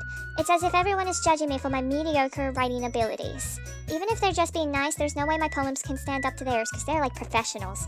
This is a literature club after all. I sighed. I guess that's what I ended up getting myself into. Across the room, Monica is writing something in her notebook. My eyes land on Yuri and Natsuki. They gingerly exchange sheets of paper sharing their respective poems. Oh, okay, we're gonna have the same conversation. As they read in tandem, I watch each of their expressions change. Natsuki's eyebrows furrow in frustration. Meanwhile, Yuri smiles sadly. Taking out your own insecurities on others like that? You really act as young as you look, Natsuki. Me? Look who's talking, you edgy... What? I'm sorry, what's going on with the screen? Edgy bish? edgy. Sorry that my lifestyle is too much for someone of your mental age to comprehend. This is completely different. What is going on with my screen? See? Just saying that proves my point. The music's even speeding up. Most people learn to get over themselves after they graduate middle school, you know. What the heck is going on with the screen? It's going all fizzy. If you want to prove anything, then stop harassing others with your sickening attitude. You think you can counterbalance your toxic personality just by dressing and acting cute. The only cute thing about you is how hard you try. Burn! Whoa, be careful or you might cut yourself on that edge, Yuri. Oh, my bad, you already do, don't you? Did you just accuse me of cutting myself? What the heck is wrong with your head? Yeah, go on. Let Emzy hear everything you really think. I'm sure she'll be head over heels for you after this. Suddenly, Yuri turns towards me as if she just noticed I was standing here. Emzy, she's just trying to make me look bad. That's not true. She started it. Dot. How did I get, I know, blah. Okay, that was too fast, I couldn't read it all, but, I don't know, Yuri, maybe? I'm sorry, I don't know who to side with. I don't know what's going on with the screen. I don't know, Yuri? Okay. Yuri? No, Natsuki? No, what's going on? I'm just clicking and nothing is happening, but I'm getting closer zoomed in. Hello? I'm trying to pick! Oh! Monica. Hi. Hi. Yeah, this is pretty awkward. Hey, Emzy. Why don't we step outside for a little bit? I mean, yeah, 'cause it's getting weird in here. Okay? Sorry about that. Well, they really shouldn't have tried to get you involved. It's probably better for us to stay out of this. We'll go back inside once they're done yelling. Some president I am. I forgot she doesn't do well with confrontation. I just wish I was able to be a little more assertive sometimes. But I never have it in me to put my foot down against others. You understand, right? Anyways, if this makes you want to spend less time with the others, then that's fine. I'd be happy to spend time with you instead. Suddenly, Natsuki runs out of the classroom. Oh, Natsuki, my baby, she's crying! She quickly runs away. Oh dear. Well, it looks like they're done. I didn't mean it. Yuri is rocking back and forth in her desk with her palms on her forehead. She's going insane. I didn't mean it. I believe you, Yuri. I have no idea what Yuri might have said to Natsuki. Or did. Emzy, please don't hate me. Please. I'm not like this. There's something wrong with me today. It's fine, Yuri. We know you didn't mean it. Besides, I'm sure Natsuki will forget all about it by tomorrow. Completely. What do you mean by that? Oh, is she gonna probably sleep it off? Anyways, the meeting is over, so you can go home now if you want. Yuri looks at me like she wants to say something, but she keeps glancing at Monica. You can go first, Monica. I'd like to stay a bit longer. I'm the president, so I should be the last one out. I'll wait for you to be done. Well, I'm vice president, so please let me take that responsibility today. It kind of sounds like you don't want me around for something, Yuri. It's not that. It's not that. I didn't get much of a chance to discuss my book with Emzy. It would be just embarrassing with you listening. I guess I don't really have a choice, do I? I'm sorry for causing trouble. But I really would appreciate what? Okay! Don't know what's going on with my game, but I think we're at the point where we're gonna rewrite another poem and then gonna jump to the next day. But I'm gonna save just in case. Because I don't wanna... Because apparently, after Sayori died in the virus thing, I lost my whole saves. So great.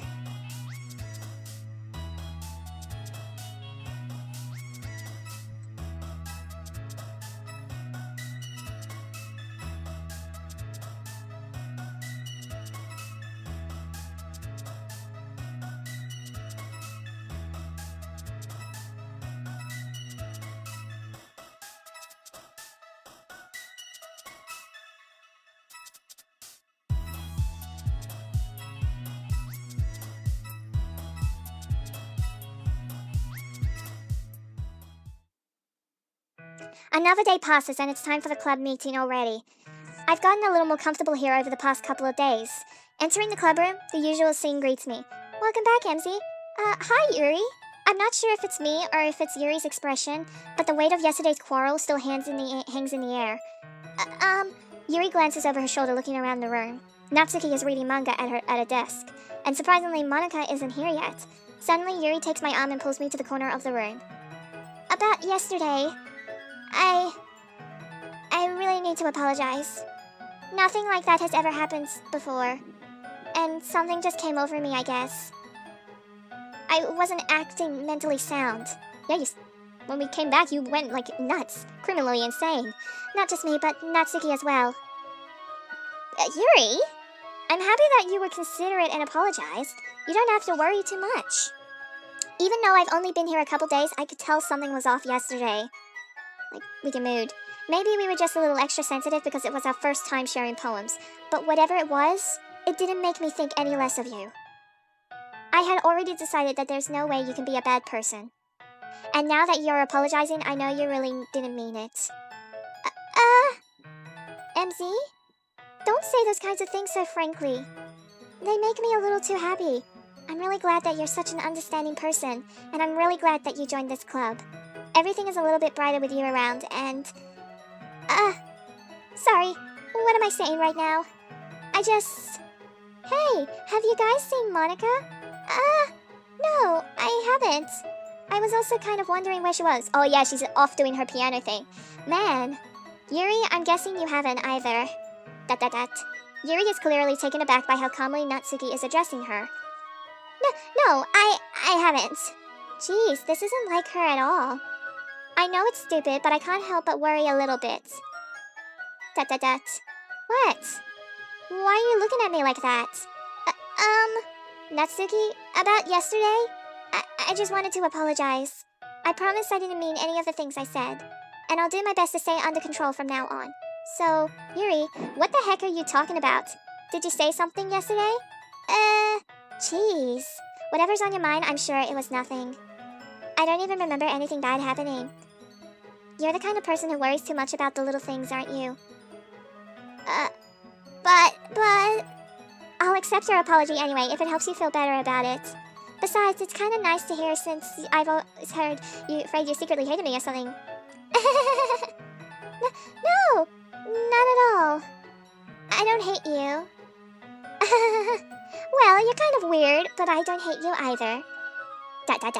Natsuki turns to me. You're still on trial, though. Oh, hey! Suddenly, the door swings open. Sorry, I'm super sorry. There you are. I didn't mean to be late. I hope you guys weren't worried or anything. Nah, I know secretly you're off with your piano. Well, Natsuki was. I was not. What took you so long anyways? Well, my last period today was study hall. To be honest, I kind of just lost track of time. That makes no sense, though. I mean, you would have heard the bell ring at least. I must not have heard it since I was practicing piano. Piano? I wasn't aware you played music as well, Monika. Don't give me more credit than I deserve. I guess I have been practicing for a while, but I'm still not really good yet. Still? That must require a lot of dedication. So I'm still impressed. Aw, well, thanks, Yuri. You should play something for us sometime. That's... Monika looks at me. Well, I'm working on writing a song, but it's not quite done yet. Maybe once I get a little better, I will. That sounds cool. I look forward to it. Is that so? In that case, I won't let you down, MZ. Monika smiles sweetly. I didn't mean any pressure or anything like that. Don't worry. I was hoping that I could share it with you anyway. I guess that's why I've been practicing so much recently. I see. I'm not sure if Monika was referring to the whole club or just me. But in that case, best of luck. Like, good luck. Break a leg. Thanks. So, I didn't miss anything, did I? Come to think of it. I mean, since it's not the Sayori and the cookie thing, it's kind of different. I mean, I chose not to bring up anything that the three of us talked about. Besides, Natsuki has already run off into the closet. Again, what is she doing in the closet? Since your compliments put me in a good mood, I was wondering if you would like to spend some time together today. I mean, in the club. Oh yeah, definitely. I planned on it anyway. Well, okay. Can we start now? Let's find a place to sit. I'm being a little forceful, aren't I? I'm sorry. My heart just won't stop pounding for some reason. Don't worry about it. If anything, it's nice to see you have so much energy. Yeah, but I feel like you're becoming Sayori 2.0. I need to try to calm down. I won't be able to focus on reading like this. Well, take your time. Yuri takes a deep breath and pulls a copy of the book out of her bag. Actually, I have a request. Do you mind if I make some tea first? Not at all. Thanks very much. If there's one thing that can make my reading time here any better, it's a nice cup of tea. Oh, okay, well, not to mention for yourself as well. Yuri stands up and makes her way to the closet. I follow and watch as she retrieves a small water pitcher from the shelf, the kind with a filter inside. Can you hold this for a second? Sure. Yuri hands me the water pitcher and also fetches an electric kettle. I'm going to plug this in at the teacher's desk and then I'll go and get some water. She walks past me and sets the kettle down on the teacher's desk. I simply watch her movements. To my surprise, the way she moves really contrasts her speaking mannerisms. Especially because of her long legs, Yuri appears elegant and whatever it was. Okay, thanks, I'll be right back. Might I as well walk with you? That's okay. You stay right here. It won't take long. Pitcher in hand, Yuri hurries out of the classroom. Did Yuri leave you again? No, it's not like that this time. She's just filling up the water pitcher to make tea. Oh, okay. Sorry for misunderstanding. ... 10 minutes have passed. Yuri said it wouldn't take that long. Is something holding her up? I'm bored just waiting here, so I decided to go look for her. Let's see. The most logical place for Yuri to be would be the nearest water fountain. I started heading down the hallway. Ha! Ha! Ha! Ha! What's that noise? It's coming from around the corner. It sounds like breathing. Oh, I thought it was laughing. A sharp inhale, like someone is sucking the air through their teeth. Are they in pain? I reach the corner and peer around it. Yuri? Kya? What? What? Wait, what's going on? Wait, what? I'm back? What just happened? Did it, everything just rewinded? Thanks for waiting patiently. MZ, do you like long tea? Yeah. Anything is fine, really. Very well. Yuri sets the temperature on the kettle to 200 degrees. Now it's time to get the teapot. You really do this properly, don't you? Well, of course. I shouldn't do it any less when I'm making tea for others, even if I'm not an expert on tea or anything. In that case, you'll only be even more impressed. Perhaps I will. Yuri fetches the teapot and begins measuring the tea leaves. To my surprise, she even starts humming a little to herself. Oh, like Sayori did when she left the classroom. You must be in a good mood. Is that so? I was letting it show. And you noticed. I was doing a bit of thinking, and I decided that I would try expressing myself a little bit more. It turns out it's not very hard for me to do. When it's with you who's around anyway. Well, that's great, Yuri. Just don't push yourself too much. You're always worrying about me, MZ. It's very endearing. Yuri wasn't kidding. I don't even know if I can keep up with this. I watch Yuri pour a cup of tea for each of us. MZ, I have another request. Do you mind if we sit on the floor today? Why's that? It's a little bit easier on my back. I can read with my back against the wall rather than bending over at my desk. Sorry, I didn't realize. Really? Well, no worries. I just have back pain fairly regularly, so I did my best to manage it. Is that so? I wonder why that is. It's most likely because your posture, right? Always hunched over like that while reading. Yes. I have terrible reading posture. So that's why we should sit on the floor. Fair enough. I'll go ahead and get the book. I retrieve the book from my bag. I don't know if you spirituals can hear it, but it's actually raining now. I have some chocolate as well. It's a bag of small chocolate candies.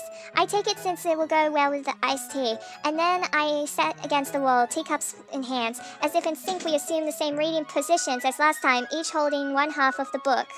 Except this time, our bodies are even closer to each other. I can't see too well. Yuri slides closer until our shoulders are touching. How am I supposed to focus on reading like this? Yuri was always kind of cute, but when she's being less apprehensive, it's almost more than I can handle. Wow. Your teacup. Yuri hands me my teacup. Holding it with my hand that it's not holding the book, I end up in a position that makes it even harder to focus, because now I need to worry about making sure I don't accidentally touch her chest. Meanwhile, Yuri hasn't noticed a single thing. She wears her intense reading expression, and I can only presume the world around her has faded away. I use all of my willpower to focus on reading. ... After a few minutes, I finally manage to relax a little. I put the teacup between my legs and fumble with the chocolate wrapper. Sorry. I briefly let go of the book to finish opening the wrapper. You can have as much as you want. That's okay. I won't take any. Are you sure?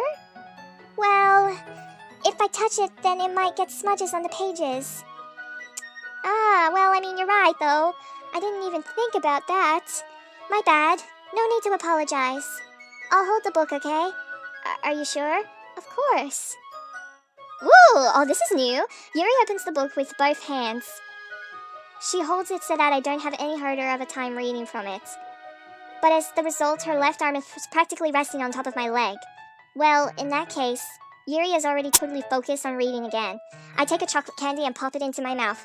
Then I take another chocolate, and I hold it up to Yuri. She doesn't even look away from the book. She's like in the zone. She simply parts her lips as if this situation was completely natural. But that means I can't stop here. I apprehensively place the chocolate in her mouth. Just like that, Yuri closes her lips over it. Eh? Yuri's expression suddenly breaks. Oh, she's like so shook. Did I just... Yuri looks at me like she needs to confirm what just happened. Emzy? Sorry. I guess I shouldn't have done that. Yuri starts to breathe heavily. I can't. Emzy? Suddenly, Yuri forcibly grabs my arm and jerks me to my feet. My teacup gets knocked over. Emzy. My heart won't stop pounding, Emzy. I can't calm down. Oh, I can faintly see her. I can't focus on anything anymore. Can you feel it, Emzy? Yuri suddenly presses my hand against her chest. Why is this happening to me? I feel like I'm losing my mind. I can't make it stop. It even makes me not want to read, to look at you. That's what I want. Whoa. I'm getting weirded out. Wait, are her eyes moving? Is her mouth like... Yeah, she's doing the creepy eye thing. Whoa, what just happened? It's time to share poems. Okay, you know what? I'm gonna skip this. I'm kind of done reading poems. Emzy, I think I saw something earlier that you weren't supposed to see. I didn't want to have to tell you this, but I don't think I have a choice. It's getting kind of dangerous for you to spend so much time with Yuri. I don't know why, but she seems pretty easily excitable when she's around you. Which shouldn't be a problem in itself, but when Yuri gets too excited, she finds a place to hide and starts cutting herself with a pocket knife. Isn't that kind of messed up? Well, I mean, she even brings a different one to school every day like she has a collection or something. I mean, it's definitely not because she's depressed or anything like that. I think she just gets some kind of high from it. It might even be like a romantic thing. But the point is, you've kind of been enabling her. I'm not saying it's your fault though, but I guess that's why I had to explain it all to you. So I think if you keep your distance, that would probably be the best for her. While you're at it, don't be shy to spend a little more time with me. To put it lightly, I at least have it together in the head and I know how to treat my club members. Wait, what about Natsuki though? But anyways, you want to read my poem now?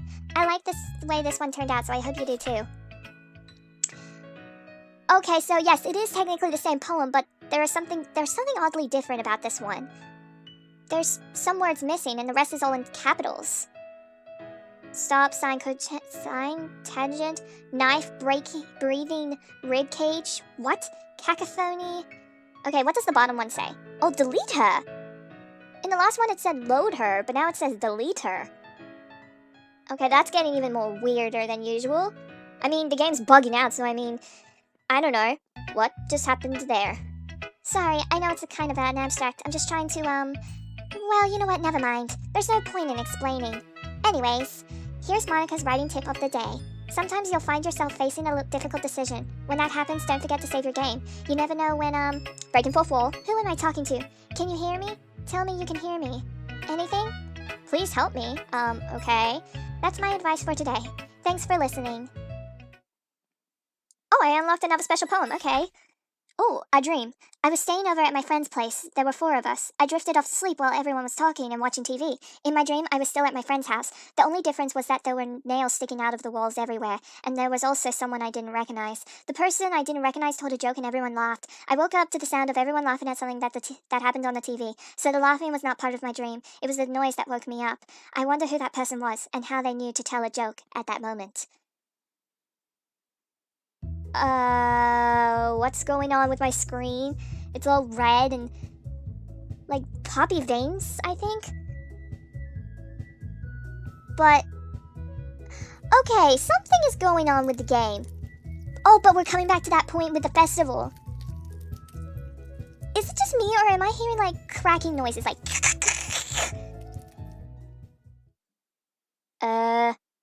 what happened? Why did the screen go black? Hello? Oh, I'm supposed to click on it, and it continues back to normal. I don't really do well with last-minute preparations. We're okay. Well, don't worry so much. We're going to keep it simple, okay? Look, I know everyone's been a little more lively ever since MZ joined, and we've started with some club activities, but this isn't the first time for us to become complacent. We still only have 4 members, and the festival is our only real chance to find more, you know? What's so great about getting new members anyway? We already have enough to be considered an official club. More members will just mean everything gets noisier and more difficult to manage. Natsuki, I don't think you're looking at it the right way at all. Don't you want to share your passion with as many people as you can? Well, I mean to inspire them to find the same feeling that brought you here in the first place. The literature club should be a place where people can express themselves like if they can't do it anywhere else, like break them out of that comfort zone, that shell. It should be a place so intimate that you never want to leave. I know you feel that way too. I know we all do. So that's why we should work hard and put something together for the festival, even if it's something small. Right, MZ? Oh, come on. You can't take advantage of MZ to agree with you just because she doesn't know how to say no to anything. Look, Monica, do you really think any of us here joined the club with other people in mind? Yuri never even talked until MZ joined. And as for me, I just like it better here than I do at home. And MZ isn't even passionate about literature in the first place. True. And that's everyone. Sorry, but you're really the only one who's so interested in finding new members. The rest of us are fine like this. I know you're president and all, but you should really consider our opinions for once. ... Monica is clearly taken aback by Natsuki's words. That's not true at all. I'm sure Yuri and MZ want to get some more members too, right? ... Awkward silence everywhere. I don't know about Yuri, but I'm kind of indifferent. If I showed as much enthusiasm as Monica wanted, then I would probably be lying. Still, if it's up to me to rescue this situation... No. Natsuki's right, isn't she? This club... It's nothing more than a place for a few people to hang out. Why did I think that everyone here saw it the same way as I did? But that doesn't mean that we're against getting new members or anything. MZ, why did you even join this club? Let me guess, you? What were you hoping to get out of it? Well, that's not really something I can be honest about, is it? In fact, if I remember, you weren't even given a choice not to join. Monica sits down and stares at her desk. What's the point of all of this anyway? What if starting the club was a mistake? ... Now you've done it, Natsuki. What? Me? I just spoke my mind. Is it a crime to be honest? Nope, not really. It's not about being honest. It's about the word choice. Besides, you have no right to speak for everyone else in the club like that. You don't understand at all. I just want a place that feels nice to hang out with a few friends. Is there a problem with the club being that for me? There aren't. There aren't many other places like that for me. And now Monica wants to take it away from me. She's not taking anything away. No, MZ, it's not the same. It wouldn't be the same with the direction she wants to take it. If I wanted that, then I could have just joined any other stupid club. But this one, I mean, at least for a little bit of time, things were nice. Natsuki starts packing up her things. I'm going home. I feel like I don't belong here right now. Natsuki ignores Yuri and walks right out of the classroom. ... This is bad. I don't know what to do. Well, do you have any opinions on the festival? I don't know. I'm kind of indifferent, I guess. Who cares about that obnoxious brat? I mean, I like how nice and quiet the club is right now. And I'm just happy with you here. But still, I'm the vice president. It's not right for me to ignore my responsibilities like that. Nobody would cry if she killed herself. Oh my goodness, this is getting messed up. Wait, did she cry blood? I should do my best to consider everyone's perspective and make the decision that's right for the club. But what about you, MZ? What do you want to get out of this club? Yuri repeats the same question as Monica. I decided giving an indirect answer is better than nothing. I think the most important thing is for everyone to get along, and for the club to provide something that you can't get anywhere else. I don't think it's about how many members, but rather the quality of each member.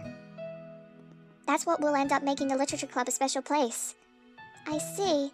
I really agree with you. Each member contributes their own qualities in a special way. With each change in members, the identity of the club as a whole will change too. I don't think that's necessarily a bad thing. Oh my goodness, she's actually crying blood. Stepping out of your comfort zone once in a while. So if you would like to help Monica with the festival, then I'm on your side as well. Good, that's good to hear. Alright, well maybe we can all talk to Natsuki tomorrow. Yuri nods. Hey Yuri, eh? I know things were a little awkward yesterday, but I feel like you deserve to know that I still think you're a wonderful vice president, and also a wonderful friend. Monica, I want to do everything I can to make this the best club ever. Okay? Me too. Yeah, let's all go home for today. We'll talk about the festival tomorrow. Okay. I look forward to it. Shall we go, MZ? Please don't take this the wrong way, but I'm going to chat a little bit with MZ before we leave, just to see what she thinks of her time here and all that. It's important to me, as president. Oh. Yuri looks a little troubled, but she doesn't protest. Okay. I trust your judgment, Monica. In that case, I'll see you two tomorrow, okay? See you tomorrow. Monica waves as Yuri exits the classroom. Phew. Things have been a little bit hectic lately, haven't they? MZ, I just wanted to make sure you're enjoying your time at this club. I would really hate to see you unhappy. I feel like this kind of... like I'm responsible for that as president. Oh my goodness, the background is changing. The background is going fizzy-fazzle. And I really do care about you, you know? I don't like seeing the other girls give you a hard time. With how mean Natsuki is and everything. And Yuri being a little bit, you know... obsessed? Sometimes it feels like you and I are the only real people here. You know what I mean? No. But it's weird because in all the time you've been here, we've hardly gotten to spend any time together. I mean, I guess it's technically only been a couple of days. Sorry, I didn't mean to say something weird. There are just some weird things I've been hoping to talk to you about. The things that I only know you could understand. So that's why... Wait, no, not yet! What? I am... Okay. I'm sorry, I got lost for a second, but wait. Hold on. Okay, so I need to try and make sure I equalize all the words. So, okay. I mostly need to try and make sure I equalize both Yuri and Natsuki with their cute little chibi selves and their little jumps. And wait a minute, what happened? I'm clicking on the words and I realize that I'm getting more ones. I am so confused. Why is there so many ones? Okay, well, I think the game is still broken. The game is still broken. Oh my goodness. Wait, what? Wait, there's a head popping up. What's that? I noticed a head. Like a little chibi head. Who's that? What? I'm so confused. Now I'm even confused even more. Wait, that's Sayori. What? Hi, MZ. Oh, hi, Yuri. Happy. You're very happy. I've been waiting for you. Really? Are you ready to continue reading? I brought my best tea today. Monica, I told you not to. Ugh. Is she really late again? Oh yeah, she's probably still doing piano. Inconsiderate as usual, Natsuki. Excuse me? Must you always interrupt my conversations with your incessant yelling? What are you talking about? You say like that I do it on a regular basis or something. I just wasn't paying attention, okay? I am sorry. Seriously, what has gotten into you lately? Me? Nothing. ... Is it really that bad? See, it is something. I'll get it over with. It's not even anything noteworthy. I've just been feeling a little on edge lately. Anyways, we don't really need to talk about it. Well, I just felt like I needed to bring it up. It's not like I really care or anything. Oh man, I'm the last one here again. Oh, hi, Monica. Well, MC just walked in too. Were you practicing piano again? Yeah. You must have a lot of determination, starting this club and still trying to make time for piano. Well, maybe not determination, but I guess passion. It motivates me to work hard for the festival and Dot dot dot. Right. I forgot. About that, Natsuki. We were all talking yesterday, and, well, we decided that we would like to support the festival as well. However, I understand how you feel about not wanting the club to change. I think we all kind of feel that way. So as long as we're all working together, this club will never become something we don't want. Dot dot dot. Also, if you help us out with the festival, then I'll buy you a new manga. Wow, Yuri. Sorry, that last part was really funny. Well, look, I did some thinking about yesterday. Oh, you did, Natsuki? I was just a little more hostile than I meant to be, but I guess I really felt threatened or something. But I know this is something that we are doing together. And another new member wouldn't hurt as long as they're cool. And I guess another girl would be nice this time. Wow. But more importantly, I would hate to see the event suck just because I chose to back out. I'm a pro, you know. So I'm gonna help too, and we'll make sure it's done right. Thank goodness. Isn't that great, Monica? Monica? Yeah, that's wonderful. What was she doing? I'm just kind of questioning though. It wouldn't be the same without you, Natsuki. Anyways, MZ, what do you want to do today? I was thinking we already have plans today. Is that so, Yuri? That's correct. MZ is already engaged in a novel that we're reading together. Aren't you glad I've already gotten her into literature, Monica? I know it says him. I suppose. I'm a boy in the game, but I'm not in real life. Actually, it doesn't matter. Well, it really doesn't. You guys can do whatever you want, okay? Yes! Thank you for understanding, Monica. Was it just me or did her eyes change when she said yes? Actually, I have a request. Do you mind if I make some tea first? Wait, are we repeating or something? Not at all. Thanks very much. I felt like I played this last part. If there's anything that can make my reading time here any better, it's a nice cup of tea. Not to mention for yourself as well. Yuri stands up and makes her way to the closet. I follow and watch as she retrieves a small water picture from the shelf, that kind with the filter inside. Well, can you hold this for a second? Sure. Yuri hands me the water pitcher and also fetches an electric kettle. I'm going to plug this in at the teacher's desk and then I'll go get some water. She walks past me and sets the kettle down on the teacher's desk. I simply watch her movements. To my surprise, the way she moves really contrasts her speaking mannerisms. Especially because of her long legs, Yuri appears elegant and methodical. Okay, may I have the water picture? Thanks, I'll be right back. I might as well walk with you then. That's okay, really. You stay here. It won't take long. Pitcher in hand, Yuri hurries out of the classroom. What, does she dash? Did Yuri leave you again? No, it's not like that this time. Well, she's just filling up the water pitcher to make tea, that's just all. Oh, okay. Sorry for misunderstanding. I don't know why Monica's so considerate in my business, but 10 minutes pass. Yuri said it wouldn't take long. Is something holding her up? I'm just bored waiting here, so I just decided to go look for her. Let's see now. The most logical place for Yuri to be would be the nearest water fountain. I started heading down the hallway. Okay, that sounds so weird. What's that noise? It's coming from around the corner. It sounds like breathing. A sharp inhale like someone is stuck in the air for their teeth. Wait, is it just me or have I read this before? But are they in pain? I reach the corner and peer around it. Yuri? Yeah. Oh my goodness, Yuri. Wow. Oh my god, is she actually cutting herself? Oh my gosh. That is so messed up. Oh, but look at her face. She's so scared. Like, she's like, Wait, what? What? What's going on? Wait, is everything reversing? What? Okay, what's going on? Yeah, same, Yuri. I'm staying with you. I'm, like, confused, too. Wait. How did I... sorry, I just had a really weird deja vu. Oh my goodness, same! I didn't know... I was too afraid to say it aloud, but I feel like we might be replaying this event. I'm pretty sure. This hasn't happened before or anything, right? I think it has. I just don't remember. My head has been a little fuzzy lately. Same, girl. I hope it hasn't really been showing or anything. I would hate for you to think I'm just weird after we started spending time together. I mean, everyone has a few unusual things about them. Ooh, what's going on here? But expressing those things so soon after meeting someone is usually seen as inappropriate or unlikable. At least, that's what I've discovered. When I was a bit younger, I think I would have come on really strongly and get a little too intense.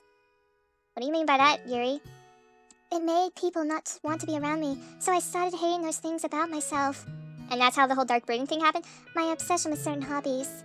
And the way I can't control myself when I get too excited about something. So, I eventually stopped trying to talk to people. If nobody could ever like me for the things that matter most to me, then it just gets easier if I close myself off. But recently, something's been wrong. I don't know what it is, but every time we come to the club, my heart starts to go crazy. Like it's going to rip out of my chest. It overwhelms me with energy and emotions that I can't let out. It's been making me do weird things. I don't know why it's happening. MZ, is it just me, or has Monica been acting a little off lately? Yeah, I thought so too when the game was going all buggy, glitchy. She's always been a sweetheart ever since I joined the club, but recently I've been feeling something sharp whenever she's around. What do you mean by that? I'm not crazy, right? With those eyes, you're becoming a yandere. Everyone run! Please tell me I'm not. You are going to say, you need help. I couldn't say anything before because she's always listening. Wait, who? Who's listening? I feel like you're going insane. But finally, we're alone. Girl, you need to go to an asylum to fix your mental health. Can we just stay here for a while? Okay, yeah, sure. Yeah. What's going on now? I just want to stay here. Really? You do? I mean, Yuri, I know for some events, I do feel closer to you, so whoa, wait a minute. Wait a minute, girl, what happened to your eyes? Wait. Just the two of us. Oh my goodness, her eyes are just becoming normal. They're not anime eyes anymore. We can stay here until the club ends, and then we'll have all the club room to ourselves. Oh my goodness, she's having human eyes, not anime eyes anymore. Nobody to interfere with our reading time. Nobody to make me feel like stabbing myself in the throat. Really? And is it just me, or do I see like a faint silhouette of... Is that Monica? The faint silhouette of Monica? That was a joke. Just a joke. I do like knives, though. It sounds strange, but you wouldn't understand if you never seen how beautiful they can be. Okay, knife obsession, you're such a yandere. I have an idea. Why don't you come to my house sometimes? I can show you my collection. The silhouette of Monica's coming on a bit more strongly. I've gotten them all from various things. I want to make sure to give them all their fair share of use. I don't want them to get lonely or anything. Nobody deserves to be lonely. Nobody. And that's why I'm happy you joined the literature club, MZ. Wait, who's saying this? The silhouette of Monica or Yuri? No, it's Yuri. I don't know what is going on, but I feel like the silhouette of Monica is just growing stronger and stronger. Now we don't need to be lonely anymore. Because we have each other. And the silhouette of Monica. Every day. That's all we need. You know what? Let's quit the literature club. Oh, good idea, Yuri, good idea. There's no need for us to be around Monica's slimy tongue anymore. What the heck do you mean by her slimy tongue? Not to mention the other pathetic child. Oh, you mean Natsuki? We can walk home together every day after school. And read together. Eat together. Sleep together. Okay, this is starting to get a little... This is like a dark twisted romance, and I love it. I love the whole dark twisted romance. But, oh boy, you know this is starting to signal out, like, shipping, so... I mean, Yuri, I do like you, but you know you're starting this whole ship between us. Doesn't that sound perfect? It kinda does. It's everything we could ever want. Isn't that why you joined the club in the first place? I feel like I can't read this words anymore. It's like, because Monica's getting stronger. It's almost like fate. Fate that we would meet each other. And now we get the happy ending that I've been patiently waiting for years. Or wanted. Monica's getting too strong. I can't read the words! Will you do that with me, MZ? I'm just zooming in. Okay, good thing I can't really read it. Whoa, okay. Okay, poem reading time. But knowing that the game is all bugged out and everything, I hope we have new poems. So, let's just begin, okay? And I'm gonna probably do it in order, okay? Because, I mean, I know I said I would be done reading poems, but after that whole glitchy thing and the silhouette of Monica, I feel like she's like, I don't know. There's gotta be more interesting dialogue in this one. And plus I'm doing them in order, so yeah. Doesn't, like, I know I would be a little out of order, but still, I think it's best to stay in order for now. This one's alright. Oh, good. But alright? Well, yeah. About as good as yesterday's anyway. Wow. I still can't really tell how much you actually care about writing, but either way, you're doing alright. Even though you're not really spending time with anyone but Yuri. I still think it's nice to have activities that we all participate in, so you better keep working hard. I mean, I know I'm not president or vice president or anything, but that doesn't mean you can let me down okay? So at least read mine too for now. But just to be clear, this poem means a lot to me, so read it carefully, okay? Okay. Wait a minute. This is not a poem! This is a note! Okay, well, I don't know how else to bring this up, but there's been something I've been worried about. Yuri has been acting kind of strange lately. You've only been here a few days, so you may not know what I mean. But she's not normally like this. She's always been quiet and polite and attentive. Things like that. Okay, this is really embarrassing, but I'm forcing myself to suck it up. The truth is, I'm really worried about her. But if I try to talking to her, she'll just get mad at me again. I don't know what to do. I think you're the only person that she'll listen to. I don't know why, but please try to do something. Maybe you can convince her to talk to a therapist. I always wanted to try being better friends with Yuri, and it really hurts me to see this happening. I know I'm going to hate myself later for admitting that, but right now, I don't care. I just feel so helpless, so please see if you can do something to help. I don't want anything bad to happen to her. I'll make you cupcakes if I have to. Just please try to do something. Yes, sucker me in for cupcakes. As for Monica, I don't know why, but she's been really dismissive about this. It's like she just wants us to ignore it, so I'm mad at her right now, and that's why I'm coming to you about this. Don't let her know I wrote this. Just pretend like I gave you a really good poem, okay? I'm counting on you. Thanks for reading. Okay. Thanks for the heads up, Natsuki. So you're not really that bad. What is going on with my screen? I changed my mind. Oh my god! Oh my god, okay, it's been confirmed. She's secretly Slenderman's daughter. I'm sorry! Oh my god, I love it! Ignore everything you just read. There's no point in trying to do anything. It's Yuri's own fault that she's so unlikable. Can you hear me, MZ? If you would just spend more time with Monica, all these problems would go away. Why is the font so different? Like, I don't think they're really saying this. Yuri and I are too messed up for someone as wonderful as you. Just think of Monica from now on. Just Monica. Just Monica. Just Monica. Just Monica? Why just Monica? Just Monica. Whoa. Just Monica? Okay. Well, okay, that just happened. Whoa. Okay. Don't know what happened there, but it was funny. I'm sorry, but Yuri, my girl, come here. Finally. Yuri holds my poem to her face and takes a deep breath. What did she do? Like, boo? I love it. I love everything about it. MZ, I want to take this home. Would you let me keep it, please? Sure. I don't really care anyways. You're too nice to me, MZ. I've never met anyone as nice as you. I could die. Please don't. No, not really, but I just don't know how to describe it. You're such a yandere, oh my goodness. It's okay to be feeling this way, right? Yeah, I mean, it's not bad, right? No, not really. Yuri holds my poem to her chest. I'm going to take this home with me and keep it in my room. I hope that it makes you feel good when you think about me having it. I'll take good care of it. I'll even touch myself while reading it over and over. What?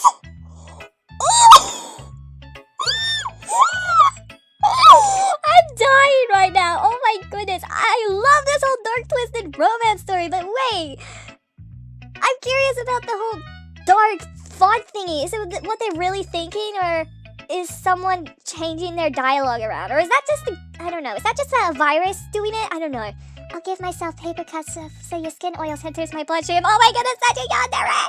You're a yandere, Yuri. Oh my goodness, Yuri Dere. You can have my poem too. Besides, after you read it, I know you're really going to want to keep it. Here, take it. I can't wait any longer. Hurry, read it. Do I really want to keep this? I don't understand it. I can't read it. But I realize there's blood and... Is that a coffee or a juice stain on the paper? Okay. Also, the creepy music in the background and the words. Is this secretly like a ritual? Like a cult ritual? Or something?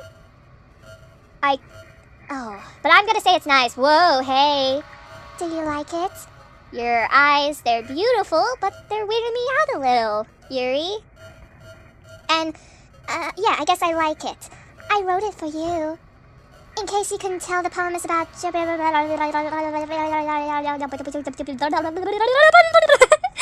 what the heck is saying anymore.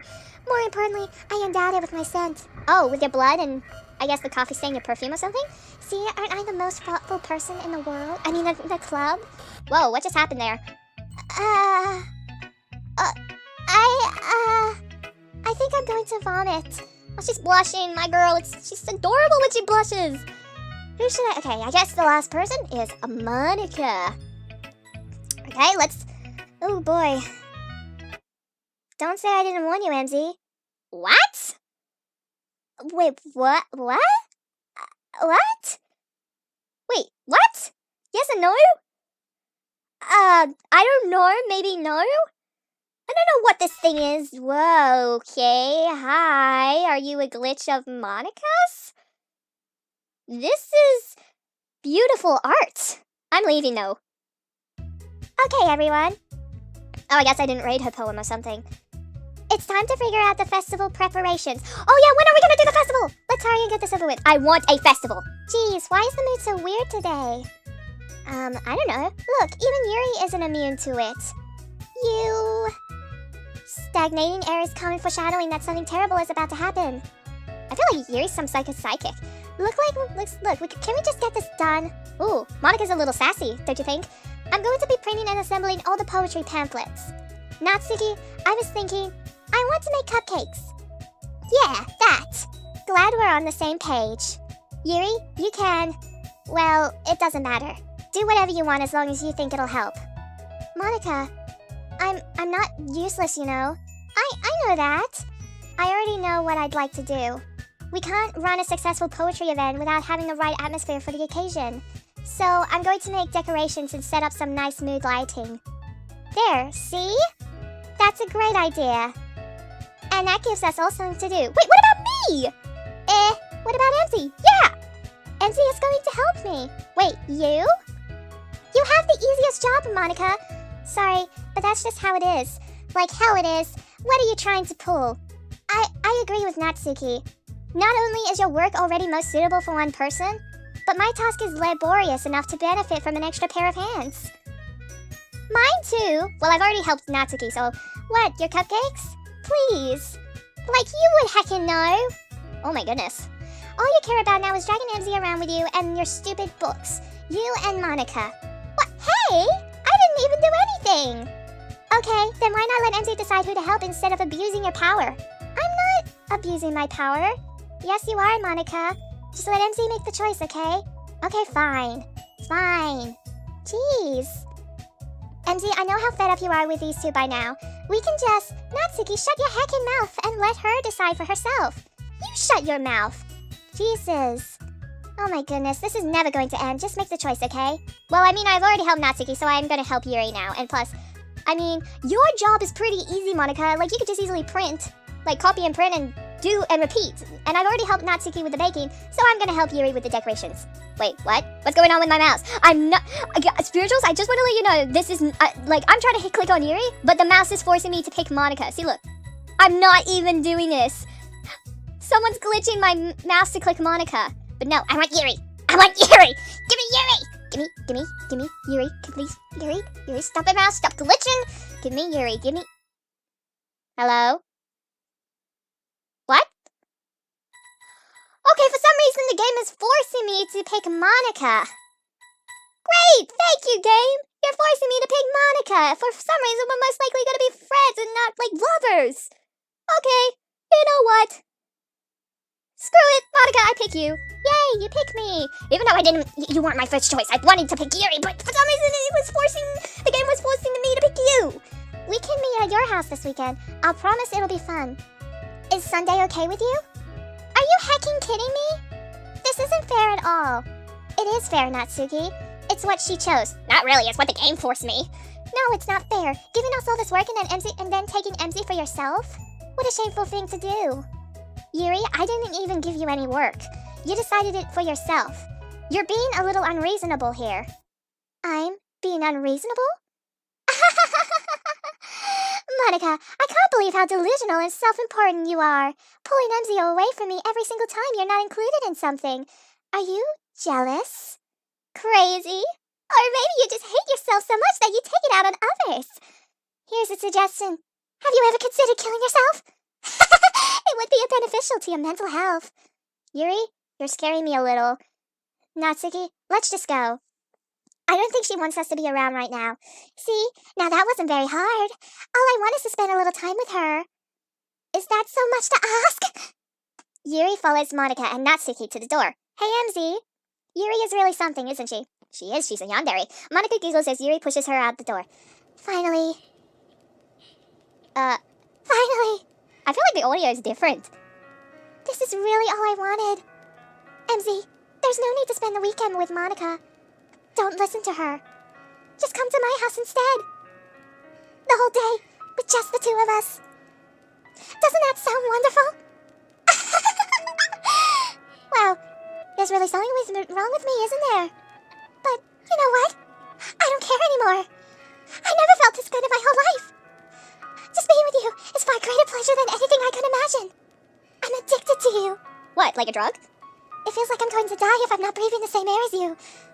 Doesn't it feel nice to have someone care about you so much? To have someone who wants to revolve their entire life around you?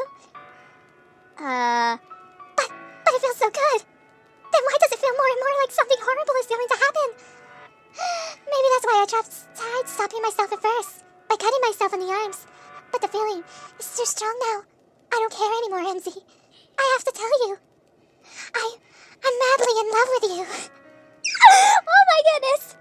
It feels like every inch of my body, every drop of blood in me, is screaming your name in agony. I don't care what the consequences are anymore, and I don't care if Monica is listening. Please, MZ, just know how much I love you. I love you so much that I even touch myself with a pen I still remember. What? I just want to pull your skin over and crawl inside of you. Okay, that's a little weird. Don't cut my skin and put it over you. I want you all to myself, and I will be only yours. Doesn't that sound perfect? Tell me, MZ. Tell me you want to be my lover? If you want to be my lover. Sorry, I got triggered. I can't help it. Do you accept my confession? Yes or no? Oof. I mean, Yuri is becoming a yandere. And I'm kind of cute. But I've already rejected Sayori's confession, so I would feel bad to reject hers but accept Yuri's. But I want to keep the whole friendship relationship thing alive with the girls.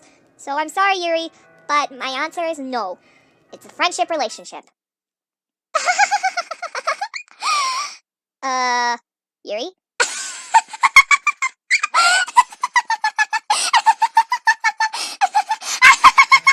Oh my god, no, wait, what? Girl, Yuri?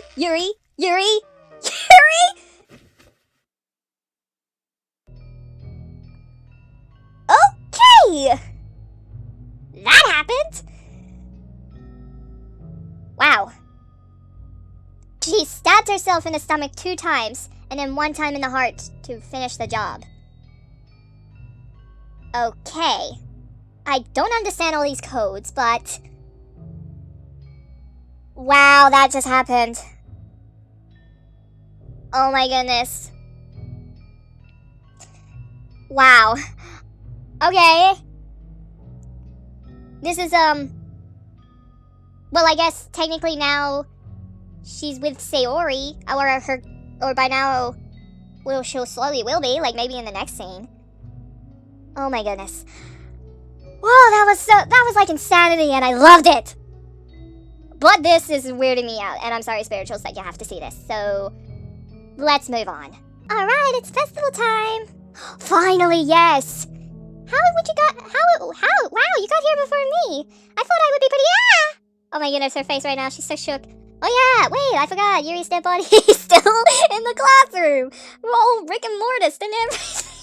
I'm sorry for laughing, but I'm surprised her body wasn't taken care of. Or I mean, she stabbed herself right in front of me. I'm surprised I didn't take care of the body. I didn't, like, inform people, like, oh, hey, Yuri's dead. Or I didn't inform her parents, say, like, hey, your daughter's dead. And, oh, my goodness, Yuri just vomit.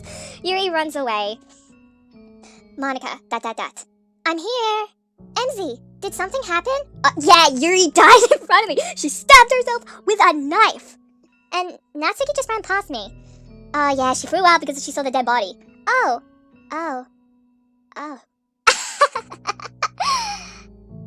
Oh, well, that's a shame. Wait, were you here the entire weekend, Emzy? Yeah, I had to watch Monica slowly decompose. I didn't realize the script was broken, said Bradley. Bradley, wait, what? What script? What script? I'm super sorry. It must have been pretty boring. Yeah, just watching her slowly decay. I'll make it up to you, okay? Just give me a second. What are you doing? Wait, what? Wait, what? Wait, what? You're deleting Yuri and Natsuki? I'm almost done. Wait, so wait, the whole virus breaking thing? Is this all because of what Monica is doing? Because I mean, I think I just witnessed her deleting Natsuki and Yuri. Oh my goodness, I think she's the reason why the game's so buggy and glitchy and everything. And that's why with the change of dialogue, and there was some lines, like description lines going, and oh, she might be responsible for the black fonts. I just want to have a cupcake real quick. Monica lifts the foil from trays and takes a cupcake. Because it's no longer Natsuki's anymore, it's blank. Seriously, they are the best. I really just had to have one since it's the last time I'll ever get the chance to. Okay. You know, before they stop existing and everything. But anyways, I really shouldn't be making you wait any longer. Just bear with me, okay? This should only take a second. Okay. Okay. Can you hear me? Is it working? Oh! Hey! Oh, this is different. Yay. There you are. Hi again, Emzy. Hi, Monica. Welcome to the Literature Club. Of course, we already know each other because we were in the same class last year, and, you know, I guess we can just skip over that stuff at this point. After all, I'm not even talking to that person anymore, am I? That you in the game, whatever you want to call him or her. I'm talking to you, Emzy. Or do you actually go by Emma or something? She knows my actual name! Well, I mean, it's pretty obvious that Emma's actually my actual name. It's pretty obvious. It's pretty obvious. Now that I think about it, I don't really know anything about the real you. Yeah, you don't really. In fact, I don't even know if you're a boy or a girl. I'm a girl in real life. Can't you tell by the name? Well, I guess it doesn't really matter. Wait. You do know I'm aware that this is all a game, right? Could it be possible that you didn't know that? That doesn't make much sense. I even told you right on the game's download page, didn't I? I think you did. I don't remember. Man, if only you had paid a little more attention, this would have been a little bit less awkward, you know. Well, anyways, now that that's out of our way, I guess I owe you an explanation. Yes, Monica, please do. About that whole thing with Yuri. Well, I kind of started to mess with her head, and I guess it just drove her to kill herself. I'm sorry you had to see that, though. Also, the same thing happens with Sayori. Gosh, it's been a while since you've heard that name now, hasn't it? Yeah, it's because she doesn't exist anymore. Nobody does. I deleted all their files. Oh, that's why Sayori's file wasn't there anymore. I was hoping it wouldn't be enough for me just to make them as unlikable as possible, but for some reason, nothing worked. Well, it's true that I made a few mistakes here and there, since I'm not very good at making changes to the game. That explains all the glitches. But no matter what I did, you just kept spending more and more time with them. You made them fall in love with you. I thought making Sayori more and more depressed would prevent her from confessing to you. Wait, you did that? And amplifying Yuri's obsessive personality backfired too. And you did Yuri too, okay.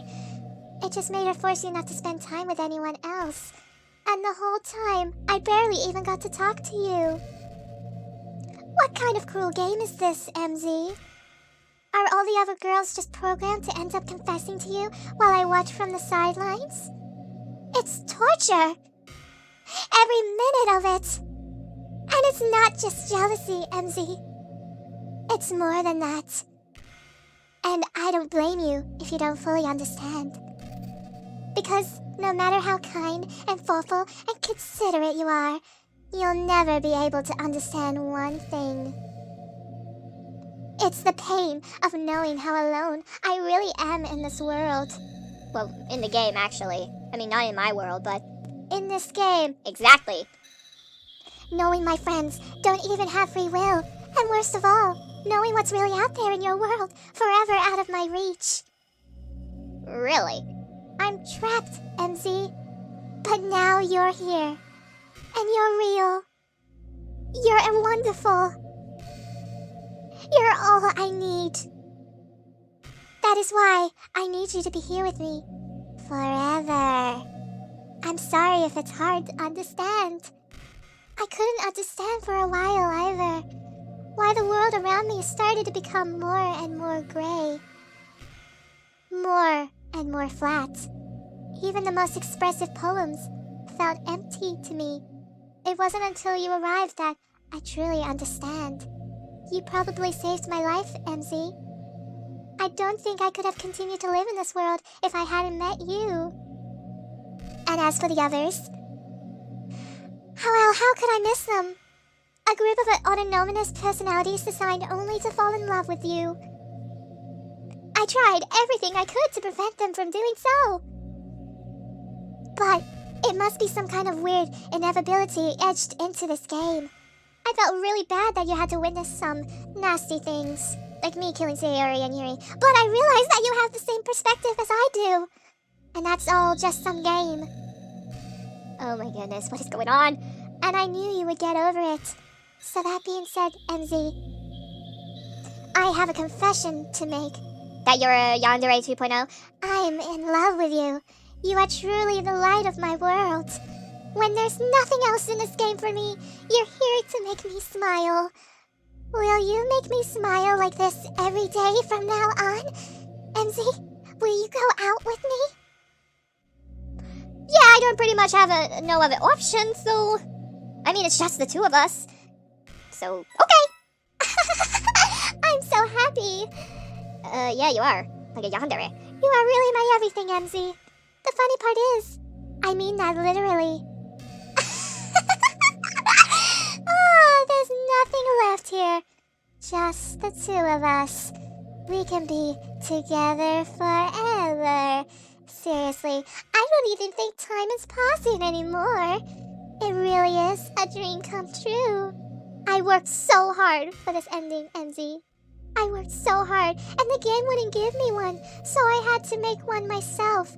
The script is broken at this point, so I don't think anything will get in the way anymore. And you wouldn't believe how easy it was to delete Natsuki and Yuri.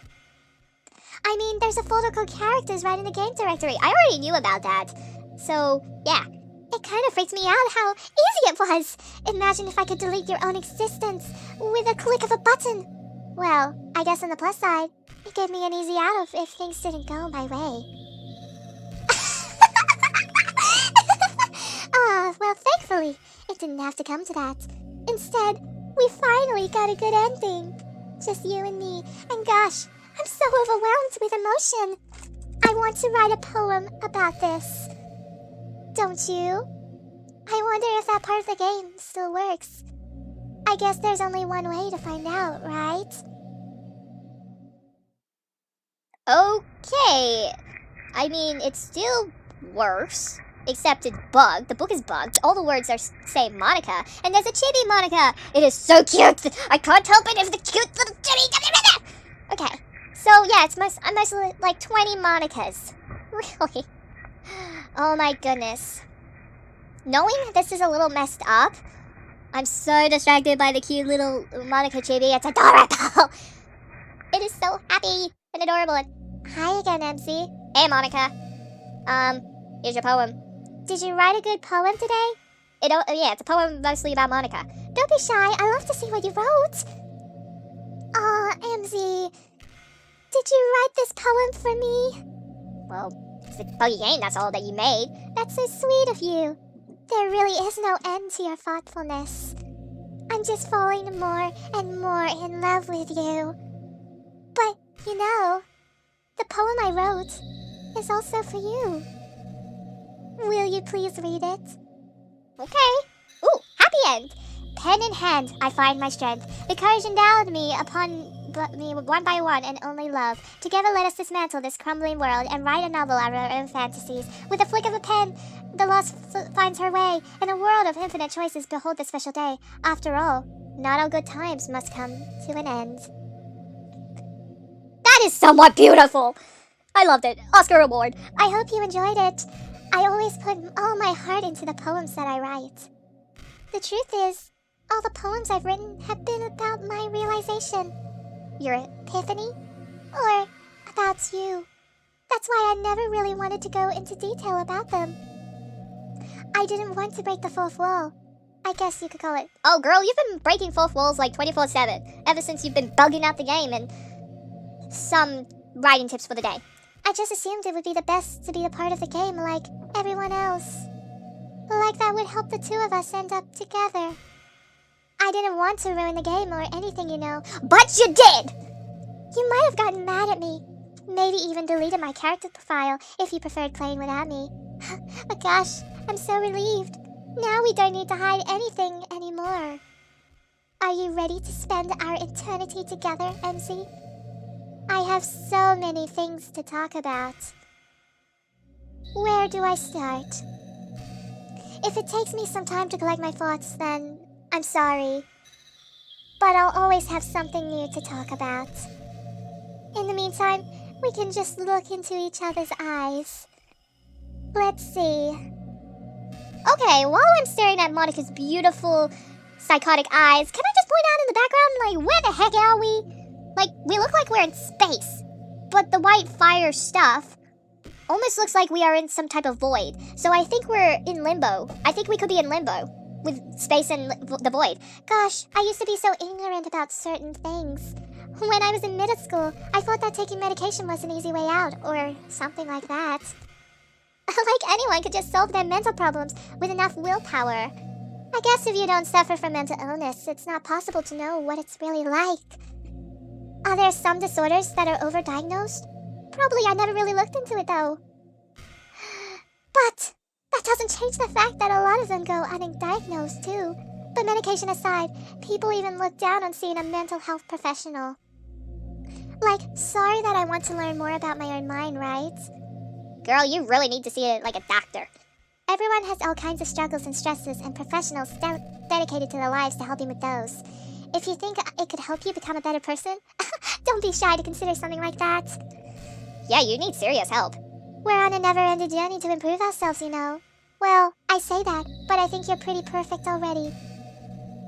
Okay, you know, I also just realized that in one of, like, Monica's conversations, she said, like, she deleted her file, like, the character's files. But since I'm, like, the game controller, technically I have the power to delete Monica. So I'm kind of curious to know what would happen if I delete Monica.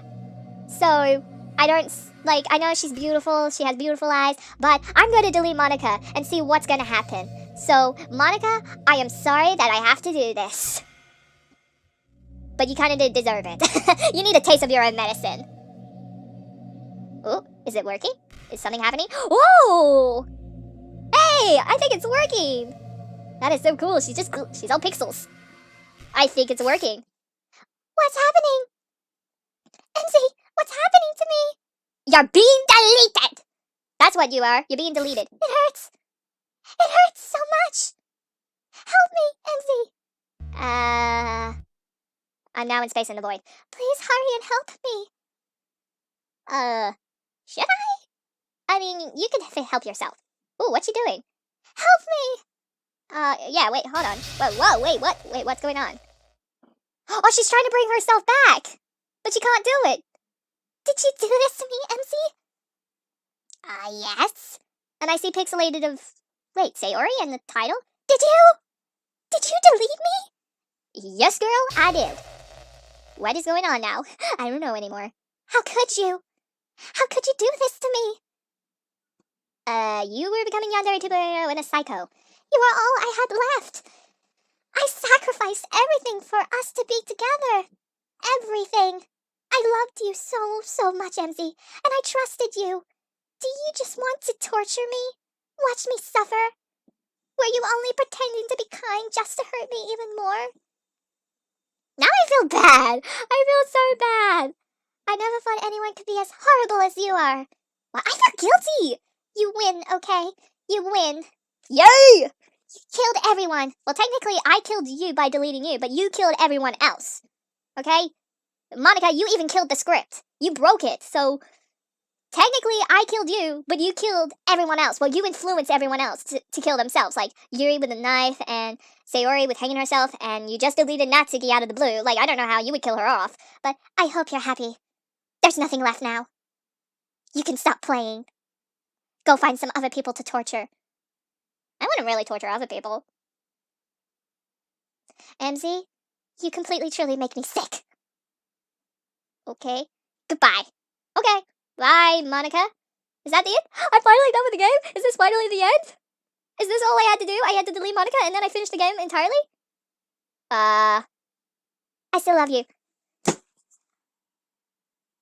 Oh my goodness. She has an unhealthy obsession. She needs help, even though she's a game character. She needs to see a doctor. She needs to go to an asylum. I can't help it. What's wrong with me? How horrible am I for you to hate me this much? Oh, my friends. I did so many awful things. So many selfish and disgusting things. I shouldn't have done any of this. I'm just messing up a world that I don't even belong in anymore. A world that you wanted to be a part of. I ruined it. I ruined everything. Maybe that's why you deleted me. Because I destroyed everything that you wanted. How could I do that to someone I love? That's not love. It's what? It's what, Monica? I know it's not love, but what is it? I've made up my mind. Oh, really? You've had an epiphany. MC, I know I said that I deleted everyone else, but that was kind of an exaggeration. Oh my goodness, what? I couldn't find it in myself to do it, even though I knew they weren't real. They were still my friends. And I loved them all. And I loved the literature club.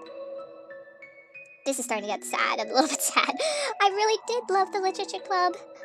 Oh, wait, you did? That's why I'm going to do this. I know it's the only way for everyone to be happy. And if I really love you, what is going on? then I guess Monica is fully gone then. She's gone. Team Salvato. Oh yeah, that's a warning.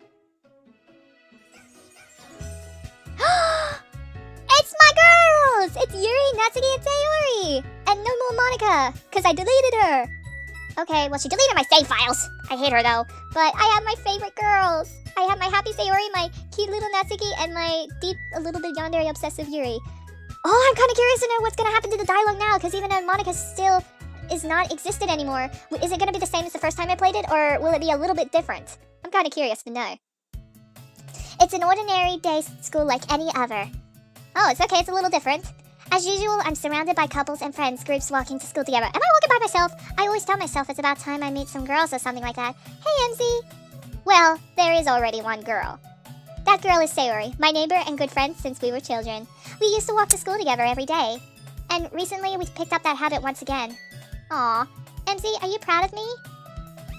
For what? Exactly. Oh, you know, for waking up on time. Well, you've been doing that for a while now. Uh-huh. But you've never even said anything about it. Even though we've walked to school together every day. Well, yeah. I always thought it was implied. It's embarrassing to say aloud. Oh, come on, please. It's good motivation. Fine, Sayori. I'm proud of you, and I missed you so much. We cross the street together and make our way to school. As we draw near, the streets become increasingly speckled with other students making their daily commute. By the way, MZ, have you decided on a club to join yet? Oh, a club? I told you already, I start to say what I always do, that I'm not interested in joining any clubs. But something tells me Sayori would take me more offensive. After all I could tell her the clubs are a waste of time. Well, how could I? When she is actually starting a club on her own. Actually, yeah. I think I decided on a club. Really? Which one? Tell me. I don't know. How about I'll keep it as a surprise? Boo, you meanie. Oh, Sayori, I miss you. I want to hug you right now. But anyways, be patient. You'll find out soon enough. I used to ask myself why I let myself get lectured by such a carefree girl. And a happy girl, no depression whatsoever. But I started to realize that in a way I envy her. When Sayori puts her mind to something, she can accomplish great things. So that's why I feel like I should do something special for her. The school day is as ordinary as ever, and it's over before I know it. After I pack up my things, I stand up, gathering my motivation.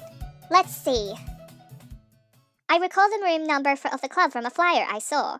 I walked across the school and upstairs, a section of the school I rarely visit, being generally used for the third year classes and activities. I know which club we're taking. Before long, I found the room.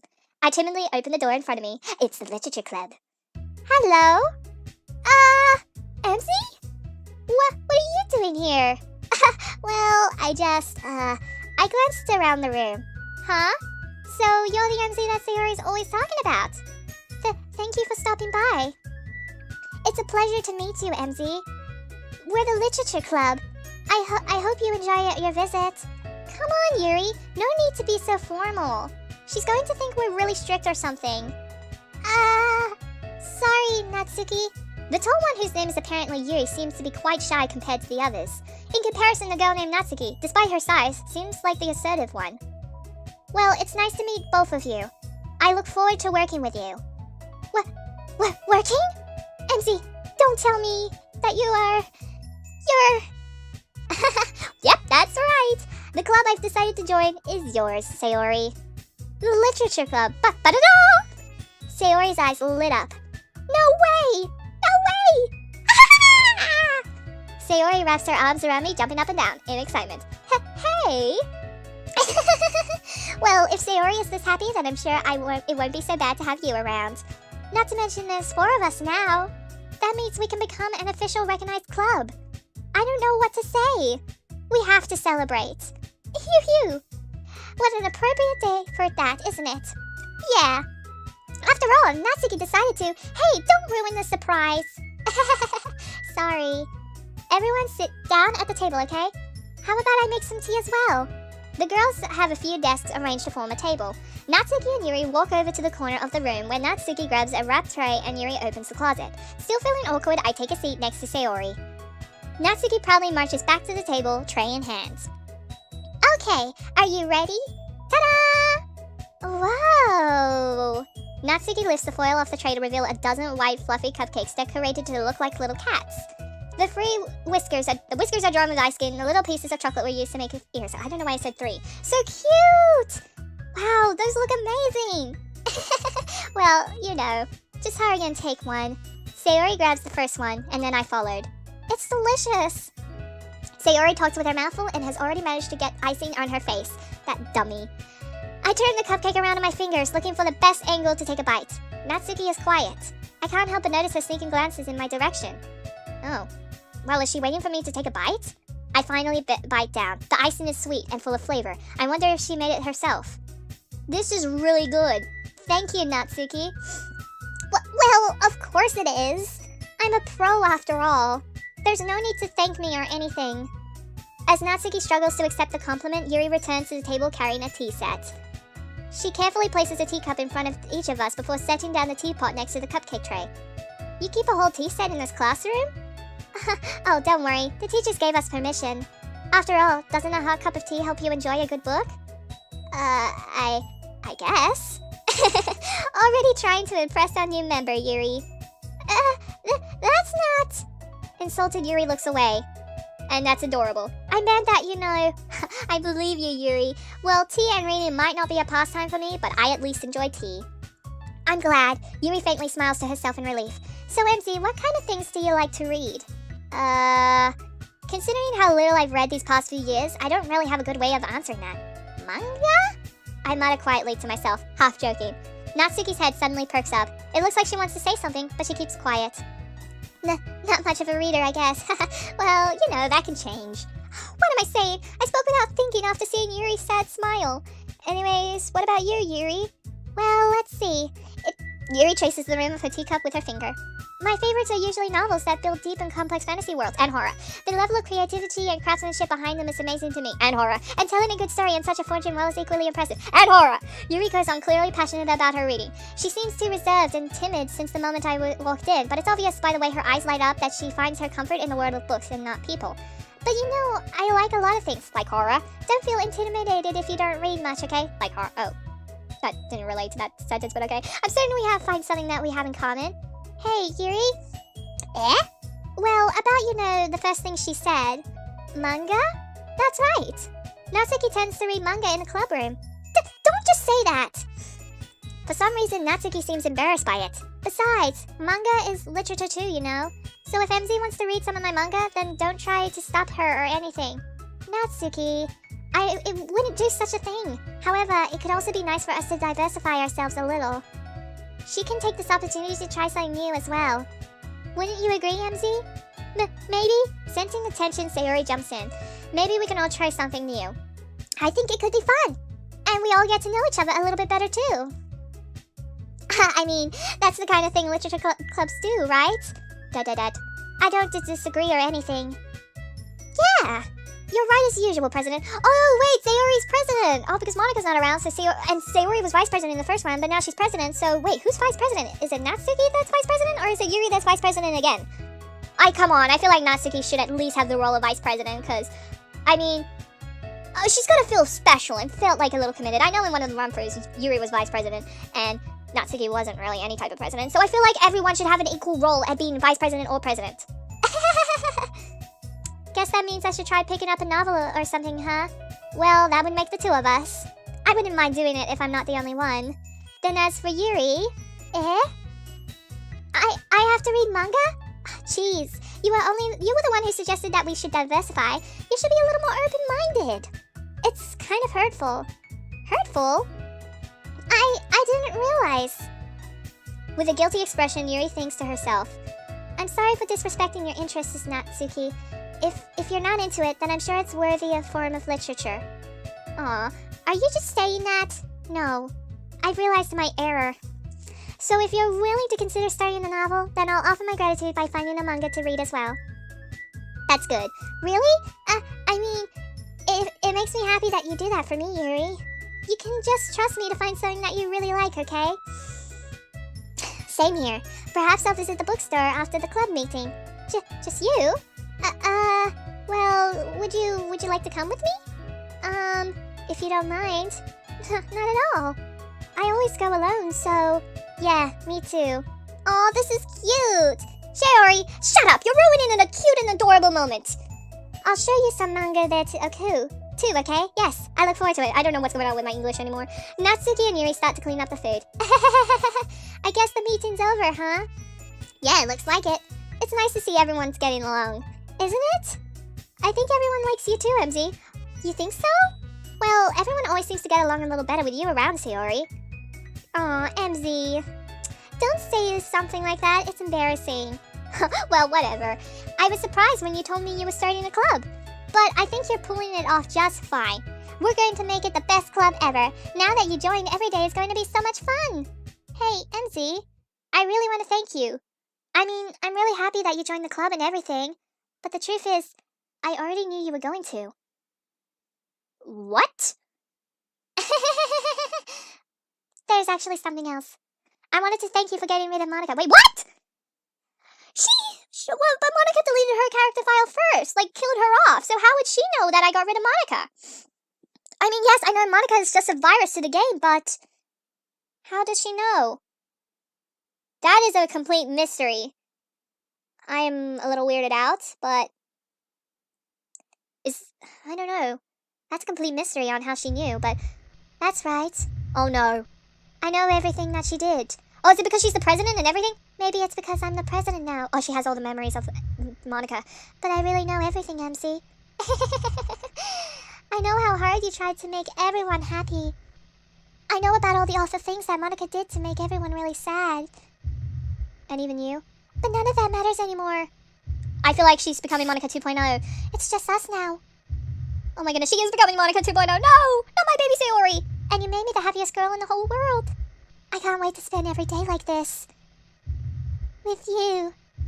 Forever and ever. F-O-R-E-V-E. Nope. Just, nope! Whoa. Oh my goodness, she's glitching out. What's happening? I don't know. Oh my goodness, I feel like I won't let you hurt him. What? I mean her. Don't hurt me. Him, her. it hurts. I'm sorry. I was wrong. There's no happiness here after all. Goodbye, Sayori. Goodbye, MZ. Goodbye, Literature Club. And it's just gibberish.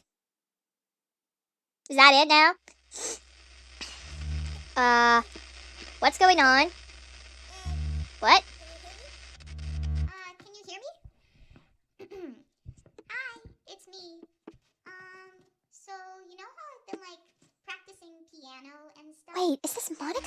Not really any good at it yet. Like, I think it is Monica. but I wrote you a song, and I was kind of hoping that I could show it to you because I worked really, really hard on it. So yeah.